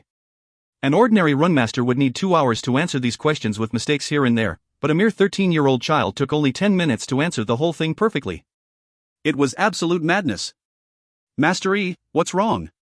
Seeing Master Yi's complicated facial expression, Lin Ziyan was worried for Yue. Yue too turned his head towards Master Yi. He was pretty confident, but in the end it was more or less effortless for him to finish the task. Yue's heart was racing while he looked at Master Yi's strange facial expression. He desperately wanted the Runemaster's approval, so hopefully he could make an impact on the crisis his family was facing, with the aid of the ultimate power in Green Moon City. Are you not just 13? This is very strange. Master Yi gave Yue a weird look again, trying to remember himself when he was 13. Even the talented child he was could not have done what Yue just accomplished. His soul sensibility is ridiculous, and with this kind of understanding of runes. Even with mediocre consonants, this kid is a rare find. He can shine bright like a diamond with a little polishing. Genius are always very hard to fathom. Yue, you were born to be a runemaster. This kind of powerful soul sensitivity is rare, despite that I have seen it before, but your understanding about the nature of runes is peerless. If you're not going to become a runemaster, you are wasting your life. Master Yi was emotional. He just found the disciple of a lifetime. If you find any errors, ads pop up, ads redirect, broken links, non-standard content, etc., please let us know. Report chapter so we can fix it as soon as possible. Chapter 28, Flaming Golden Lotus Stance. Chapter 28, Flaming Golden Lotus Stance. Lin Ziyan had never witnessed Master Yi complimenting anyone. After the shock in processing the situation, a joyful smile shone from her face. Then she quickly walked up to Master Yi. Master Yi, how did he do? Ziyan asked curiously. With that beautiful smile, her face looked even prettier than it usually did. To my standards, he answered perfectly. I definitely underestimated him in the end. It's unbelievable how much he knows about runes considering he has only been living for 13 years. Master Yi exclaimed. When he was 13, his understanding of runes was elementary. This was the standard entry exam of Master Yi's on runic knowledge. From experience, youths ages 20 to 30 would be lucky if they answered 60% of the questions correctly, and the people who could reach 70% were considered geniuses. Last year, when Master Yi recruited apprentices, there were 38 candidates in total. Only 4 people got 60% on the entry exam and nobody reached 70%. Yue answered all the questions perfectly and with incredible speed on top of his accuracy, but... Yue, what will happen now is that I am going to test your rune consonants. With your soul sensitivity and runic knowledge, if your conscience is not too shabby, then I will be able to do something with you. Master Yi smiled at Yue. It had been quite a while since Master Yi was enthusiastic about a candidate. He who was usually calm and collected could not wait to test Yue's rune consonants. As the runemaster mentioned, to become a runemaster, Yue would need soul sensibility, runic knowledge, and rune consonants. Without any one of the 3, it was not possible to become a runemaster. Sure. Yue nodded. He was confident at this point due to the praise. He just wanted to get the formality done with and ask Master Yi for help. He was way more relaxed now that he had 2 out of 3 topics covered aced. Yue, you can do it. Lin Ziyan clenched her little fist and cheered for Yue. This was the last step. Thanks Ziyan.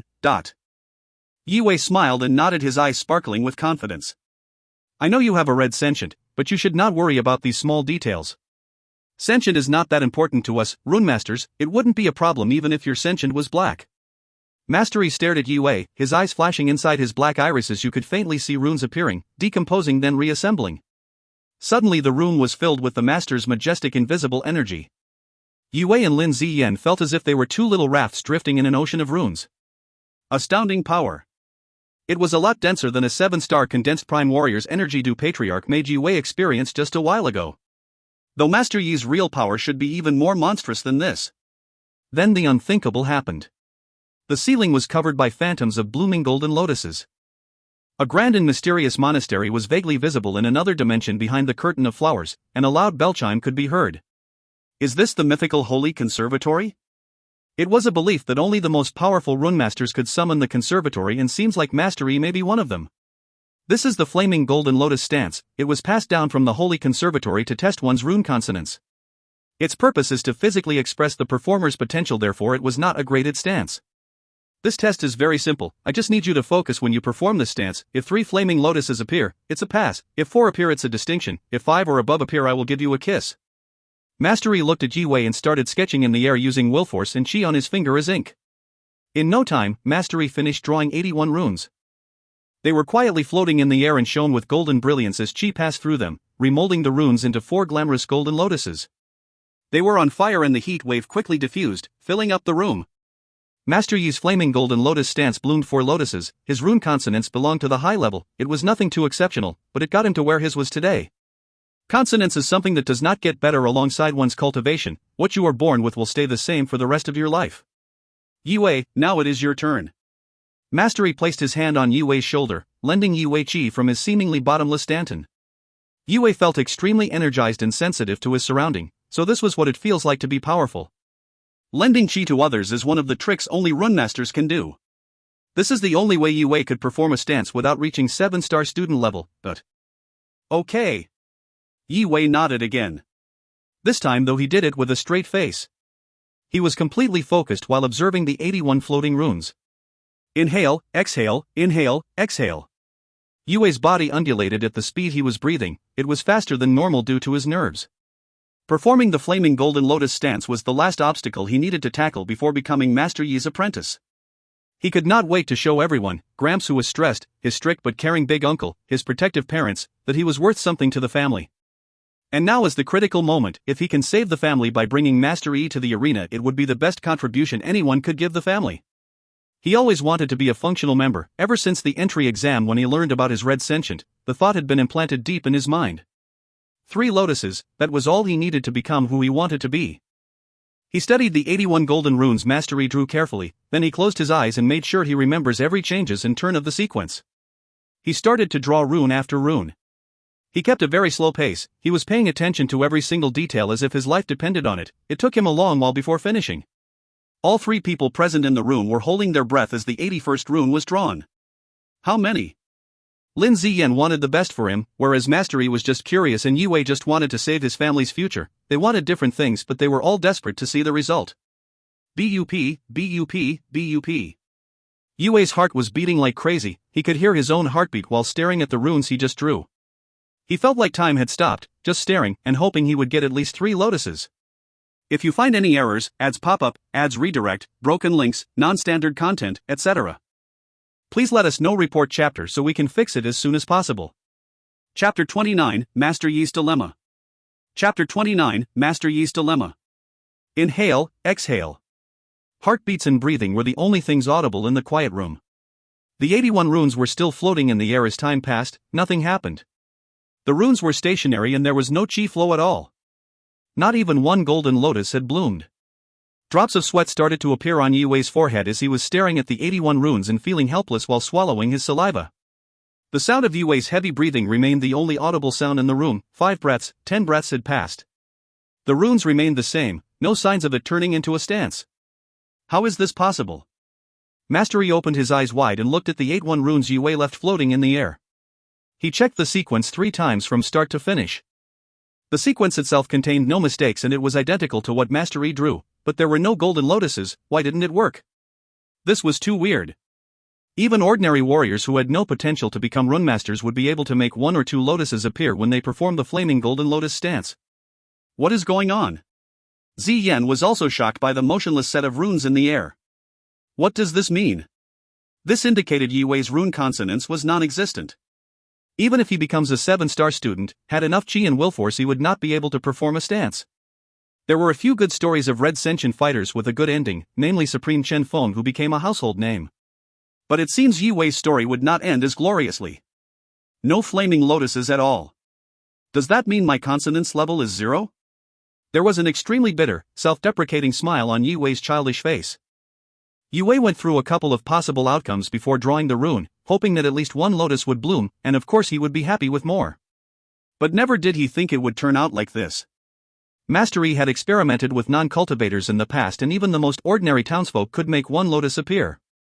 It was less than 1 in 100,000 chance that a cultivator had 0 rune consonants. Guess Yi Wei was a rare catch. This was so unfair. Why give me hope if I was destined to fail? Yi Wei was heartbroken. He was screaming and crying in his mind. bottomless sorrow could be felt by looking in his eyes. Lin Ziyan looked at Master Yi and wanted an explanation, but he didn't say a word. All he did was shaking his head in disappointment. He thought he had found a huge gemstone with potential, but it turned out to be a piece of broken glass. Yi Wei, be strong. Lin Ziyan sighed. She was worried for Yi Wei because of how fragile she assumed he was. She slowly walked up to him and placed her delicate hand on Yi Wei's shoulder, patting him. It's not a big deal that you can't perform a stance with your runic knowledge and soul sensitivity, you will be respected. I assume it will be easy for you to help some rune masters with their projects. Even if you can't perform stances and you can't train, I swear on my family's honor that I will not let anyone wrong you. Lin Ziyan continued trying to comfort him. On your family's honor? Master Yi looked at the tulip that was embroidered onto Ziyan's robe. Yi Wei didn't understand what Ziyan's promise meant, but Master Yi most certainly did. He knew very well how old and deeply etched into society her family was, and how they respect and honor allies. Ziyan and this boy get along that well, Sigh. Such a shame.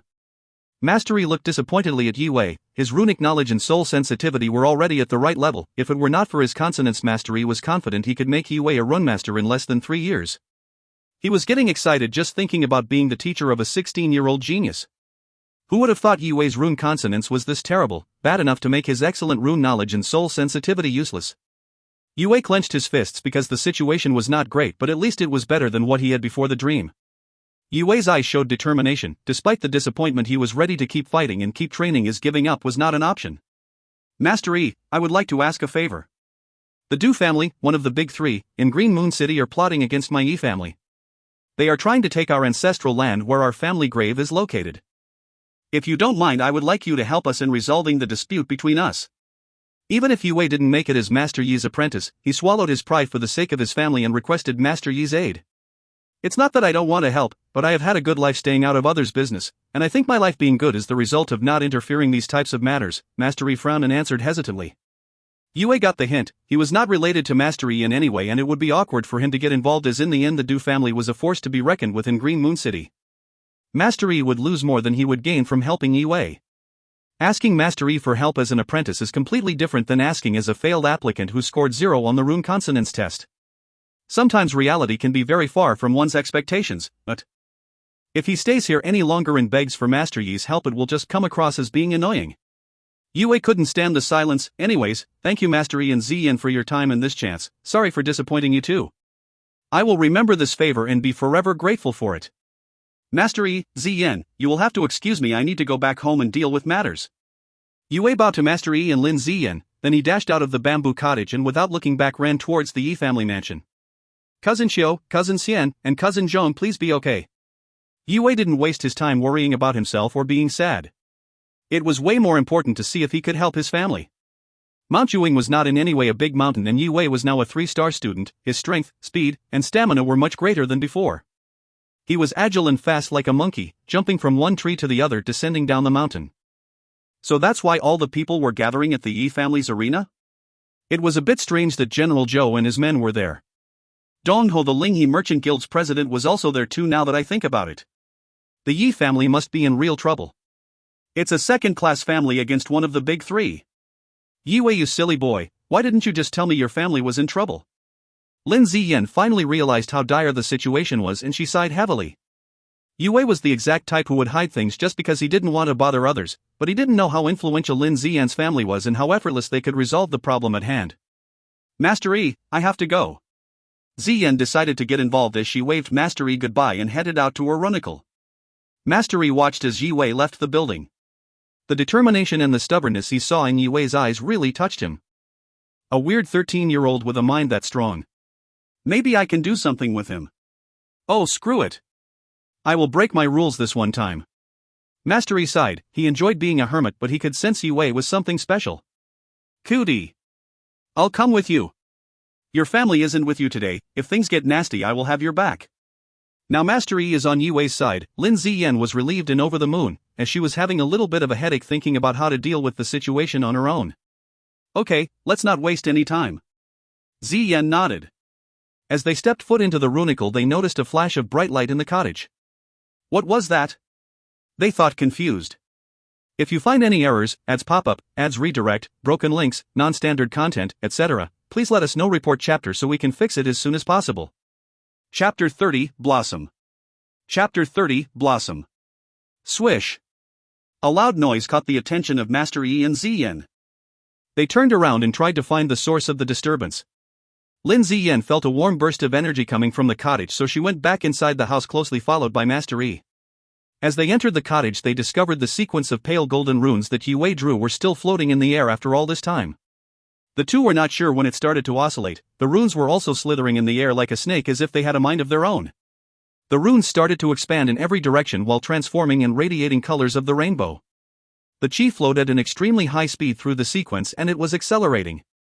Eventually the friction was so great that the runes started emitting a sizzling sound and sparks were visible as it cut through air. Master Yi and Ziyan were gobsmacked. Their feet grew roots by the doorway and their eyes were wide open, set on the 81 runes that they did not know still existed. At this point the chi mastery lent to Yue had already dispersed. The runes Yue drew were not forming a stance, hence the absence of golden lotuses, but despite this they did not disappear. The sequence was absorbing primal energy from the air and the earth to sustain itself, ridding and replacing Master Yi's chi within it. The runes kept absorbing energy from their surrounding and grew in size, all while transforming themselves. The sequence was twisting and reassembling.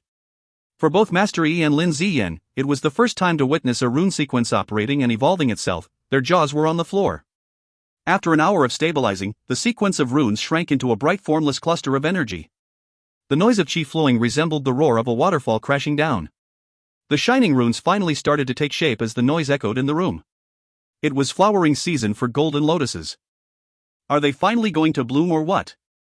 Master Yi was trying to figure out why the rune sequence did not work and the blooming was delayed so long.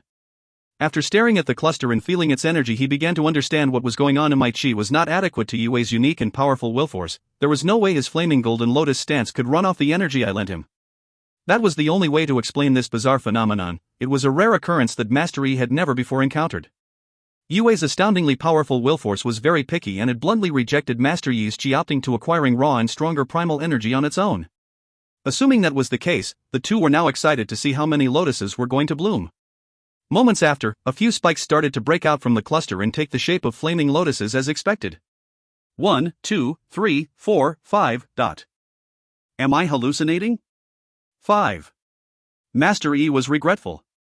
He could not believe he just casually dismissed a potential successor. Yue had what it takes to surpass Master Yi himself if he was given appropriate training. 5 lotuses. This is amazing.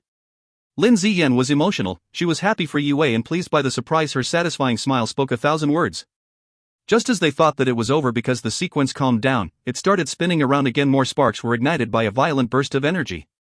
A bigger and brighter golden lotus bloomed from one of the larger sparks and set itself aflame, blinding both Master Yi and Lin Ziyan. The 6th. Master Yi's voice broke as he shouted. He had an adrenaline spike as he witnessed this extraordinary moment. He has the legendary level of rune consonance. If the news is spread, Yue will put Green Moon City in the spotlight of the whole empire. There are less than 5 people with this kind of gift in the whole dynasty. He exclaimed and explained to Lin Ziyan what kind of genius Yue actually was. He has legendary level rune consonance?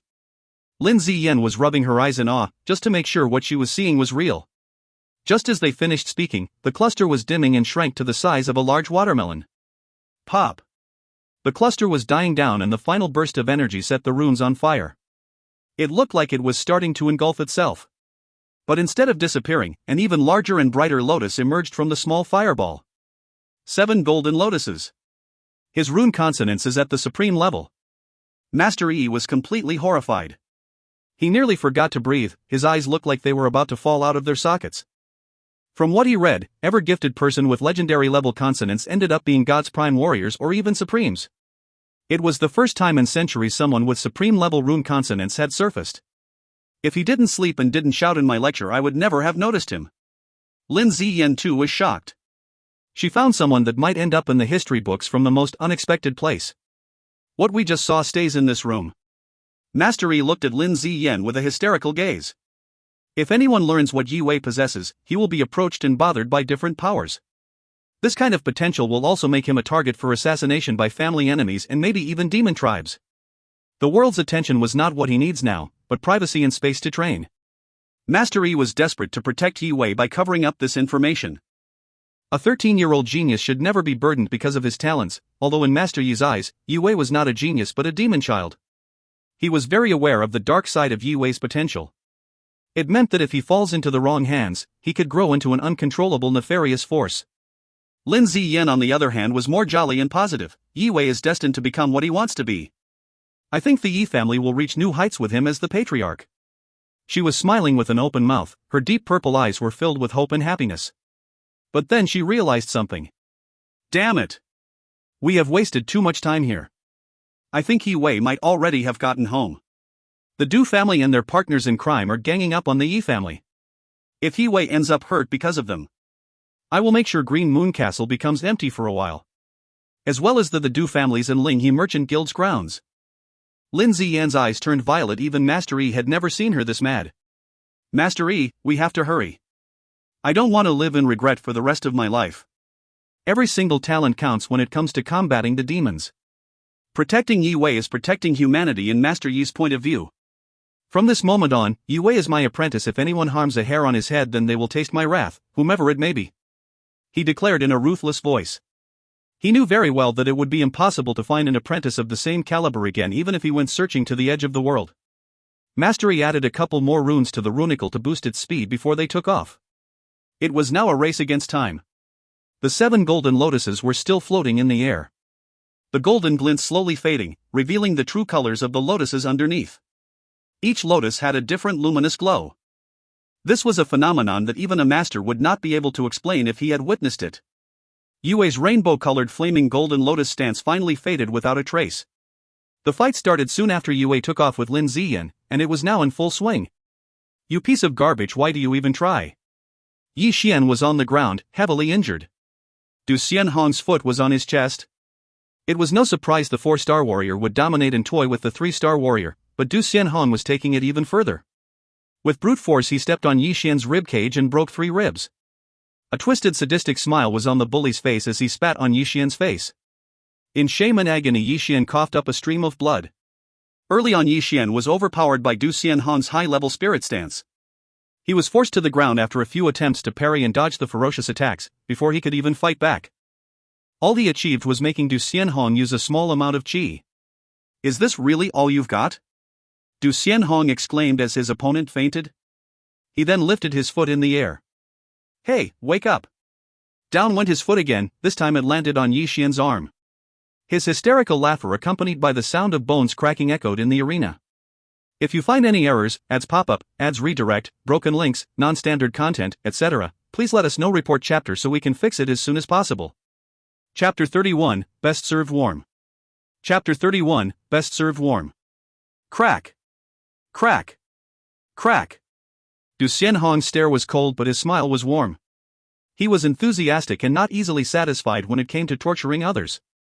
His footwork was as fast as lightning. The way he broke Yi Xian's right arm and both legs happened in a flash as the 3 stomps took only a second, but Yi Xian's groan echoed in the arena, sending shivers down the Yi's spines. His family's aching hearts ignited their anger and there was nothing they wanted more than revenge for the disrespect and torture. These guys. They really don't care about their relation with the Yi family after this duel. Maybe the Du family plans to wipe them out here and now? The audience was shocked into silence and chilled by the violence. They came here for a fight and entertainment, but this was way more than what they had expected. Stop! Yi Zhong shouted as his veins bulged on his head. His bloodshot eyes made it apparent that he wanted Du Yinhong in pieces, that he wanted to inflict unnecessary pain in the process, giving him a taste of his own medicine. There was a good chance his cousin would get paralyzed from this. Yinhong, you can stop it now. We are friendly people after all. Even if they are rubbish, they deserve a place somewhere in society. Also remember, we are the guests. We should respect other families. Rubbing salt in his opponent's wounds was one of Du Yuanming's specialties. He kept a straight face while smiling as he spoke. Everyone watching understood the mockery, but they could not understand the reason for their aggression. The Du family is surely the nicest family out of the big 3. Them beating the Yes would actually be a favor to them as they don't have any worthy young blood. I mean, if you want to call yourself a family, you should at least have, I don't know, at least a 5-star warrior who was less than 25 years old, right? Don't give them silly thoughts and false hopes. The young ones should be more realistic and learn their place. Ha ha ha. General Zhou fancied the bit of abuse too. Can't you guys be constructive? President Dong Ho said, the only thing Du family ever wanted was a little plot of land. If I were you, I would just sell the land and earn some money. There is no point in being dramatic about it. His belly wobbled as he laughed. There is a fine line between dignity and stupidity, and everyone can see which of these two you guys are closer to. Yi Zhengqing did not take this topic lightheartedly. His fists were clenched, he was tired of the harassment and felt extremely frustrated. It was partially true the Yi family was not doing well, but the bullying was completely out of line. He wanted Yi Zhong to give it his best shot, hoping the surprise tactic he mentioned during training would work out. Yi Patriarch, I have to apologize for the young one, he's still very new to the scene, therefore very bad at controlling himself. I will scold him when this is all over, please don't take it too personal, said Du Yuanming. His fake smile was not much more convincing than his horrible speech. No, Yi Xian should have protected himself better. Yi Zhengqing tried to sound cool and indifferent, refusing to give Du Yuanming any satisfaction. As soon as the exchange of words died down, Yi Hai leaped into the arena and carefully lifted Yi Xian up. Healthy would be the last word to describe Yi Xian's critical condition. His breathing was light, weak, and fading. Even a tough man like Yi Hai could not remain calm in this situation, his eyes were red and wet. He wiped off his tears right after pushing a pill down Yi Xian's throat. Zhong, please take care of yourself. Your cousin is not well, 3 broken ribs, fractured arms and legs. You know what to do.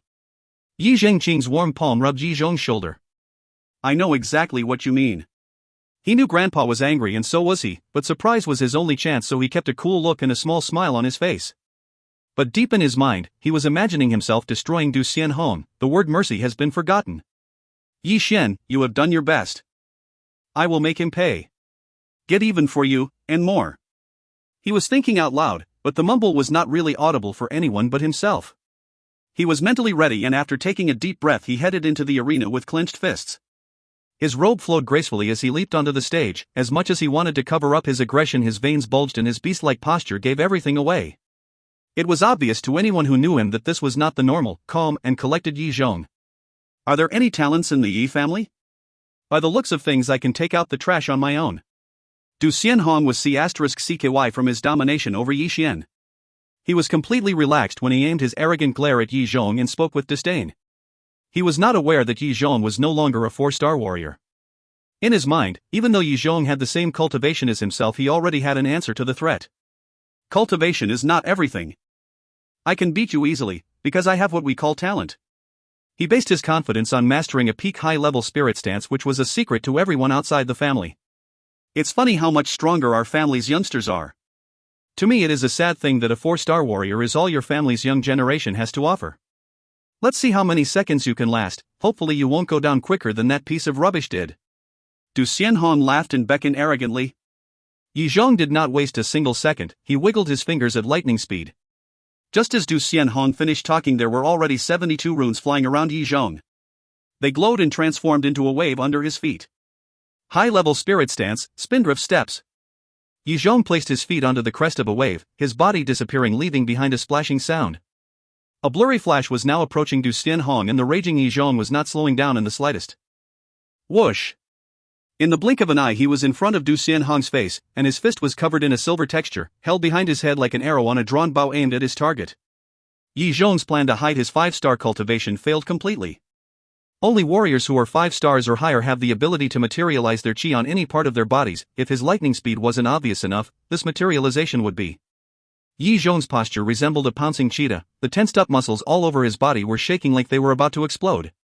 His fist that was breaking through the air created a loud whistling sound. This is not what a 4-star warrior can do. Du Yuanhong's eyes were wide open. Yi Zhong's fist was covering more and more of his vision as it approached. He subconsciously raised his guard. That split-second decision might have saved Du Yuanhong's life as the fist was deflected, but with had the momentum of a sledgehammer, it passed through his guard and landed right between his collarbones. Crack! Both bones in each of his arms and 6 of his ribs cracked like twigs as Yi Zhong's fist powered through, leaving a dent in his chest. The difference between a 4-star and a 5-star warrior was too vast. It was bound to be a one-sided slaughter regardless of Yi Zhong's rage. His ruthlessness and aggression just made it look even more one-sided. Now you are going to pay. With interest. Yi Zhong said as he walked slowly towards Du Xianhong, who has been knocked 10 yards away by the impact. His face was deathly pale and full of fear, as if he was looking at the Grim Reaper. Du Xianhong's confidence was replaced by an immense sense of fear. Please don't. I surrender. Just let him. Boom. Yi Zhong's silver fist landed on Xian Hong's face, torso, upper arms, and thighs. They each carried the weight of a mountain and landed in such a rapid succession that it sounded as if only one punch connected. He did not hold back. Though most of the audience couldn't see how it happened, they knew from the silver texture on Yi Zhong's fist that he was at least a 5-star warrior. Though they were not as shocked than the Du family was. A couple of spies were about to be punished and maybe fired. So there will be a fight after all. And this Yi Zhong kid has some future ahead of him. The crowd was speculating and the people from other big families who came to scout were getting worried. If the Yi family lives through today, they might become a threat with young Yi Zhong's potential to become a condensed prime warrior in a few years. Yi Zhong was furious, but he didn't lose his cool and could still control his bloodlust. Du Xian Hong only had a few unbroken bones in his body which was now bleeding internally. There was a good chance of paralysis, but it was fair in a way. If Yi Zhong would have stopped any later, he would have taken his opponent's life. Giving the Du family an excuse for revenge was not the best idea, as they brought support with them to the arena. Zhong, you can stop now. We are friendly people. Let's show some respect to our guests. Making the big three lose face in front of that many people was not very considerate. Yi Zhongqing copied the Du patriarch's words and tone. Sometimes revenge is best served warm. The Yi family were gentle people, but they had never been afraid of confrontations, no matter what the obstacles may be. If you find any errors, ads pop up, ads redirect, broken links, non-standard content, etc., please let us know. Report chapter so we can fix it as soon as possible. Chapter 32, Trump Card. Chapter 32, Trump Card. Old Du, the young ones are hot-headed, aren't they? I am sorry your grandson was injured, hopefully he will recover quickly. I will have a serious talk with Yi Zhong when this is over. As you mentioned just now, it's not very nice to stomp your opponents like that, especially when they're rubbish. It's hardly constructive, is it? Yi Zhongqing waved slightly and bowed, making an apologetic gesture. An eye for an eye. Du Yuanming was ashen-faced as he viciously stared at Yi Zhongqing. Yi Zhong, you sneaky child. You've been hiding your breakthrough all this time when we were training? How could you? Yi Patriarch was as glad as he was puzzled. Then he realized everything was linked. That the night he heard the tiger's roars were related to Yue's soul sensibility, and that Yi Zhong actually broke through thanks to his little cousin's soul sensibility. My family can become great again.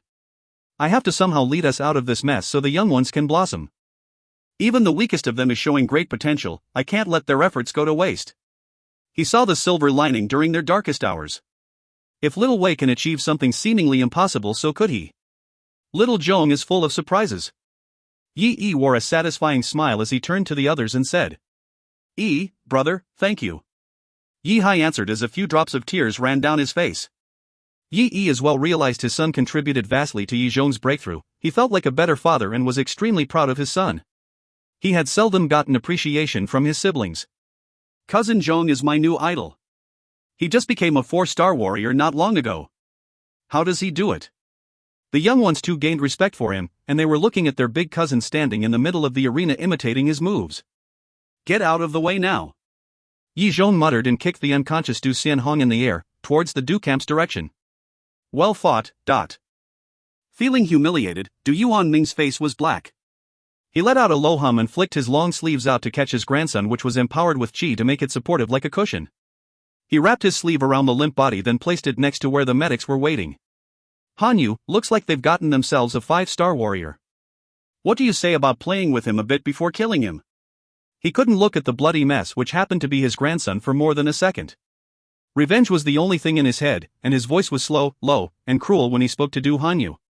He never thought he would have to send Du Hanyu out to get his hands dirty, as the plan was to let Du Xian Hong and other 5-star warriors finish the deed until Yi Zhong displayed his capabilities. Hanyu, respect your opponent and give it your all. If anything happens, Dad has your back? He stared at Yi Zhong and said with the intention to kill. Understood. Du Hanyu nodded. He squinted his eyes in the direction of Yi Zhong, planning how to knock him out cold. He shifted his balance to his 4 feet, bent his knees, then launched himself high up in the air, towards the arena. The Yi family all had worrying faces as Du Hanyu's shadow entered the ring. The ones that had seen him fight were more anxious than the others who had not. The 6-star warrior's unique ruthless fighting style etched a bloody image on the minds of whoever witnessed him in action. Yi Zhong couldn't win with power and speed, the cultivation difference was too much, nor did the Yi family have an advantage when it came to stance variety because the Du family had a big library of them. The odds were stacked up against Yi Zhong. Little Zhong, Yi Hai has seen Du Hanyu fight, there was no reason for him not to be worried. At this point it was fair to say the Yi family and the Du family had fallen out completely. It would not be a surprise if the Du family wanted Yi Zhong badly injured, or dead to gain some face after Yi Zhong humiliated them. Cousin Zhong, please protect yourself. It's not they didn't have faith in Yi Zhong, the old and the young were worried because they were aware of Du Hanyu's status as one of the top 5 youngsters in Green Moon City. They knew that he had real talent to back up the name he made for himself. The air froze in and around the arena. Yi Zhong was in a long light green robe and Du Hanyu in white. Standing 10 meters away from each other exchanging looks, both imagining ways to overpower his opponent. All eyes were on these two. This was the matchup everyone was here to watch. Talents speak for themselves and there were 2 of them standing off right here, right now. Early on the crowd learned what the stake was during the Patriarch's verbal exchange. It wasn't just any fight. The clash of these 2 geniuses will affect future affairs in Green Moon City and the result of this fight would be as interesting as the fight itself for those who were not present. Yi Zhong being a 5-star warrior has little effect on the outcome of this fight. Even if he breaks through to 6-star here and now in front of us, he still won't be able to beat Hanyu, and that's a big and impossible if. The talkative General Zhou couldn't bear the silence. He smiled as he turned his head towards the 2 who sat next to him. I don't think anyone who has less than a 7-star cultivation will be able to challenge Du Hanyu. Good luck finding someone like that in Green Moon City. Or in the Yi family in this case. Ha ha ha. President Dong agreeably nodded. Du Han Tuesday came to fame because of a fight 6 months ago where he beat not 1, not 2, but 3 6-star warriors. People have since kept an eye on his development. What's your name again? Yi Zhong, right? Du Ming was getting into the mood to fight. He was feeling pretty confident after hearing praises from the audience's chatter and the sardonic smile on his pale face reflected just that. You guessed it. Yi Zhong was on the alert. A fight with someone stronger than himself can be over in a matter of seconds. Although he is now a 5-star warrior and has mastered a low-level miss stance, he could not reveal the stance before the right moment. The stance has to connect and finish the fight. Using it defensively would not help him win the fight against the 6-star warrior who stood before him. So, I was watching your fight. I counted 78 punches and 16 kicks. I am here to collect the debt. I will punch you 78 times and kick you 16 times. I will keep count and won't stop before we're even. If it means punching and kicking your corpse, so be it. Du Hanyu laughed and made the first move. He moved his right foot forward, his white robe and shoulder-length hair were flowing in the wind giving off the bloodthirsty aura of a wild beast as he got into a half-crouch position. You sure talk a lot. Yi Zhong too moved his right foot forward, dust spread out in a rippling motion when he stomped the ground to show off his strength. I will see how long you can stay on your feet. Du Hanyu said with an impassive expression. He quickly channeled his will force and chi, his finger were moving fast, drawing 83 runes in no time. The screen of runes veiled Du Hanyu, therefore Yi Zhong lost clear sight of him. There were some movements behind the veil but it was blurry. Swoosh. Swoosh swoosh. The veil was transparent on Du Hanyu's side and he could evaluate where Yi Zhong's weak spots were, then he injected more chi into the rune sequence, transforming it into a blood-red ancient-looking blade. Peak high-level spirit stance, Phantom Ichor Blade, Dot. Known for its brutal force, this stance was one of the Du family's most famous weapons. Du Ming then pointed his finger at one of the weak spots, the phantom blade vibrated and flew towards Yi Zhong's heart, leaving a crimson trail in the air. The phantom blade was sharper and more powerful than any mortal blade and it left a tiny ravine wherever it flew. Yi Zhong knew there was no way to parry this attack and that he was dead if he took it head-on, thus he immediately drew a string of runes and stepped on the wave's crest and disappeared in a flash. The blade missed him by about 3 meters. He knew Spindrift's steps would now be very useful thanks to Yi Wei. If Yi Wei didn't refine this stance with him, the fight would have been over already. If you find any errors, ads pop-up, ads redirect, broken links, non-standard content, etc., please let us know. Report chapter so we can fix it as soon as possible. Chapter 33, Forbidden Swords. Chapter 33, Forbidden Swords. What a dodge, Little Zhong's speed is incredible. It's great he broke through to 5-star level, the speed just saved his life. Yi Zhengqing was amazed and soon realized that Yi Zhong's Spindrift steps was a bit different to the advanced high-level spirit stance he learned as a teenager. He was positive because he had been teaching this stance for decades since he first started training youngsters in the Yi family. Could this be? He stated, as it became more obvious. His Spindrift step became a peak high-level spirit stance. Did Little Wei do this? Remembering what Yi Zhong said earlier about Yi Wei's soul sensibility and putting 2 and 2 together was easy, but believing it was another thing altogether. The Yi Patriarch appeared calm, but he was more excited than anyone in the entire arena. Will the Yi family really have a rune master? God bless us. How many secrets are those two keeping from us? Yi Hai looked at Yi Yi, both were pleasantly surprised and shook their heads in frustration. The brothers, themselves, hid things from the patriarch when they were Zhong and Wei's age, but they didn't know until now how it felt being on the other end of such secrecy. The brothers felt that they do not at all understand their growing children anymore. Only 3 out of 16 of our family's high-level spirit stances are at the peak stage, now with spindrift steps we have 4. Its practicality and value just doubled. We need to ask Yi Zhong to tell us what room they changed. Yi Zhong's aunt and uncles were amazed by his swift maneuver in the arena, and they temporarily forgot about the dire situation they were in. The Yi family was awed and shocked, whereas the Du family was aggravated and stunned. The Du family carried out a thorough investigation of the Yi family. The Du patriarch was not happy that these 2 important details were not described in the report regarding Yi Zhong's cultivation and stances. What is this report? Does Yi Zhong look like a 4-star warrior, and does his spindrift step looks like an advanced high-level spirit stance to anyone here? We all make mistakes, but 2 inaccurate pieces of information on the same person? I cannot accept this. Who was investigating the Yi family? Du Yuan Ming questioned as he was extremely dissatisfied. The family members were distressed by the patriarch's gloomy face as he scanned around him looking for whoever was responsible. Big brother. I was responsible for the reports. The patriarch's third eldest brother Du Yuan Yen stepped forward. He was as frustrated as anyone else in the Du family, if not more. He had verified every little detail himself and could not understand the inconsistency in the report. I expect precise explanations for this mistake. Du Yuan Ming frowned at his brother. Patriarch, surely it doesn't matter that his spindrift step is at the advanced level or peak level? Jumping around very quickly is not going to win him the fight against Han Yu. Dong Ho laughed as he spoke. It's just a peak level spirit stance, even if this kid brought out a forbidden stance it wouldn't affect anything. The difference in their cultivation is too vast, these tricks won't get him anywhere. General Zhou sneered.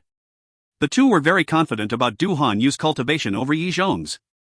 He was one of the best 6-star warriors there were. Du Han Yu knew he was destined to win. Looks like Han Yu was a bit angry though?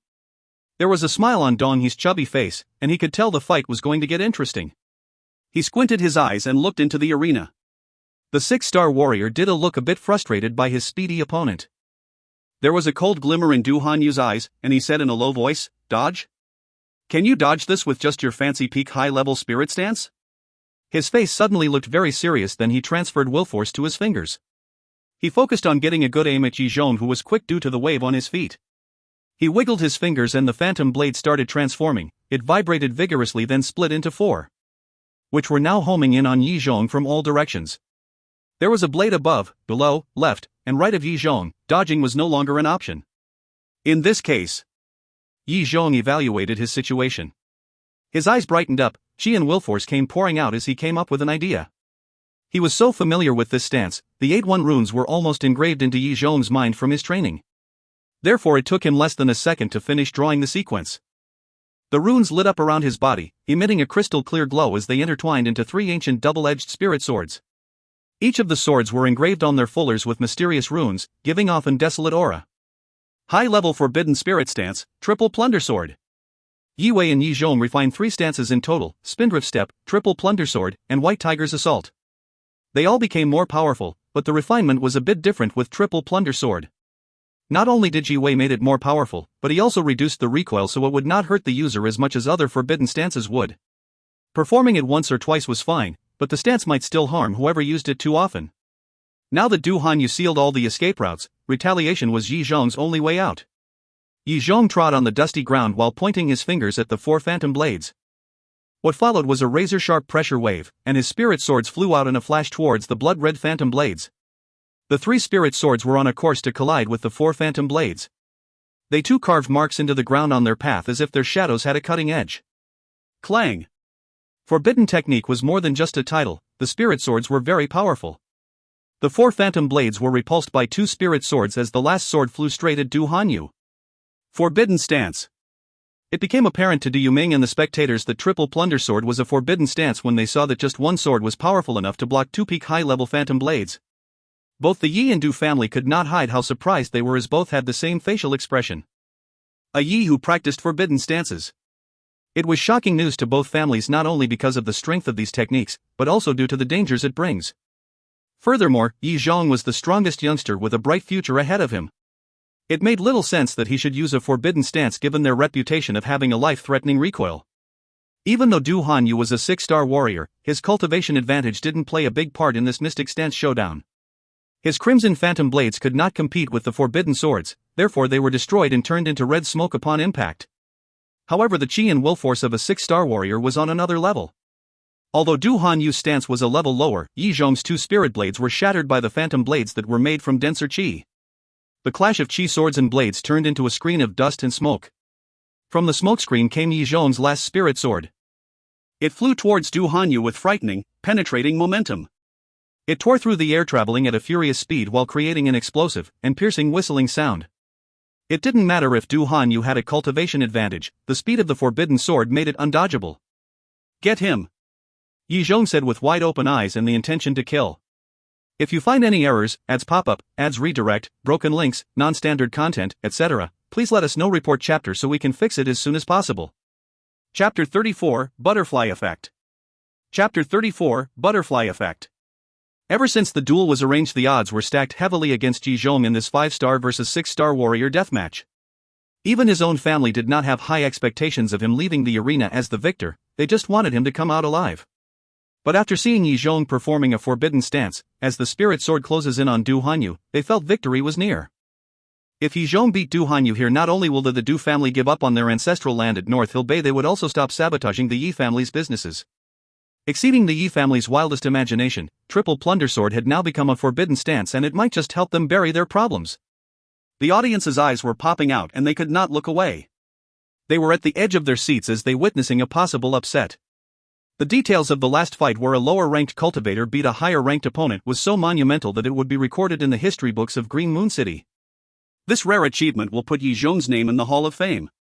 Forbidden stance. Damn it! Since when do the Yes have one of those in their arsenal? The whole Du camp was worried except 3 people who were keeping their cool and looked undaunted. The Du Patriarch, President Dong, and General Zhou were impressed, but they knew Du Hanyu would not go down that easily. The 6-star warrior had many ways to deal with this situation. For Yi Zhong, using a forbidden stances was a way to challenge and maybe even topple a 6-star warrior, but Du Hanyu was anything but ordinary. Without amazing defense, this genius couldn't have beaten 3 6-star warriors single-handedly. Being a pretty talented fighter himself, even when he was a level below 6-star, Yi Zhong should be able to defeat many 6-star warriors, but he was about to find out just how versatile this opponent was. High-level spirit stance, Ivy armor. High-level spirit stance, iron frame. The spirit sword was a sizable threat that concerned Du Hanyu. It was the first time in a long while he looked worried. But he wasn't startled, as he knew exactly how to respond. His will force came pouring out, and with chi he drew rune after rune, which became the 2 high-level spirit stances. The large amount of twinkling runes were floating around the duelists. Behind the screen of shining shapes, Ivy armor started materializing on Du Hanyu's body. Underneath the armor, his skin gained a metallic luster, and all of a sudden his flesh and skin become hard as steel. Du Hanyu's lightning reflexes allowed him to react moments before the spirit sword connected, and he finished the 2 stances in less than a second. The spirit sword did not wait as it tore through the newly formed armor. Pop! Yi Zhong's spirit sword pierced right through, but the armor did slow its momentum. When the sword reached Du Hanyu's skin, it was weakened by roughly 30%. Clang! The spirit sword threw sparks as it grazed the glowing skin on Du Hanyu's cheek. The sharp grinding echoed in the arena. The sword was deflected as if it crashed into a solid block of steel. The spirit sword shattered after leaving a shallow red trail. A forbidden stance. Good. Well done. Fresh blood ran down Du Hanyu's face as he slowly raised his hand and wiped it off. He spoke in an intriguingly calm tone. His stare remained sharp, and it was apparent that he was not emotionally affected by Yi Zhong's ferocious onslaught. The wicked spirit sword had the intent to kill, but it did next to nothing to Du Hanyu. I am proud of you. Seems the Yi family has more than just history after all. But you're not special. We know forbidden stances too. Du Hanyu said with a straight face, looking right into Yi Zhong's eyes. It sounded like he didn't really care about his opponent's impressive forbidden technique. He leisurely raised his fingers, will force was still lingering on them as he skillfully moved his chi from his dantian to his hands. With his fingers, Du Hanyu transformed his chi into runes. He drew every rune with great intensity, and there was burst of energy for every rune he finished. The energy waves were warm and pressuring. Forbidden stance, Butterfly Inferno. There was an abnormal red flush to his face as he finished the twinkling sequence. The 136 runes were formed within the blink of an eye. Buzz! Chi flowed vigorously within the sequence of runes, then it metamorphosed into a swarm of clear-winged butterflies which burned brightly. Flapping wings from the swarm of butterflies stirred up a blistering tornado. Hundreds of raging butterflies rushed towards Yi Zhong. Each burning butterfly had the wingspan of only 3 inches, but their presence exceeded their size. The faces of the Yi family turned pale when they saw the enormous swarm of burning butterflies fill the arena. Butterfly Inferno stance. The Du family lets their kids practice forbidden techniques? Yi Zhongqing's face went pale. Yi Zhong's performance was way better than the patriarch's expectations, and that gave him a glimmer of hope which had just been shattered by Du Hanyu using a forbidden technique. Being one of the big 3, it was natural that Du family had access to forbidden stances, but they were actually against younger family members, especially geniuses like Du Hanyu, using such techniques because of the repercussions they could cause and their harmful side effects. Using these dangerous stances can shake one's foundation, therefore it is usually not worth the risk. When Du Hanyu and Yi Zhong showed off their double-edged techniques, their families were far from pleased. Butterfly Inferno. Is that really necessary? Hanyu seems to be a bit too impulsive. It's just Yi Zhong, there is no need to use a forbidden technique surely? He's just a 5-star warrior. Yes, he knows a forbidden stance, but Hanyu still has the will force and chi advantage, but... Just wait until Yi Zhong uses up his chi. A fatigued opponent is an easy opponent that is an obvious and risk-free way to win, right? Seeing Du Hanyu getting carried away, General Zhou and President Dong both shook their heads in disappointment, thinking he was too young and hot-headed to judge the situation. Du Yuanming was not angry, but he too was disappointed. The most talented youngster basically just wasted a few months' worth of training. It was very possible for Du Hanyu to reach the condensed prime warrior level before he turned 30. Yi Zhong was not a worthy opponent, definitely not worth wasting his son's precious future prospects. Idiot. Yi Zhong is just a 5-star warrior, of course he is going to give everything he has, including forbidden stances. He's willing to risk everything for honor and to save his ancestral land. Why the hell would you use a forbidden technique just to match him? You could be looking at breaking through to the 7-star level in 6 months. The recoil is going to set you back so much, and now you won't be able to break through for another year. These were the words of a mysterious teenager who stood amongst the Du camp. He shook his head with disdain when he saw Yi Zhong and Du Hanyu performing forbidden stances.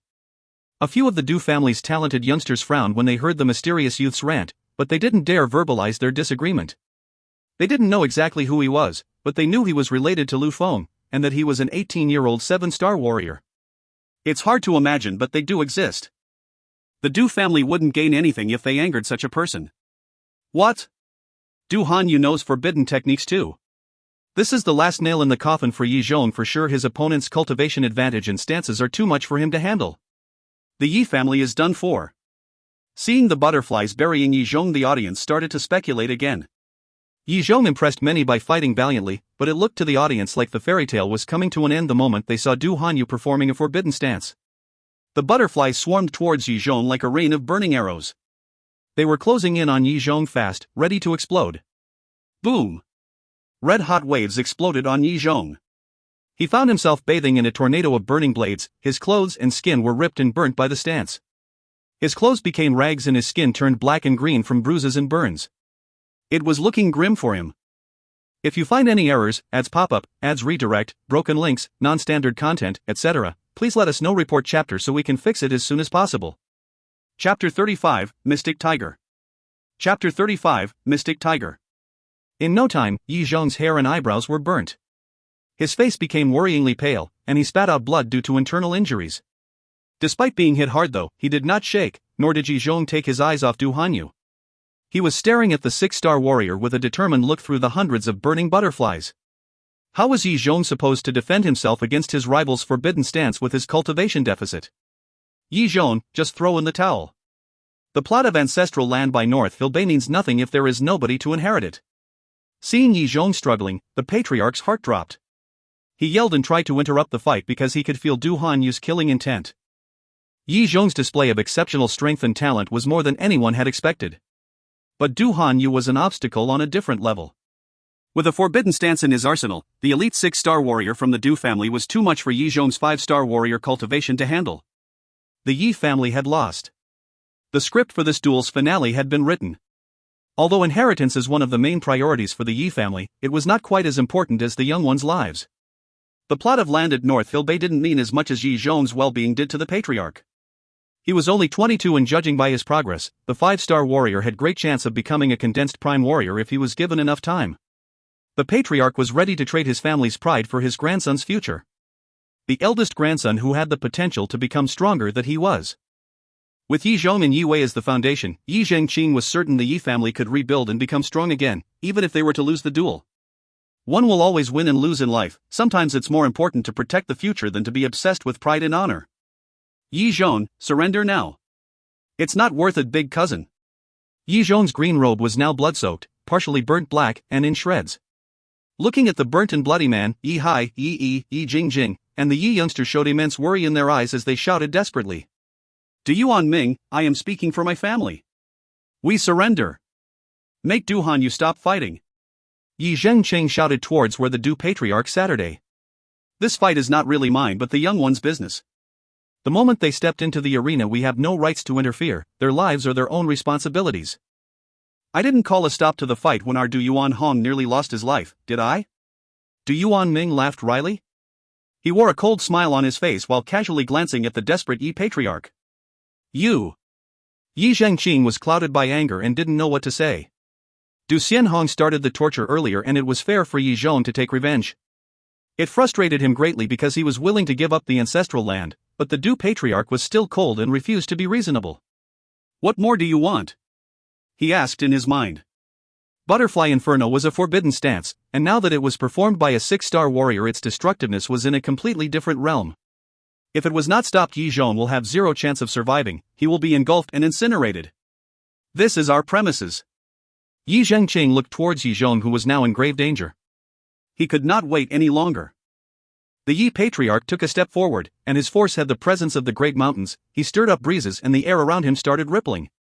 At the Yi camp, the 1-star condensed prime warrior Yi Hai, the 3 7-star warriors Yi Han, Yi, and Yi Yu, and the 7-star warrior Yi Jingjing were all releasing their chi readying for a brawl to save Yi Zhong. How could they just sit back and watch? What? Do you lot want to break the rules? Don't any of you dare come a step closer to the arena. Du Yuan Ming said as he was staring off with the Yi family. Walking forward he channeled his energy emitting an invisible wave from the tip of his foot. Yi patriarch, I, Zhou Wu, am the judge of this duel. What do you think you're doing? And who do you think I am? The city lord will hear about this. 7-star condensed prime warrior General Zhou Wu too took a heavy step forward.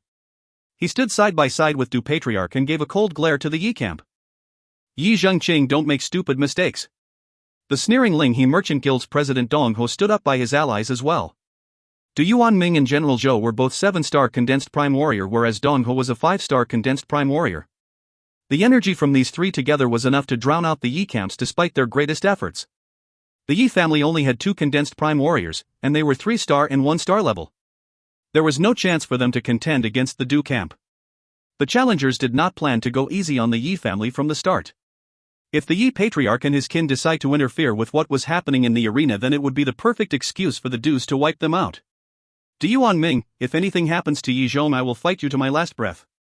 Yi Zhengqing's silver hair framed his straight, furious face. The energy he was releasing made his hair stand up, the patriarch resemble an angry lion.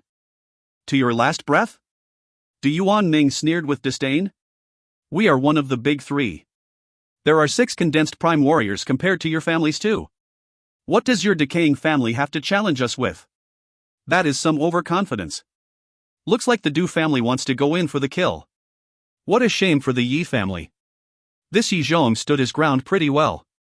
His mastery over that forbidden technique and him being a 5-star warrior will be wasted. It's a shame personalities like this will fall at such young age. Yi Zhong looked like he had a shot at breaking through to the condensed prime level before he turned 30. It's unfortunate that his family made powerful enemies who don't really mind taking his life just for face. It is too late for the Yi family to do anything now, isn't it? Can't the Yi family see? Do they still think they are the Yi family? A few centuries ago the Yes were something. They were undoubtedly the strongest family in Green Moon City, but now? Haha, how much could they achieve by fighting to their last breath?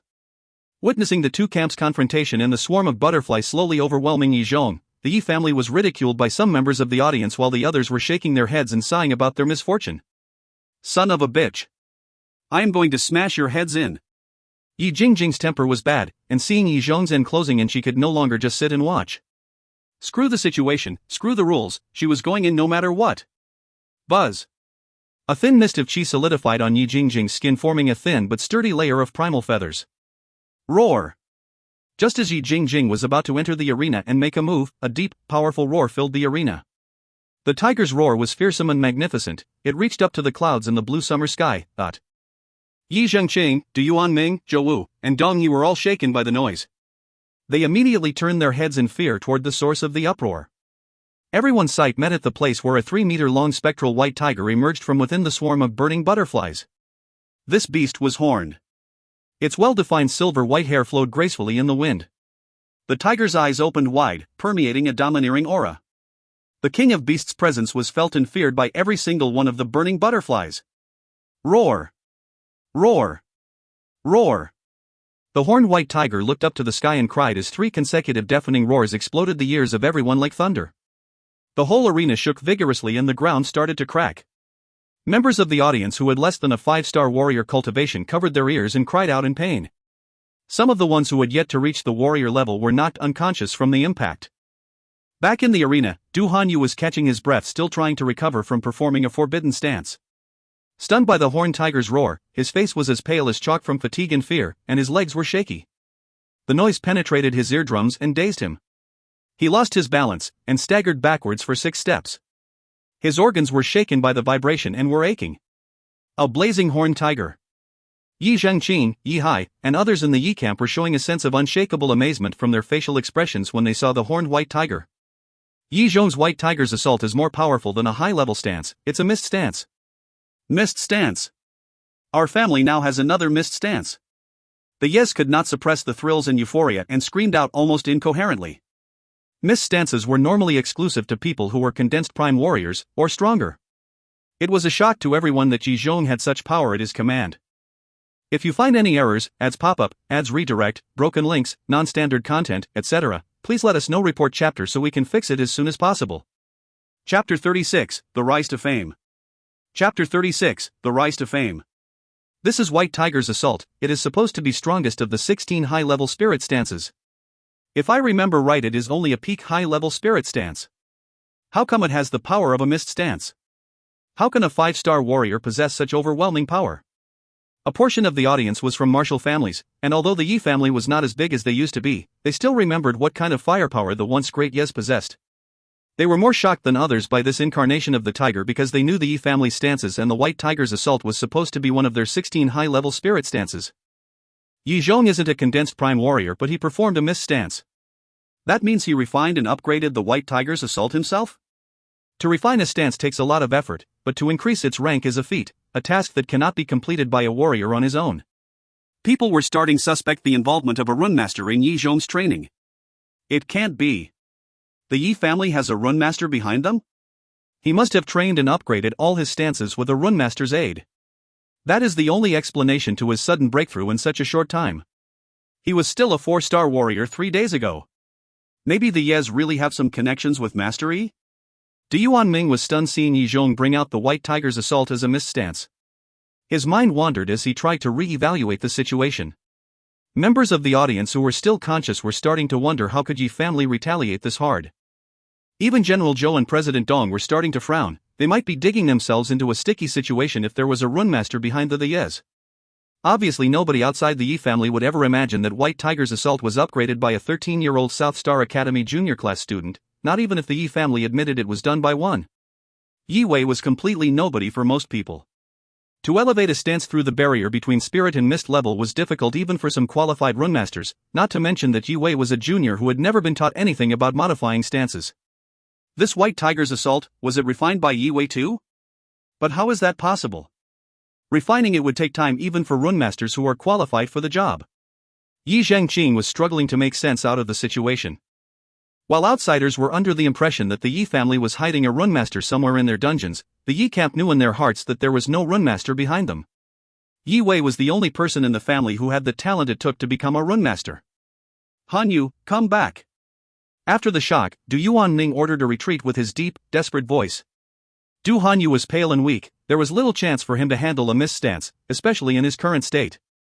Although Yi Zhong was only a 5-star warrior and his mist stance was obviously not, currently, at its full potential, but the sheer power of the stance could not be stopped by anyone below a 7-star warrior. The tables had turned on the Du family, who were now panicking.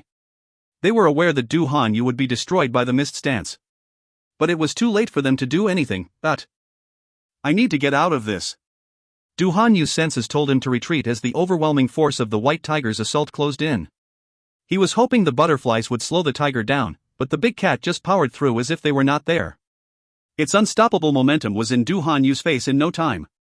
Overwhelmed by fear, Du Hanyu turned around and clumsily sprinted towards the arena entrance. He ran for his life. You think you can get away? Don't you? Yi Zhong's blood-soaked clothes were in pieces. His eyes were cold and stared at Du Hanyu like a bloodthirsty tiger. He wanted to return the pain he was given. Arg! As Yi Zhong finished his sentence, the horned white tiger cried. Its deafening roar stunned the target. It then raised its gigantic paw up high and pounced. The tiger's paw struck towards Du Hanyu's back, but a large swarm of butterflies surrounding Du Hanyu was getting in the way. Bang! Accompanied by a loud noise, caused by the impact, the white tiger's paw scattered layers and layers of butterflies, powering through the resistance and landing on Du Hanyu's back. His back immediately bent and deformed. The massive force connected against Du Hanyu and forced him onto the floor of the arena. Crack! His nose shattered when his face hit the ground. Spiderweb cracks appeared on the arena's foundation made of greenstone. Du Hanyu squealed like an animal in a slaughterhouse. He was bleeding out of his crooked nostrils. I will end you. Du Hanyu stared at Yi Zhong ferociously from the ground, freaking out as he screamed. He was missing a front tooth, and crawling on the ground like a madman. He was furious. The strongest youngster in the Du family had never lost a fight, and now a 5-star warrior completely overpowered him. Du Hanyu ignored his injuries, and forced more qi out of his dantian. The huge swarm of burning butterflies reformed and regrouped, then flew towards the white tiger. Bang! Bang! Bang! Waves after waves of burning butterflies exploded on the white tiger. Yi Zhong grunted and coughed up a lot of blood. Despite being on the ground and in a bad position, the 6-star warrior's counterattack was fierce. You want to end me? You are not capable of that, I'm afraid. The white tiger soared into the air again. Yi Zhong grunted and ignored the swarm, pushing forward with heavy steps that carried the momentum of a landslide. Yi Zhong's fearsome force dove from the sky, keeping Du Hanyu on the ground. Bang! Du Hanyu's face collided onto the arena grounds again, and blood gushed out of his head. He squealed even louder than before, and the scene gave the audience goosebumps. Our family has kept good traditions and honor for generations. You opportunistic, greedy, disrespectful garbage have no rights to get our land. Yi Zhong said in a cold, heavy tone, the force he used increasing after each word he spoke. The pressure waves clamped Du Hanyu onto the floor. Du Hanyu was drowning in helplessness under the immense pressure that held him down. His heart was trembling out of fear. He struggled and shook his body, but his attempts to free himself were denied by waves of intensifying force from Yi Zhong. He was completely stuck, and there was no way of getting out of the crack on the ground that Yi Zhong made using him as a pick. There were no unbroken bones or uninjured organs in Du Hanyu's body. If he was not a 6-star warrior with a formidable amount of qi protecting his body, his organs would have been torn apart and he would have died. Du Hanyu was unresigned. How? Why can he use a mist stance? He's just a 5-star warrior. He coughed up a mouthful of blood and passed out before he could finish his thought. Feeling that Du Hanyu was done for, Yi Zhong kicked his unconscious opponent out of the arena. After using all his energy on White Tiger's assault and eating its recoil, although he won, his face was completely white and he was wobbling. It took great effort for him to stay on his feet. I cannot fall. I have to stay on my feet. For my family. Yi Zhong was struggling to keep just his eyes open and stay conscious. Du Hanyu was defeated? Everyone was shocked by what they just witnessed. Yi Zhong was barely standing up, but he was the victor. It took them a while to digest this information. A 5-star warrior defeated a forbidden stance performed by a 6-star warrior. There must be a runemaster behind this. Who is it? The audience was ecstatic. They were energized by the possible drama and how today's events might unfold. With this bloody battle, Yi Zhong had now replaced Du Hanyu as one of the top 5 youngsters in Green Moon City. If you find any errors, ads pop up, ads redirect, broken links, non-standard content, etc., please let us know. Report chapter so we can fix it as soon as possible. Chapter 37, Mysterious Youth. Chapter 37, Mysterious Youth. If the Yi family really had a runemaster behind them, then overrunning them was not longer as carefree and simple as the Du family initially planned. Look at the Yi family. They were not as washed up as everyone imagined. The valiant resistance they showed inspired hundreds at the arena. Du Yuanming looked at Du Hanyu, who was lying motionlessly on the ground, then he shifted his focus to the arena at the staggering Yi Zhong with a murderous glare. Du Patriarch, a warrior who can perform mist stance. This is fishy. Dong Yi spoke up. He was feeling a bit difficult regarding the situation. He closed his eyes, then continued calculating. If a runmaster gets involved, I should still be fine. I did not start this dispute. I'm not going to get too involved, therefore I can be blameless if this goes south. Du Yuanming's face remains straight, and not a word has left his mouth. Little Zhong Wan, our 5-star warrior, defeated a 6-star opponent. God bless our family name. Yi Zhengqing's frown loosened, and his aged face once again displayed bottomless delight. None of us in the older generation had the potential little Zhong has, and little Wei clearly has the potential to become a runmaster. In 20 years nobody will be able to mess with the Yi family. Yi Hai's hands were shaking. He could not repress his emotions the moment he knew the fight was over. Not only was his son alive, he even won. Big brother, you have a great son. Yi Hai's siblings all gratefully looked at him with genuine smiles on their faces. Yi Zhong accomplished a great mission. He defended the Yi family. Little brother, thank you. We have to thank little Wei too. Yi Hai thankfully patted Yi Yi's shoulders. If it wasn't for the new White Tiger's assault, Yi Zhong's life would have been at the Du family's mercy. Yi Wei contributed the most to him winning this fight. Hearing Yi Hai's little speech, Yi Yi became emotional and his eyes were wet. Yi Wei was no longer a sore spot in his heart. Set aside that it was thought to be impossible for him to reach the warrior level with his red sentient. If the fight did not just end the way it did, then Yi Wei would not be able to survive without the protection of their family's roof. Yi Yi was still trying to let the news regarding Yi Wei's talent settle. The power to change the Yi family's future now lay in his son's hands. He could not be any prouder. There is no reason to worry about Yi Wei anymore. He could finally let go of the burden in his mind. Meanwhile, at the Du camp, the Patriarch, General, and President were having an unprecedented moment of complete silence. Du Hanyu was not their main concern. He was gravely injured, but as long as he was breathing, the Du family's wealth would fund his recovery. The problem at hand was deciding what their next step would be because of the mystery around Yi Zhong's breakthrough in mist stance. They had to figure out whether there was a runmaster behind the Yi family, and if so, who it was. Could it really be Master Yi? Du Yuanming frowned while stuck in deep thought. The Yi family did mention his name. Upgrading a spirit stance to a mist stance is no easy task. I'm afraid Master Yi is the only person in Green Moon City who's capable doing it. General Zhou proposed the hypothesis seriously. He was someone that used brute strength, but also one who could think clearly. He was aware that if Master Yi was one of Yi family's allies, then he was not willing nor could he afford to step foot in this mess. Out of the 3 runmaster in Green Moon City, Master Yi was indisputably the strongest. He was a 10-star runmaster. Just one step away from becoming a legendary Grand Runmaster. The amount of Grand Runmaster in the dynasty could be counted on one hand. Their supreme existence was unchallenged. In remote cities like Green Moon, personalities like Master Yi were not to be messed with, and even the city lord, himself, would think twice before saying anything to him. General Zhou and Dong Ho looked into each other's eyes and exchanged a solemn, careful expression. This is impossible. If the Yi family was that close to Master Yi, then why isn't the runmaster at the arena to spectate? The Du Patriarch could feel that Zhou Wu and Dong He's determination was softening, and he desperately attempted to rally his camp. For the Yi family, Zhou Wu and Dong Ho were invited by the Patriarch to help complete his scheme. They were not villains in the Ye's eyes like the Du family was. If the Yi family could get past today, the Du family was going to be the target of revenge. The Du family had already passed the point of no return. Their best option was to deliver the knockout punch to the Yes right here and now. Du Yuanming snorted and said, the Yi family is bluffing. Maybe Master Yi unintentionally refined a stance for Yi Zhong when he was experimenting or something, but knowing Master Yi's hermit lifestyle, the chances of him getting involved in our dispute is 0.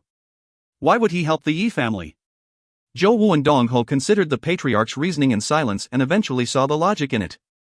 If we get our hands on their ancestral land at North Hill Bay and hand it to Mr. Lu Feng, he would most definitely be on our side. Plus, the Yi family has already stamped the contract. With the document in hand, all we need to do is win the duel. At that point, even if Master Yi wanted to do something about the situation, he couldn't. Du Yuanming ground his teeth and said coldly, this is all or nothing. Brother Du, Hanyu, the strongest of our youngsters, has been defeated, and you only have a handful of 5-star warriors at your disposal. Although Yi Zhong has already been weakened and I don't think any of them can finish him. Dong Ho was looking at Yi Zhong while still on his feet. And in Dong Ho's eyes he was still hiding some tricks up his burnt and bloody sleeves. He has a missed stance at his command. Dong He is right, this could be tricky. General Zhou Wu said with a straight face. If Yi Zhong can perform White Tiger's assault just once more, anyone lesser than a 6-star warrior will not stand a chance. It's the last man, we can't risk it. Before this day came, I had a long talk with Lu Feng, and it's lucky for us he over-prepared. If a 6-star warrior can't put Yi Zhong down, then we will send a 7-star warrior into the arena. Du Yuanming looked at the group of youngsters who stood behind him, focused on the stern-looking mysterious teenager. That young 7-star warrior was Lu Feng's friend, but his last name was not Du. Who of you dare face me? Yi Zhong gathered his strength and roared. His words echoed throughout the arena as he scanned the scared faces of the youngsters standing in the Du camp. Just one more fight. One more win until our ancestral land is safe. Feeling Yi Zhong's determination and seeing his fierce glance, the 5-star warriors of the Du camp were hesitant and some were even trembling in fear. The image of Du Hanyu's horrifying defeat was still freshly implanted in their heads. Little Zhong, don't force yourself. Seeing Yi Zhong's blood-stained clothes and body, the Yi family looked very concerned. He was just a 5-star warrior, although he did beat Du Xianhong and Du Hanyu. It was uncertain whether he could take on another 5-star warrior the Du family would send into the arena. If I'm breathing, I will be fighting. I am not going to step out of this arena. Yi Zhong ground his teeth in pain. He grunted and spoke, Yi is my last name and I will defend our history and honor. Fight. It's the only way. He had done this much and gone this far. Yi Zhong planned to defeat the last person the Du family sent out even if he was going to die of fatigue. He was one step away from saving his family from this crisis. Meanwhile, the stern-looking youngster walked through the Du camp slowly. He rolled up his sleeves as he leisurely approached the arena, not looking concerned at all. I admire your courage, but the party's over. You will lose now. He calmly said to Yi Zhong while closing in on him. If you find any errors, ads pop up, ads redirect, broken links, non-standard content, etc., please let us know. Report chapter so we can fix it as soon as possible. Chapter 38, 7-Star Warrior. Chapter 38, 7-Star Warrior. Who is that teenager? The Yi family was in touch with the current affairs of Green Moon City, and had knowledge of the other family's strengths and weaknesses. They also kept track of the up-and-coming youngsters of this generation. However, nobody in the Yi camp recognized this teenager's stern-looking face. Yi Zhengqing researched the Du family, and he knew every single one of them well. His heart sank as he saw this teenager's face. The patriarch's eagle-like eyes darted to Du Yuanming. Is this kid one of yours? Hearing Yi Zhengqing's question, the people around the arena immediately cast their eyes onto the Du patriarch. They were not stupid and they knew that it was entirely possible that Du family was now seeking help from outside the family in desperation. Of course he's one of us. Du Yuanming said loudly and proudly. Bullshit. We know about the new generation of Du family. Who are you trying to fool? Yi Hai couldn't hold himself back and therefore screamed in anger. He knew there were only 3 youngsters left on the family's roster, only 3 5-star warriors were left, and with Du Hanyu defeated, Yi Zhong's chances were not low. But now Du Hanyu summoned this teenager with an unknown background, everyone could smell something fishy.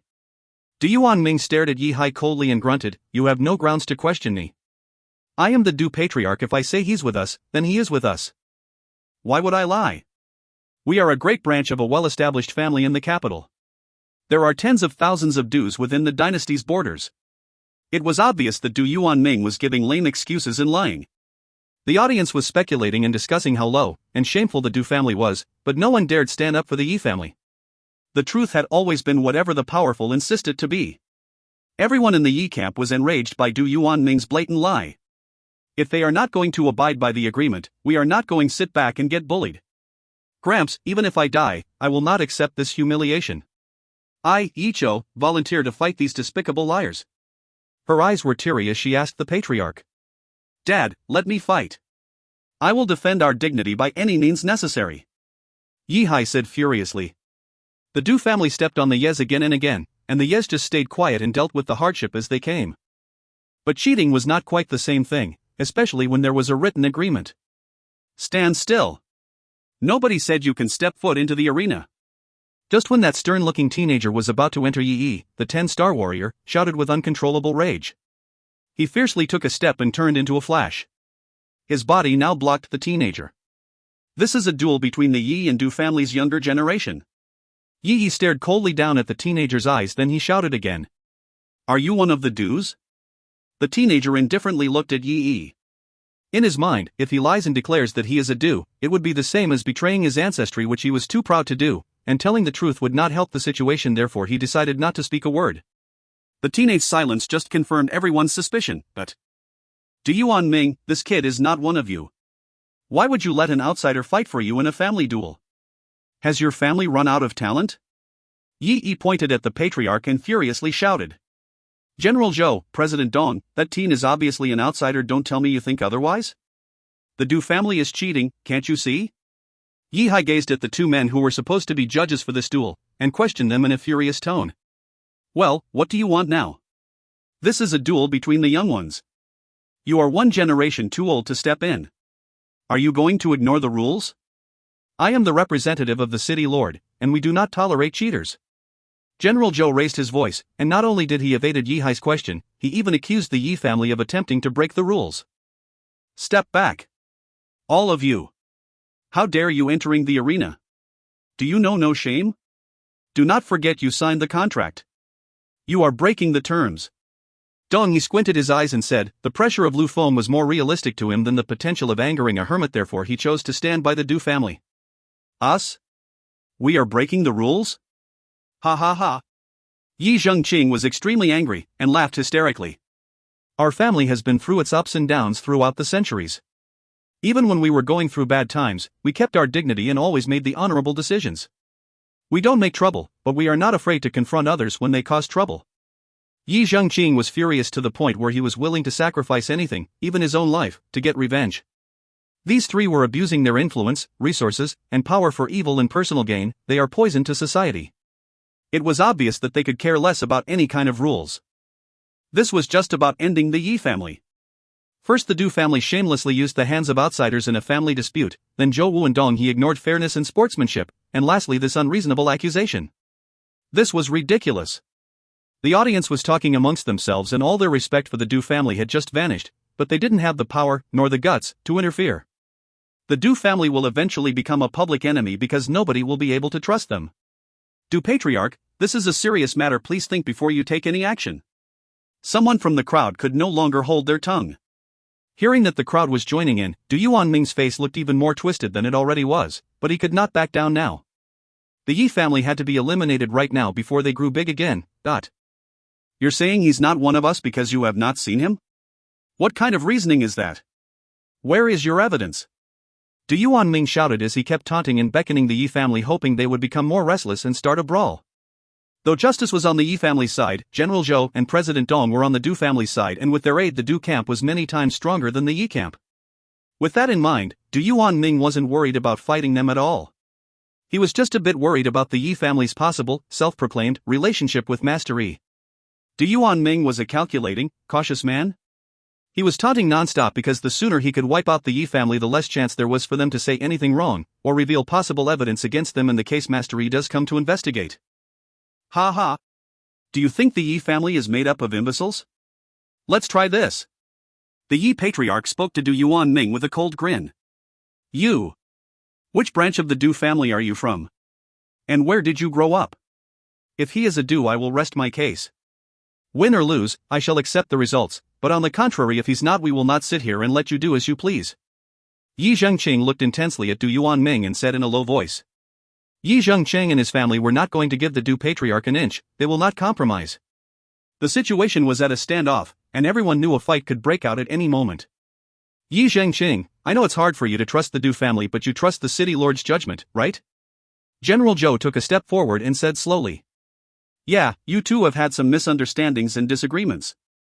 Yi Patriarch, we understand your misgivings with the Du family, but General Zhou and I are the judges for this fight and you trust us, right? That teenager is definitely a Du. President Dong stated diplomatically. Trust you? You are hilarious. Yi Zhengqing started laughed hysterically. He wanted to kill every one of these liars. He now regretted that he did not train hard enough. If he was stronger, his family would have justice. Looks like I have to do something to maintain order. General Zhou swung his right arm and the power of a 7-star condensed prime warrior was unleashed. The telekinetic force knocked Yi into the air and out of the arena. Du Yuanming, Zhou Wu, and Dong Ho were keeping the Yi family in check using their condensed prime warrior power. Yi Zhong was the only person left standing in the arena. Finally, all the trash has been taken out. The stern-looking teenager grinned and jumped into the arena, his body covered by a feather-like shiny texture. He looked at Yi Zhong with a cruel, sadistic smile and said, "Don't worry, I will keep your corpse in one piece." Primal feathers, 7-star warrior. Just as the audience thought they had seen all there was today, they were again shocked, this time by a baby-faced 7-star warrior. Yi Zhong clenched his fist as he looked at the teenager with worry in his eyes. Yi Zhengqing, on the other hand, was using his power in trying to combat the three warriors' oppressive auras. Du Yuanming, just bring it on if you want to wipe us out, cut the acting. Brother Yi, you are taking this whole thing too personally, I really am a reasonable man. The Du Patriarch looked relaxed, smiling when he spoke. The big battle was now underway and a cold atmosphere slowly covered the arena.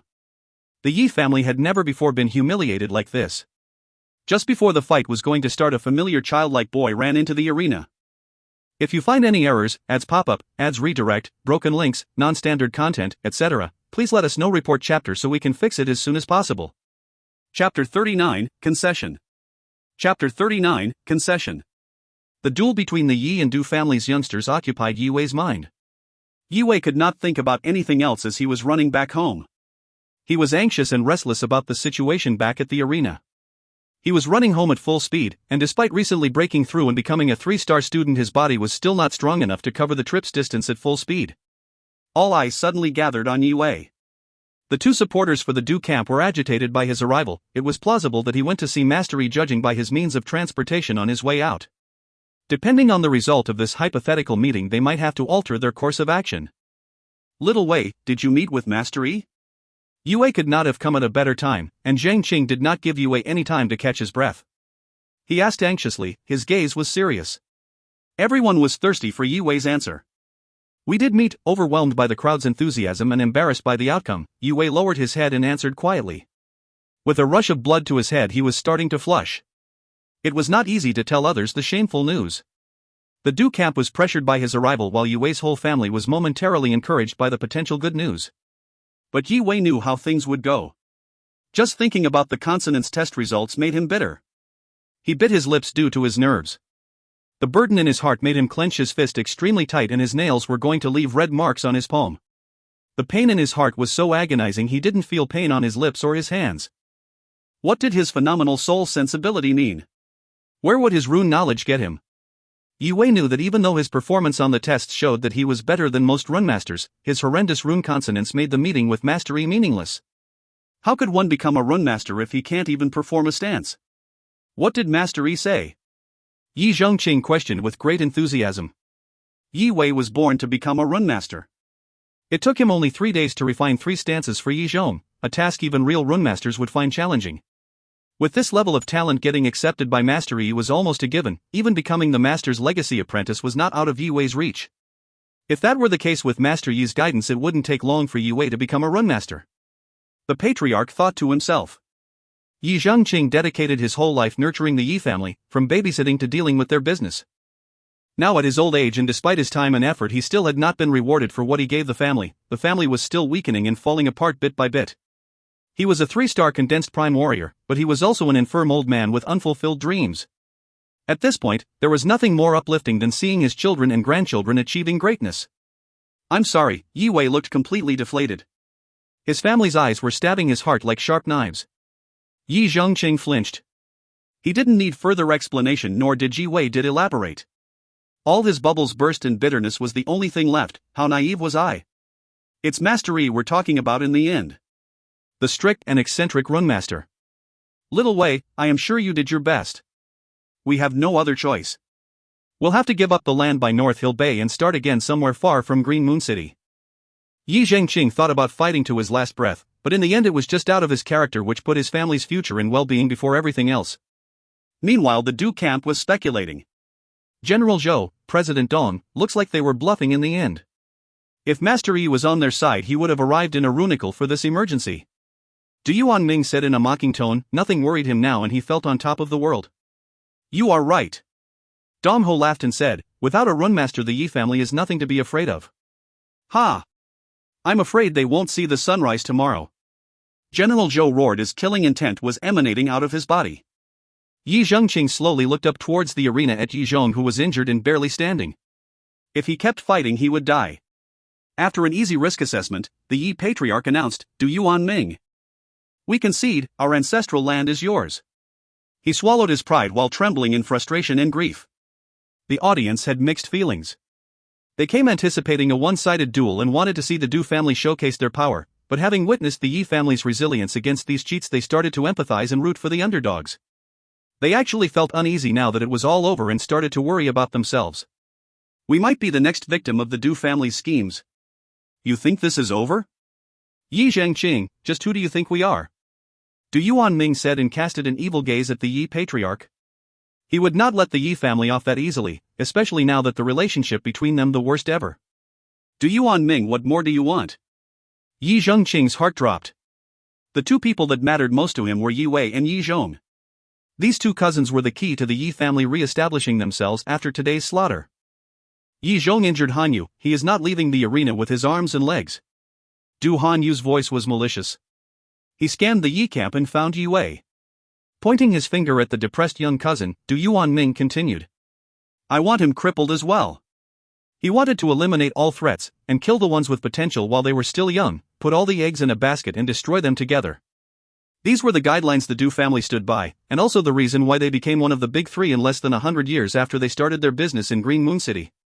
Du Yuan Ming's eyes and attitude reminded Yi Wei of a nasty, venomous snake. He was scared and angry at himself. Why couldn't I be stronger? Yi Wei's sentient was boiling, and a golden flash appeared. He longed for power, the ability to make a difference. He was tired of feeling helpless. Du Yuan Ming, you ought to stop now. Yi Zhengqing could no longer keep his cool as he screamed his lungs out. If Yi Zhong and Yi Wei were going to be neutralized here, then there would be no outs for the Yi family, not now, not ever. Me? Stop. I am a fair man and I stand by my decisions. Du Yuan Ming then laughed hysterically and attacked the Yi camp with his sonic waves. His condensed prime cultivation was translated into pressure waves. The force was almost as strong as a landslide. I am only going to say this once more. Though we are not as great as we once were, the Yi family still carries great tradition and history. I have lived long enough. Zhe Zhengqing finally made up his mind to be reckless. We will end this right now. You are so naive. Ending this? What with? Du Yuan Ming chuckled indifferently.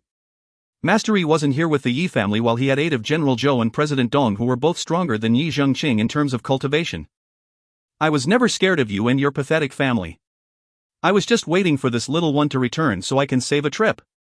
Although the odds were against them, the Yi family prepared themselves as they reached their last straw. Everyone started channeling their chi, which then merged into a pressure wave, shooting towards Du Yuan Ming's attack. Boom! The two pressure waves collided and exploded. The pressure wave kept coming from both camps, and the continuous impact eventually turned the greenstone floor into dust. Since you guys are fighting instead of obeying the winner's request, we are going to join in. Dong Ho's squinted eyes opened, and he stared coldly at the Yi camp. General Zhou and Dong He joined the fight as Dong He finished his excuse of a speech. The force wave from Du camp enlarged and started crushing the Yi camp. If you find any errors, ads pop up, ads redirect, broken links, non-standard content, etc., please let us know. Report chapter so we can fix it as soon as possible. Chapter 40, Bones. Chapter 40, Bones. Du Yuan Ming and General Zhou were both 7-star condensed prime warriors. Dong Ho was slightly behind, being a 5-star condensed prime warrior.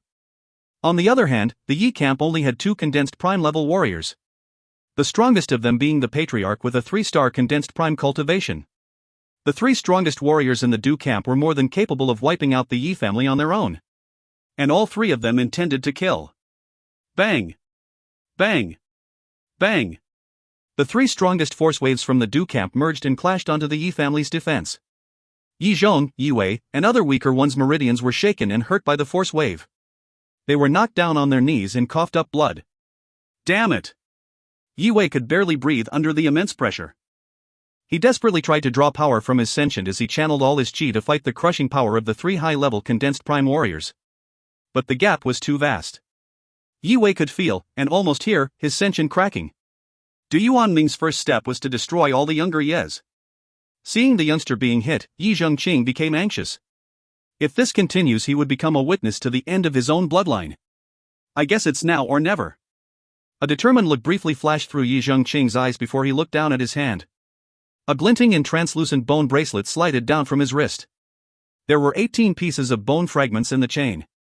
The engraved fragments emitted a weak iridescent glow. The runes engraved onto the fragments started glowing brighter as the patriarch injected his chi into the artifact, and waves of rippling energy burst out from the chain. Mystic arm. Du Yuanming, Zhou Wu, and Dong Ho all looked extremely concerned seeing what Yi Zhengqing was holding in his hand, as if the glow of the bone fragments stunned them. Yi Zhengqing was levels weaker than his three opponents. He should have been neutralized within moments because of the gap in power. But after seeing the bracelet, the three were hesitant as they weren't sure what power it held. Although they were now a washed-up family, the Yes were once indisputably the most powerful presence in Green Moon City. History was history, and stories did not threaten the Du camp, but the family's heirlooms did. Lu Feng wanted the land at North Hill Bay, which was basically already in his pocket, so now the Du patriarch wanted to wipe them out. Fighting the Yi family was not really General Zhou's business anymore. He was not willing to risk his life fighting an unknown artifact because his job was done. He quickly backed away behind Du Yuanming and said, "I will go after Yi Hai, the Yi patriarch is all yours." General Zhou took off towards Yi Hai before Du patriarch could reply. "I will take on the rest of the Yi family." Dong Ho tried to make avoiding confronting Zhe Zhengqing's secret weapon sound just as he headed towards the second generation of Yes. Both Dong Ho and Zhou Wu laid their eyes on the artifact with greed. But the Yi patriarch was not that weak, and with the power of his bracelet still being a mystery, the two were not willing to risk too much. Du Yuanming too was somewhat scared by the green glow of the bracelet. Mystic arms can store stances which were activated by the chi of the user. They were sorted into 5 different grades: low, medium, top, imperial, and sacred. Each grade then divided into 10 star levels. Low-grade arms store spirit stances, and they glow black when activated. Medium-grade arms store mist stances, and glow green while activated. Top-grade arms store earth stances, and have a silver glow, whereas imperial-grade arms store sky stances, they glow gold while activated. Sacred-grade arms, rare as they were, store heaven stances and glow purple. Mystic arms were crafted from bones of rare beasts and demons. Some of these powerful creatures carry stances in their bodies and bones, therefore their remains were always sought after by men. And these artifacts, even low-grade ones, were very rare. The stances within are unique and therefore hard to deal with. Judging by the glow, Yi Zhengqing's mystic arm was medium grade. There were less than 5 pieces of that quality in all of Green Moon City, and all of them were valued family heirlooms that won't be put to use unless absolutely necessary. The fact that Yi Patriarch owns this piece adds a bit more mystery to the Yi family's history. The power of a medium-grade arm was great enough to threaten condensed prime warriors. No wonder why you refused to hand your ancestral land over. What else do you have up your sleeve, old fart? Du Yuanming glared at the Yi Patriarch with intensity. Du Yuanming's cultivation advantage over Yi Zhengqing had just been evened by the artifact, as such the result of the fight was not so clear all of a sudden. The audience was surprised to see what the Yi Patriarch was holding. That green glow. The Yi family is holding nothing back. I had no idea they had access a mystic arm. The Yi family is full of surprises, aren't they? Do you think Du Patriarch can deal with the mystic arm? Some of the audience were drooling over Yi Patriarch's artifact, hoping that the two families will weaken each other, and when the chance presents itself the mystic arm would be up for grabs. Medium-grade arms talk louder than money does. Is it really a good move showing his bracelet this soon? Or fighting the Du family at all? He might be able to take down Du Patriarch, but is it really worth? That medium-grade arm will just end up in Zhou Wu or Dong Ho's hands. This is going to get messy, kind of exciting, isn't it? Stronger members of the audience were just standing back and waiting for the start. Du Yuanming laughed. Yi Zhengqing, do you think you are the only person here with dirty tricks up your sleeves? You're not seriously thinking you can save your family with that sissy bracelet, do you? Let me tell you a little secret, we have backup. Someone high up and powerful wants your land. It's not convenient for him to show his face, but he did give us a few things to help seal the deal. You have no chance against us. What you just did is basically handing over a valuable item. The whole Yi camp heard what he said, and their hearts dropped. Yi Zhengqing was saddened. Just the thought of a powerful figure behind this campaign scared him. Who is powerful enough to use Du family as a chess piece? What have I done wrong to deserve this? The Yi family was full of questions. They had never been this scared. However, there was one person who was more angry than he was scared. Yi Wei had been through a lot lately, all the negativity converted to anger then despair. I swear if I live this day, I will find out who is behind this, and whoever it is will pay for the suffering of my family. Yi Wei swore. Power speaks for itself. Watch this. Yi Patriarch, and you will see how little you and your family are. Du Yuan Ming laughed and fetched 3 scrolls from his pocket. The 3 scrolls radiated a faint green light. If you find any errors, ads pop up, ads redirect, broken links, non-standard content, etc., please let us know. Report chapter so we can fix it as soon as possible. Chapter 41, The Ichor Poem. Chapter 41, The Ichor Poem. Yi Zhengcheng was shocked to see 3 green scrolls in the Du Patriarch's hand. The Du family was resourceful, but a medium-grade mystic scrolls were super rare, and not something one could acquire through wealth. A mist stance was inscribed on each of the scrolls, which activates when one tears the scroll. Mystic arms and scrolls both have their pros and cons. The scrolls are relatively cheaper and their activation require no chi, but the downside is that they are one-use artifacts. Once torn and activated, they were useless, and only a fraction of the inscribed stance's power would be released compared to a mystic arm. The arms were reusable, and activated by chi they would release the full potential of the stance stored in them as long as the chi of the user lasted. Their price and rarity were their drawbacks, together with the fact that they don't work when the user runs out of chi, unlike scrolls. Having said that, both medium-grade arms and scrolls were very rare, and people who possess them usually prefer to keep them. The person backing us gave me these 3 scrolls, though I never thought I'd have to use them. You should be proud of yourself for putting me in this situation. Du Yuan Ming sneered. Both Zhou Wu and Dong Ho were jealous of the Du Patriarch. They kept a healthy relationship with Lu Feng but had never received any gifts like the Patriarch did. Lu Feng was strong, but he was not capable of inscribing medium-grade scrolls. These 3 scrolls were made by nobody other than his master, Master Mu, himself. Du Yuan Ming, none of us are afraid of dying for the family. Yi Zhengqing turned around, energized by the courageous faces of his kins, and said to the Du Patriarch. We are all in. Maybe we won't make it through today, but your family will not walk out of this arena the way you came in, if you walk out at all, but... Yi Zhengqing stared at the Du camp as he furiously injected chi into the bone bracelet. The bracelet rattled and hummed. It radiated a blurry but bright green burst of light as the runes carved on the bone fragments twitched. The runes were then projected onto the green blurry light sphere. They transformed it into the shape of an enormous bird, and a big burst of energy exploded from the artifact. The bird's call was proportional to the size of the creature. It spreaded its wings and flew towards the Du camp. No! Du Yuan Ming started panicking. I will deal with Yi Zhengqing while you 2 wipe out the rest of them, he said to Zhou Wu and Dong Ho as he torn up one of the scrolls. A thick vine shot out of the broken scroll and lashed towards the large green bird. The bird was tangled and slowed moments after. The destruction of 2 condensed prime warriors armed with mystic arms and scrolls was life-threatening, and because of this the audience started running away in panic as the scale of this fight escalated quickly. Boom! Although tangled in vines, the green bird's attack was not stopped. It opened its beak and spat out a scorching pillar of flame. This incinerated a few of the Du youngsters who were too slow to react, and their chilling cries slowly faded in the sea of fire. Damn it! Du Yuan Ming's expression was twisted. With the impeccable speed of a 7-star condensed prime warrior, he traveled to the Yi side of the arena in a blink of an eye. He was levitating over the Yi youngsters with a long sequence of glowing runes already on his fingertip. Together with this stance, he tore up the 2nd scroll. This summoned balls of fire that rained down onto the large green bird. They left long trails of fire which resembled colossal comets breaking through the atmosphere. It took 2 medium-grade scrolls on top of a chi shield to finally stop the vigorous attack of the green bird. But Du Mingyu's rage had not subsided because of the casualties they suffered. He was not going to just let this go. Do it! Zhou Wu and Dong Ho chuckled as they charged towards the Yi camp. The general's hand spread open, and it was as big as a hand fan. He extended his arm and reached towards Yi Wei. Don't touch my nephew! Yi Hai shouted, then channeled his chi, striking out with his palm. You are not in my league. Zhou Wu laughed and punched Yi Hai's palm with his other hand. Yi Hai's arm immediately shattered upon contact. Yi Hai was overpowered by the crushing momentum. He spat out blood and fell to the ground. There were cruel smiles on both the general and president's faces as Yi Hai was thrown back. You guys are rubbish. Is there anyone here who can fight? I am getting bored. If you're not going to fight back, I will just end your miserable lives and send you lot to meet your ancestors. Zhou Wu quickly wrote a rune sequence with each of his hands. Buzz. Driven by chi, the runes started rattling. The runes transformed into 20 blood-red palms. Each of them was 10 meters long and emanated vile chi out of the grooves and palm lines. They were just like the gigantic hands of a demon. Mist stance, Ichor palms. Bang! The red palms were still materializing, but they were already emitting petrifying pressure waves that knocked all the Yi youngsters including Yi Wei onto the ground. They were pressed against the floor looking pale and defenseless. Crack! The commanding power of Zhou Wu was menacing.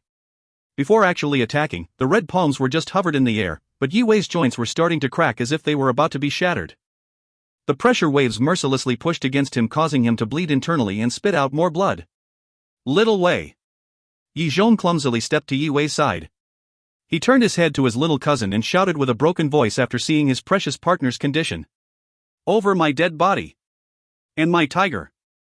Yi Zhong forced his sentient and Dantian dry with the last bit of his will force and chi. He forced himself to perform White Tiger's assault. There was only one thought in his mind: he had to protect Yi Wei. Roar! The mighty beast appeared. It growled and immediately lunged at the falling red palm over Yi Wei's body. The tiger and Yi Zhong shared a ferocious and determined look. This is hilarious. You are still just an ordinary warrior. What are you thinking?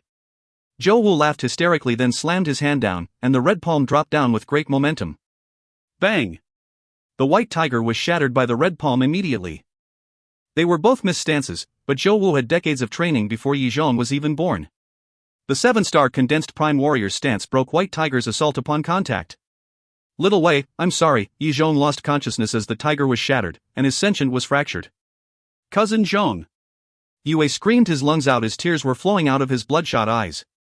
His sentient too began to fray.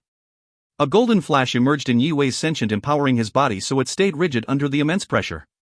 One by one the Yes dropped to the ground with blood coming from their mouths. Yi Wei was standing, but his consciousness was fading. A student and still on your feet? Admirable.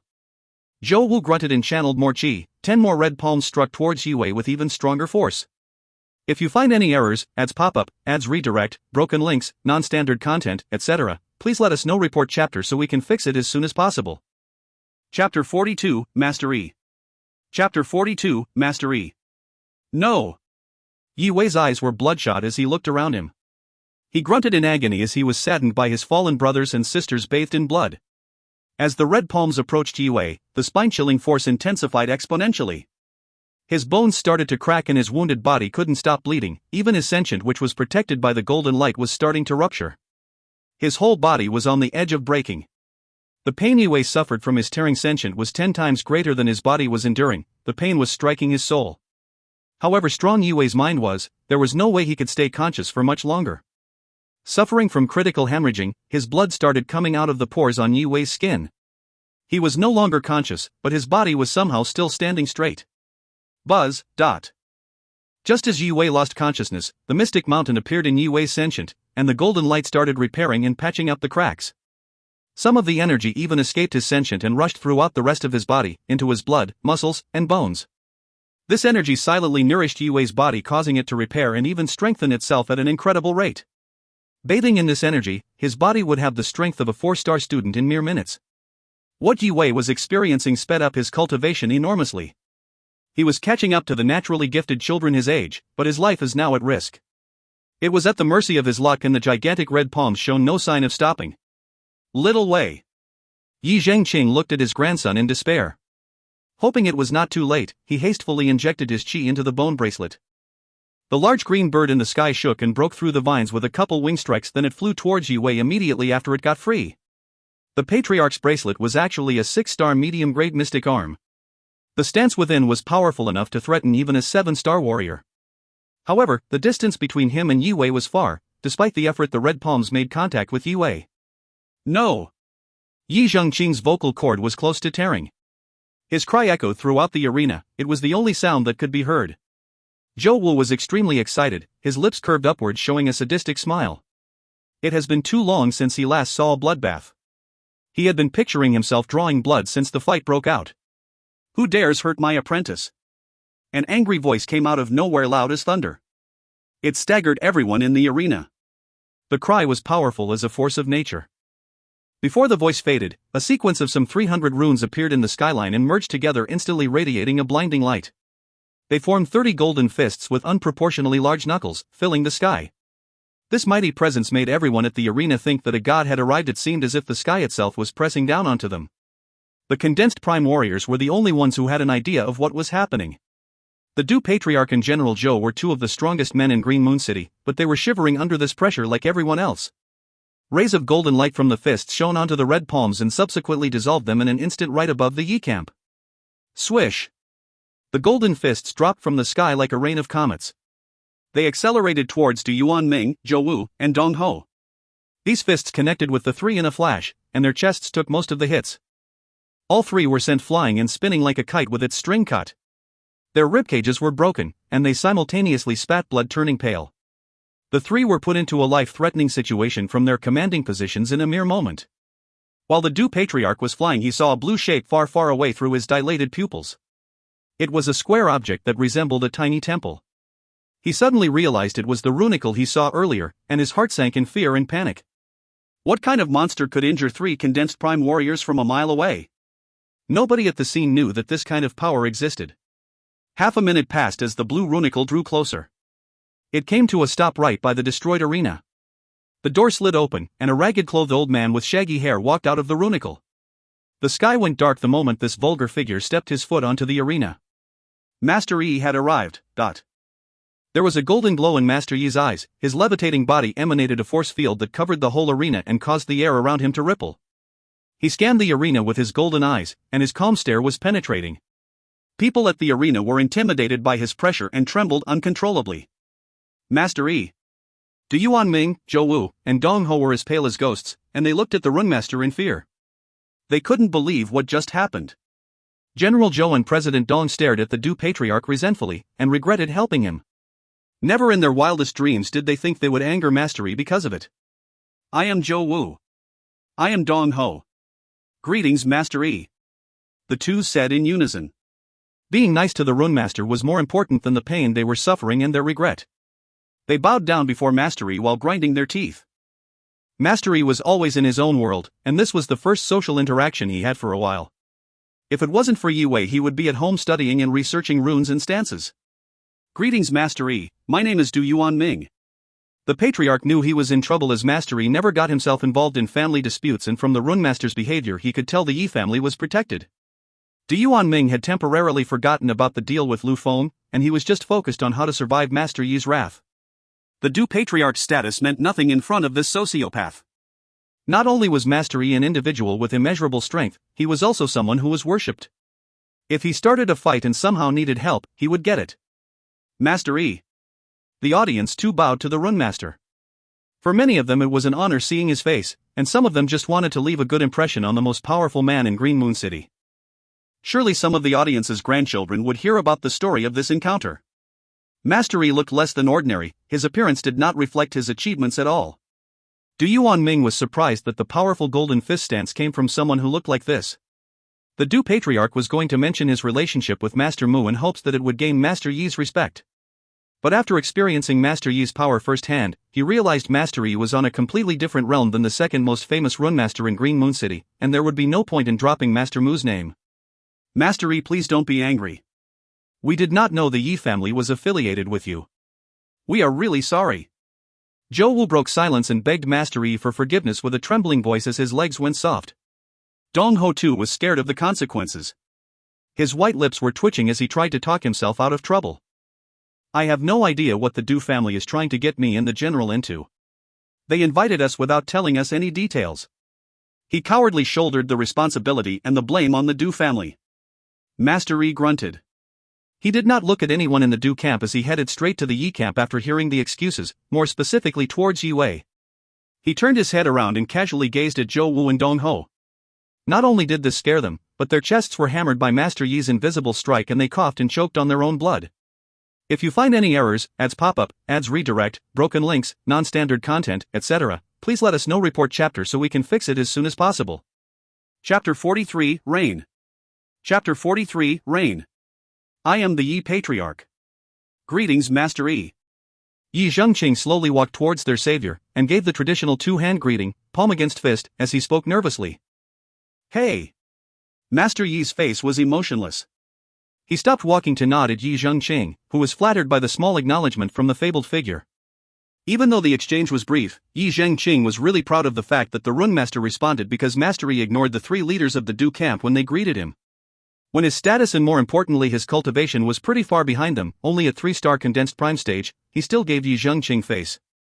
Master Yi Zhengqing looked at the runemaster's back. He was excited, but shortly after, he frowned in confusion when he realized Master Yi was only nice to him because he was related to Yi Wei.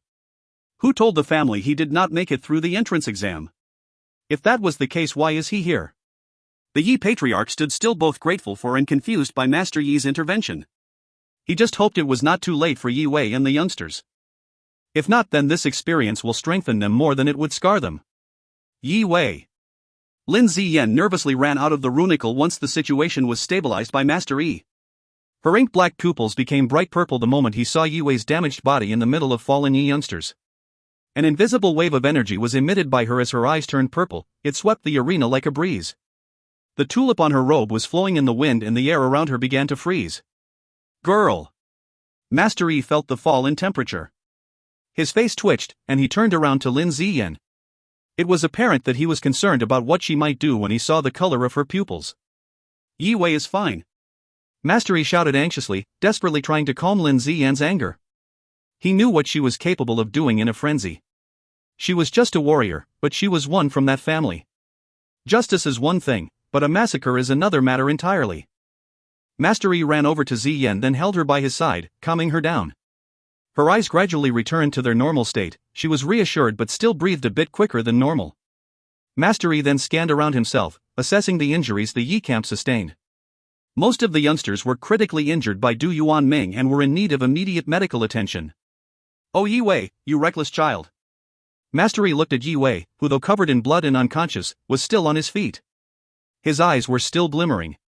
Stubborn and strong-willed, this one will go far if he stays out of trouble. He was glad he made it in time. He was very close to having a big regret that would have haunted him for the rest of his life. Wasting no more time, Master Yi with a grave look on his face rapidly drew a sequence of 366 runes with both of his hands, and immediately injected his dense qi into them. Master Yi's qi circulated through the sequence and shook the runes. The illuminating runes then transformed into a large cloud of green fog that shrouded the Yi camp. The cloud condensed into drops of green rain which nourished the injured youngsters. The visible wounds were quickly healing at an abnormal speed under the moisturization of the glowing raindrops. Forbidden level mist stance, green missile. Du Yuanming, Zhou Wu, and Dong Ho were all able to identify this stance. They were all shocked and envious. The green missile was a rare and miraculous stance Master Yi was rumored to possess. It had the power to heal and rejuvenate human bodies to a fresh and healthy condition as long as they were still breathing. Lives of warriors were not calm or comfortable. They were bound to accumulate injuries over time from fighting demons, beasts, and, sadly, even themselves. Many times they would even have to tap their will force reserve dry, fighting for their lives at the cost of damaging their sentience. Sentience were such that they could not be repaired or recovered from rest and ordinary medication. Suffice it to say, no condensed prime warriors got to where they were without battling hundreds of beasts and demons, injuring their bodies and sometimes even their sentience. The good news for the Yes was that the green missile stance could reverse these injuries, at a cost of the user's health. Even the strongest man in Green Moon City cannot escape its cost. Even Master Yi could not use this forbidden stance too often. The last time Master Yi used this stance was some 18 years ago when a massive beast horde laid siege to Green Moon City. 8 generals of Green Moon City were gravely injured when they defended the city. The beasts were eliminated by their valiant efforts, but their injuries did not go away, and their conditions actually worsened during their 5 years of rehabilitation and rest. Not only were their bodies not recovering, but their cultivation was also starting to show signs of regression. In desperation to restore the city's defense, the city lord offered Master Yi 1,000,000 silver in exchange to use the green missile stance on the injured generals. The stance worked miracles, and the 8 generals went back to the line of duty as stronger men. 1,000,000 silvers. The Du camp was jealous because it was not them receiving this treatment. They were also scared for their future because it showed how much Master Yi cared for the family they just mercilessly violated. Having said that, Master Yi did not do it for the money 8 years ago, he did it out of respect. The 8 generals gave their all and got injured fighting armies of beasts. He would have done it for free. The 10-star runmaster was living self-sustainably, he did not care about wealth nor living a life of luxury. Du Yuanming, you idiot. You and your stupid reports. How could you miss this?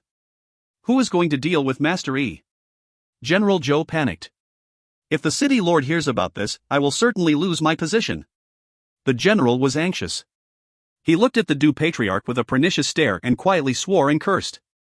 Unlike Du Yuanming, he did not have a good network, and it would be hard for him to keep his job if the city lord knows he had bad blood with Master Yi. The Du family was connected to Master Mu's legacy apprentice Lu Feng, who might be able to help them rebuild their reputation in Green Moon City. Dong Ho was even more concerned about his future. In the business world, public relations and reputation was everything. If people spread the word about his involvement in a dispute with Master Yi, his merchant guild would definitely lose clients and suppliers, ruining a name that took centuries of hard work to build. The members of the audience that recognized the green missile stance were shocked, and they could not quite believe what Master Yi used it voluntarily. Using the stance made Master Yi look pale as he was quietly catching his breath. While the Yi family was recovering, the whole arena turned quiet, humbled by the Runemaster's offensive and healing powers. Everyone was frozen in awe. They would never correctly guess the reason Master Yi did all this for the Yi family. But one thing was sure, the Yes were now out of bounds. Nobody would dare touch them again, they were protected by someone incredible. The members of bigger families who were present all had one thought in their minds: I need to tell the family about what just happened today. The Du family's greed, the Yi family's hidden strengths, and the power of Master Yi. It was fortunate not many people related Master Yi's intervention to Yi Wei, or else the young talent would be in more danger than he could ever imagine. With Master Yi now publicly supporting the Yi family, their future was brighter than ever before. Not that the Yi family wanted to be carried by connections, but respect and fear are what they will learn to accept from now on as they got back to their everyday life. The Yi family's reputation too had been restored. Not to the level it once was, but now they had a good foundation to become something amazing. If you find any errors, ads pop up, ads redirect, broken links, non-standard content, etc., please let us know. Report chapter so we can fix it as soon as possible. Chapter 44, Legacy. Chapter 44, Legacy. The green rain was slowing, and the cloud of fog began to fade. The Yi family was feeling fresh after 10 minutes under green missile's effect, wounds on their bodies vanished, and even the small cracks in their sentience disappeared. The rejuvenated Yes started to regain consciousness and opened their eyes.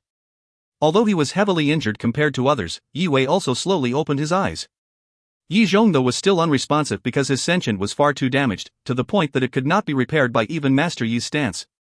Yi Zhong's clothes were still shredded, but his body was now uninjured. What one could not see with the naked eye was his sentient state. It was broken into pieces and covered in hideous scars. To protect his dear cousin, Yi Zhong ignored his injuries from fighting Du Hanyu. Not only did he use White Tiger's assault when his body was in a terrible condition, but he also took a clean hit from Zhou Wu's Ichor palm for Yi Wei.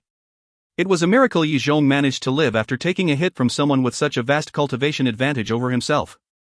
It's worth mentioning that he was completely out of will force and qi. Yi Zhongqing sighed. Cousin Zhong. Yi Wei's eyes popped wide open the moment he regained full consciousness. He anxiously cast his eyes to where Yi Zhong was. His cousin protected him against the Ichor palm with White Tiger's assault was his last memory before fainting. It was almost like time unfroze when he woke up, and it was his reflex to check if his cousin was okay. Seeing his cousin lying unconscious with his eyes closed, Yi Wei teared up and crawled towards Yi Zhong. He sat next to the selfless warrior and guarded his motionless body. Yi Wei. Are you okay? Yi Wei's could not care about anyone other than Yi Zhong, while Lin Ziyan could not worry about anyone else but Yi Wei. She wasn't completely calm until she actually saw Yi Wei open his eyes. She looked relieved and exhausted from the distress. Ziyan, Master Yi Wei looked around him. He saw that Master Yi and Lin Ziyan stood next to him. Further away, Yuan Ming, Zhou Wu, and Dong Ho were bleeding and were on their knees. It wasn't long until he figured out what happened. Thank you, Master Yi. Thanks for saving us. Yi Wei said from the bottom of his heart and bowed politely. He figured out the what and when, but the why was still a mystery. Master Yi declined Yi Wei's request just a while ago. Why did he? It's already been proven. I won't even be able to perform a stance. Ziyan must have convinced him somehow. How much do I own her now? Oblivious to his actual capacity, Yi Wei was again opting to pathetic thoughts and couldn't be more thankful to Lin Ziyan for yet more help. Apart from that, he was impressed by her influence. It's hard even for influential figures to get an appointment with Master Yi, but not only did Ziyan arrange the entry exam for him in a short notice, now she got him to save his family and him. Does she like me that much? How can I ever repay her? Yi Wei looked at Ziyan, as she was looking at him nervously. Her pretty face showed nothing but concern over Yi Wei's condition. Yi Wei's heart melted because of this misunderstanding. I feel okay. Yi Wei forcefully squeezed out a smile. His memories were slowly returning. He remembered how badly injured he was, thus realizing how far Master Yi went just to save him. My torn sentient, the broken bones, and muscles are now in perfect condition. Master Yi, the Yi family is forever in your debt. We will never forget about this favor. Yi Zhengqing gathered up the family and bowed to the runmaster. If there is anything you can use manpower for, you can ask us any time. We are 300 strong, and ready to do anything you want us to. The Yi patriarch declared solemnly. Although Master didn't really need their help, Yi Zhengqing's sincerity did move him a little. Upon hearing Yi Zhengqing's touching speech, he waved his hand and said with a smile, "Don't mention it, I didn't do much." Furthermore, Master Yi shifted his focus to Yi Wei as his eyes were full of joy. Furthermore, I've decided to take Yi Wei as my apprentice. From now on he will be my legacy apprentice. Everyone who heard what Master Yi just said turned their head to Yi Wei. They couldn't believe their ears. Master Yi had a few apprentices through the years, but all of them were just tutored occasionally. They were more like his assistants. They were all good learners who had the potential to become runmasters in their lives. But Master Yi did not think they were talented enough, and he never taught them his secrets.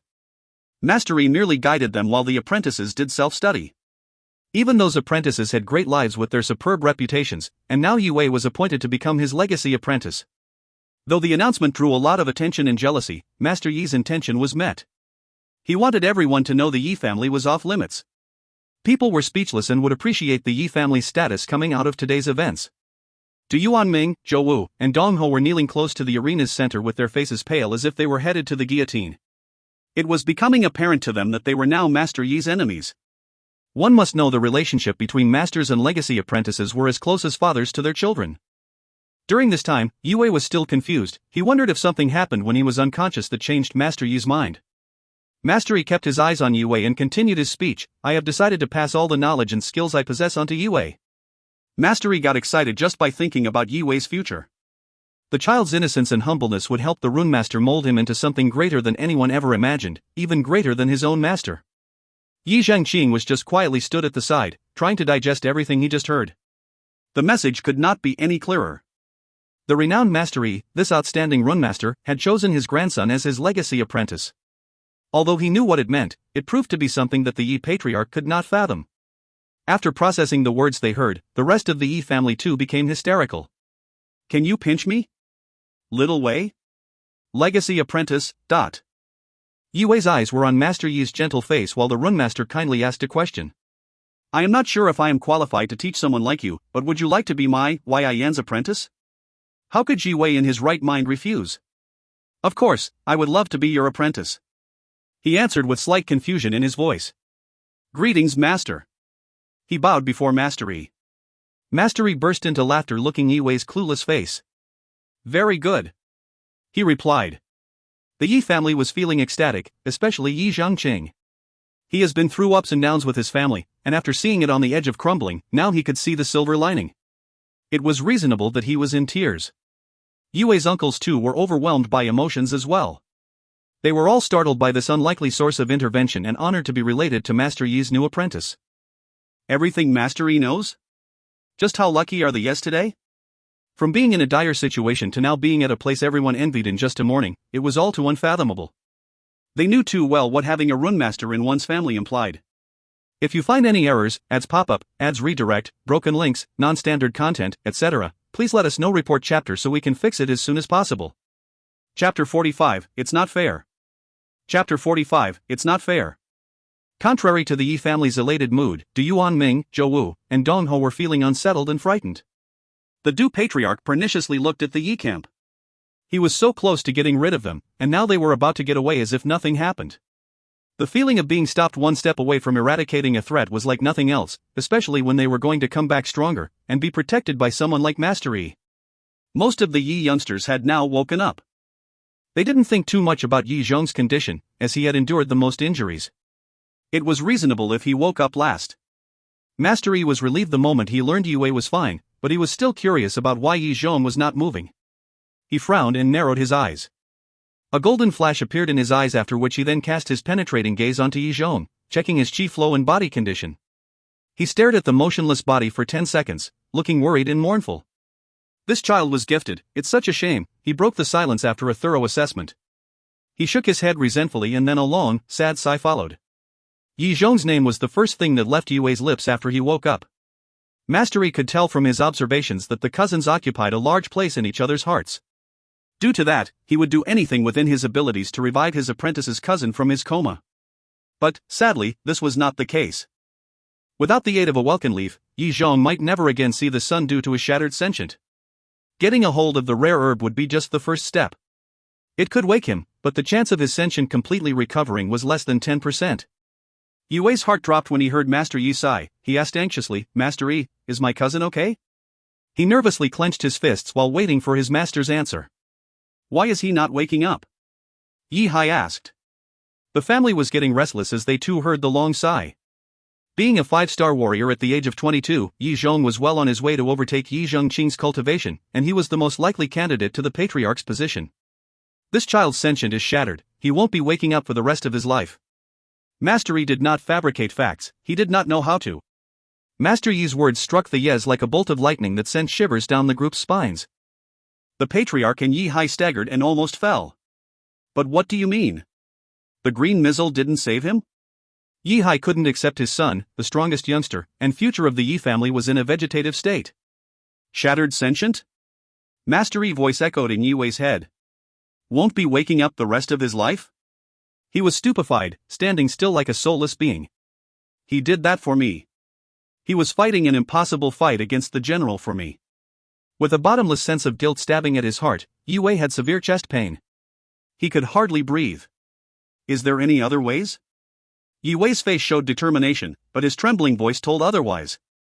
He clenched his fist and raised his head to look at Master Yi. "I will do anything for my cousin's recovery, even if it means I have to go through hell." Inspired by Yi Wei's stubbornness, Master Yi found the answer to the question. If, a big if. If I can get a hold of some welkin leaves, I should be able to restore his consciousness with a fancy stance. But that plant is extremely rare. With it, I will see what I can do. Thanks, Master. Yi Wei's mood lightened slightly. If Master can't find it, I will. He bowed to Master Yi again. Du Yuanming, Zhou Wu, and Dong Ho knew they were going to be in trouble as they were responsible for every bit of Yi Zhong's injuries. They tried to sneak away from the scene quietly as the Yes started talking about the youngster who was now in a vegetative state. Where do you think you're going? Master Yi grunted. Their sneakiness did not escape his cold gaze. Master Yi, the three were shivering in fear. They would not be able to fight their way out of this situation, not alone, and not together. There were some misunderstandings between our family and the Yes, but I realize now that we took it a bit too far due to our hot-headedness, and for that we apologize. We didn't do anything wrong, please just let us go. Du Yuanming said with a trembling voice as he spoke quieter and quieter, trying to excuse himself and his crew. He even put down his pride as a patriarch in front of Master Yi. What Du Yuanming said opened Yi Wei's eyes. You did all this. You shamed and harmed our family, and you dare say it's a misunderstanding? If Master is not going to make this right, I will revenge for my family when I am strong enough. Master Yi saw Yi Wei's hateful stare, and it just confirmed the Du family's wrongdoings.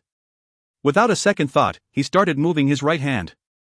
A long string of runes flew out of his fingertips, and a wave of chi came crashing like high tide reaching the shore. Golden Arhat Palm was one of Master Yi's powerful creations. For most people it was an honor to see his stances 2 times in one day, but not for these 3. Knowing its power, Du Yuanming quickly used the Onyx Tortoise stance. Raw primal energy stuck onto his body, forming a thick black armor that covered every inch of his skin. Zhou Wu roared like a lion and quickly finished a rune sequence, Primal Blockade. The runes in his palm grew around themselves. Eventually, they dug into and shook the ground, forming a hefty chi wall that stood tall in front of him. Glacial Casket. Dong Ho grunted. His fat was shaking as he channeled chi. 4 sheets of dense ice froze around his body, forming a large coffin, shining blue and seemingly impenetrable. They were not going to fight back to further anger the most powerful man in this corner of the land, therefore, they opted to defend themselves the best they could. Master Yi grunted and continued channeling his ruthless attack. The golden palms viciously landed on the 3's defenses. Soon as the palms hit, Du Yuanming's armors frayed, Zhou Wu's wall disintegrated and the ice of Dong Ho shattered. Dong Ho got hit the hardest as his defense was completely irrelevant. It only took 1 golden palm to get him out of the picture. He was sent flying and fell 20 meters away from the point of impact. He screamed on the ground in pain when he was not puking blood. It wasn't much better for the general and the patriarch. Despite their defense being more solid due to their cultivation, the palms were therefore slowed, but they still left dents on their bodies and damaged their meridians, which obstructed chi flow in their systems, causing intolerable pain. Karma bites, sometimes sooner than people expect. It had been a while since the 3 feared death. Master Yi stared down onto the Du patriarch and said coldly, I don't think there is a place for the Du family in this city. His sharp voice petrified the Du family members, and they were aware the Runemaster could squeeze them like ants. Greetings, Master Yi. I am not one of them. I am from the Lu family in Ning City. Please don't harm a civilian. The stern-faced teenager was scared too. He never thought things would go bad with the Dus. He's pretty talented, better than the kid in a coma, but nothing comparing to Yi Wei, and he sounds like a two-faced punk. Master Yi looked at him with a penetrating stare and thought. What are you doing here then? Piss off. He flicked his sleeve intensely at the Lu teen. The teenager's talent and gestures were not going to save him today. Master Yi's invisible strike lashed at him quicker than he could blink, and he didn't have time to use a defensive stance. All he could do was raising his arms, which broke like twigs from the pressure wave. He flew like a small rock skipping a lake's surface. After bouncing off the ground a few times, he was stopped by a sidewall in the arena. He bled from his mouth and laid motionless on the ground, twisted like a tangled string puppet. Only barely conscious, he decided to pretend he was dead and hope someone from his family would save him when the dust settled. Master Yi's strange temper horrified everyone at the scene, even the Yes. They were now his friends, but they would have to be on their best behavior if they were going to keep contact with this loose cannon. 1 minute he was smiling, the next he was breaking bones like it was nothing. Seeing Master Yi's wrath was more vivid than fearing the Grim Reaper. Out of the silence came a voice. Master Yi, this is not fair. Du Yuan Ming was on his knees, taking what might be his last chance to speak his mind. If you find any errors, ads pop up, ads redirect, broken links, non-standard content, etc., please let us know. Report chapter so we can fix it as soon as possible.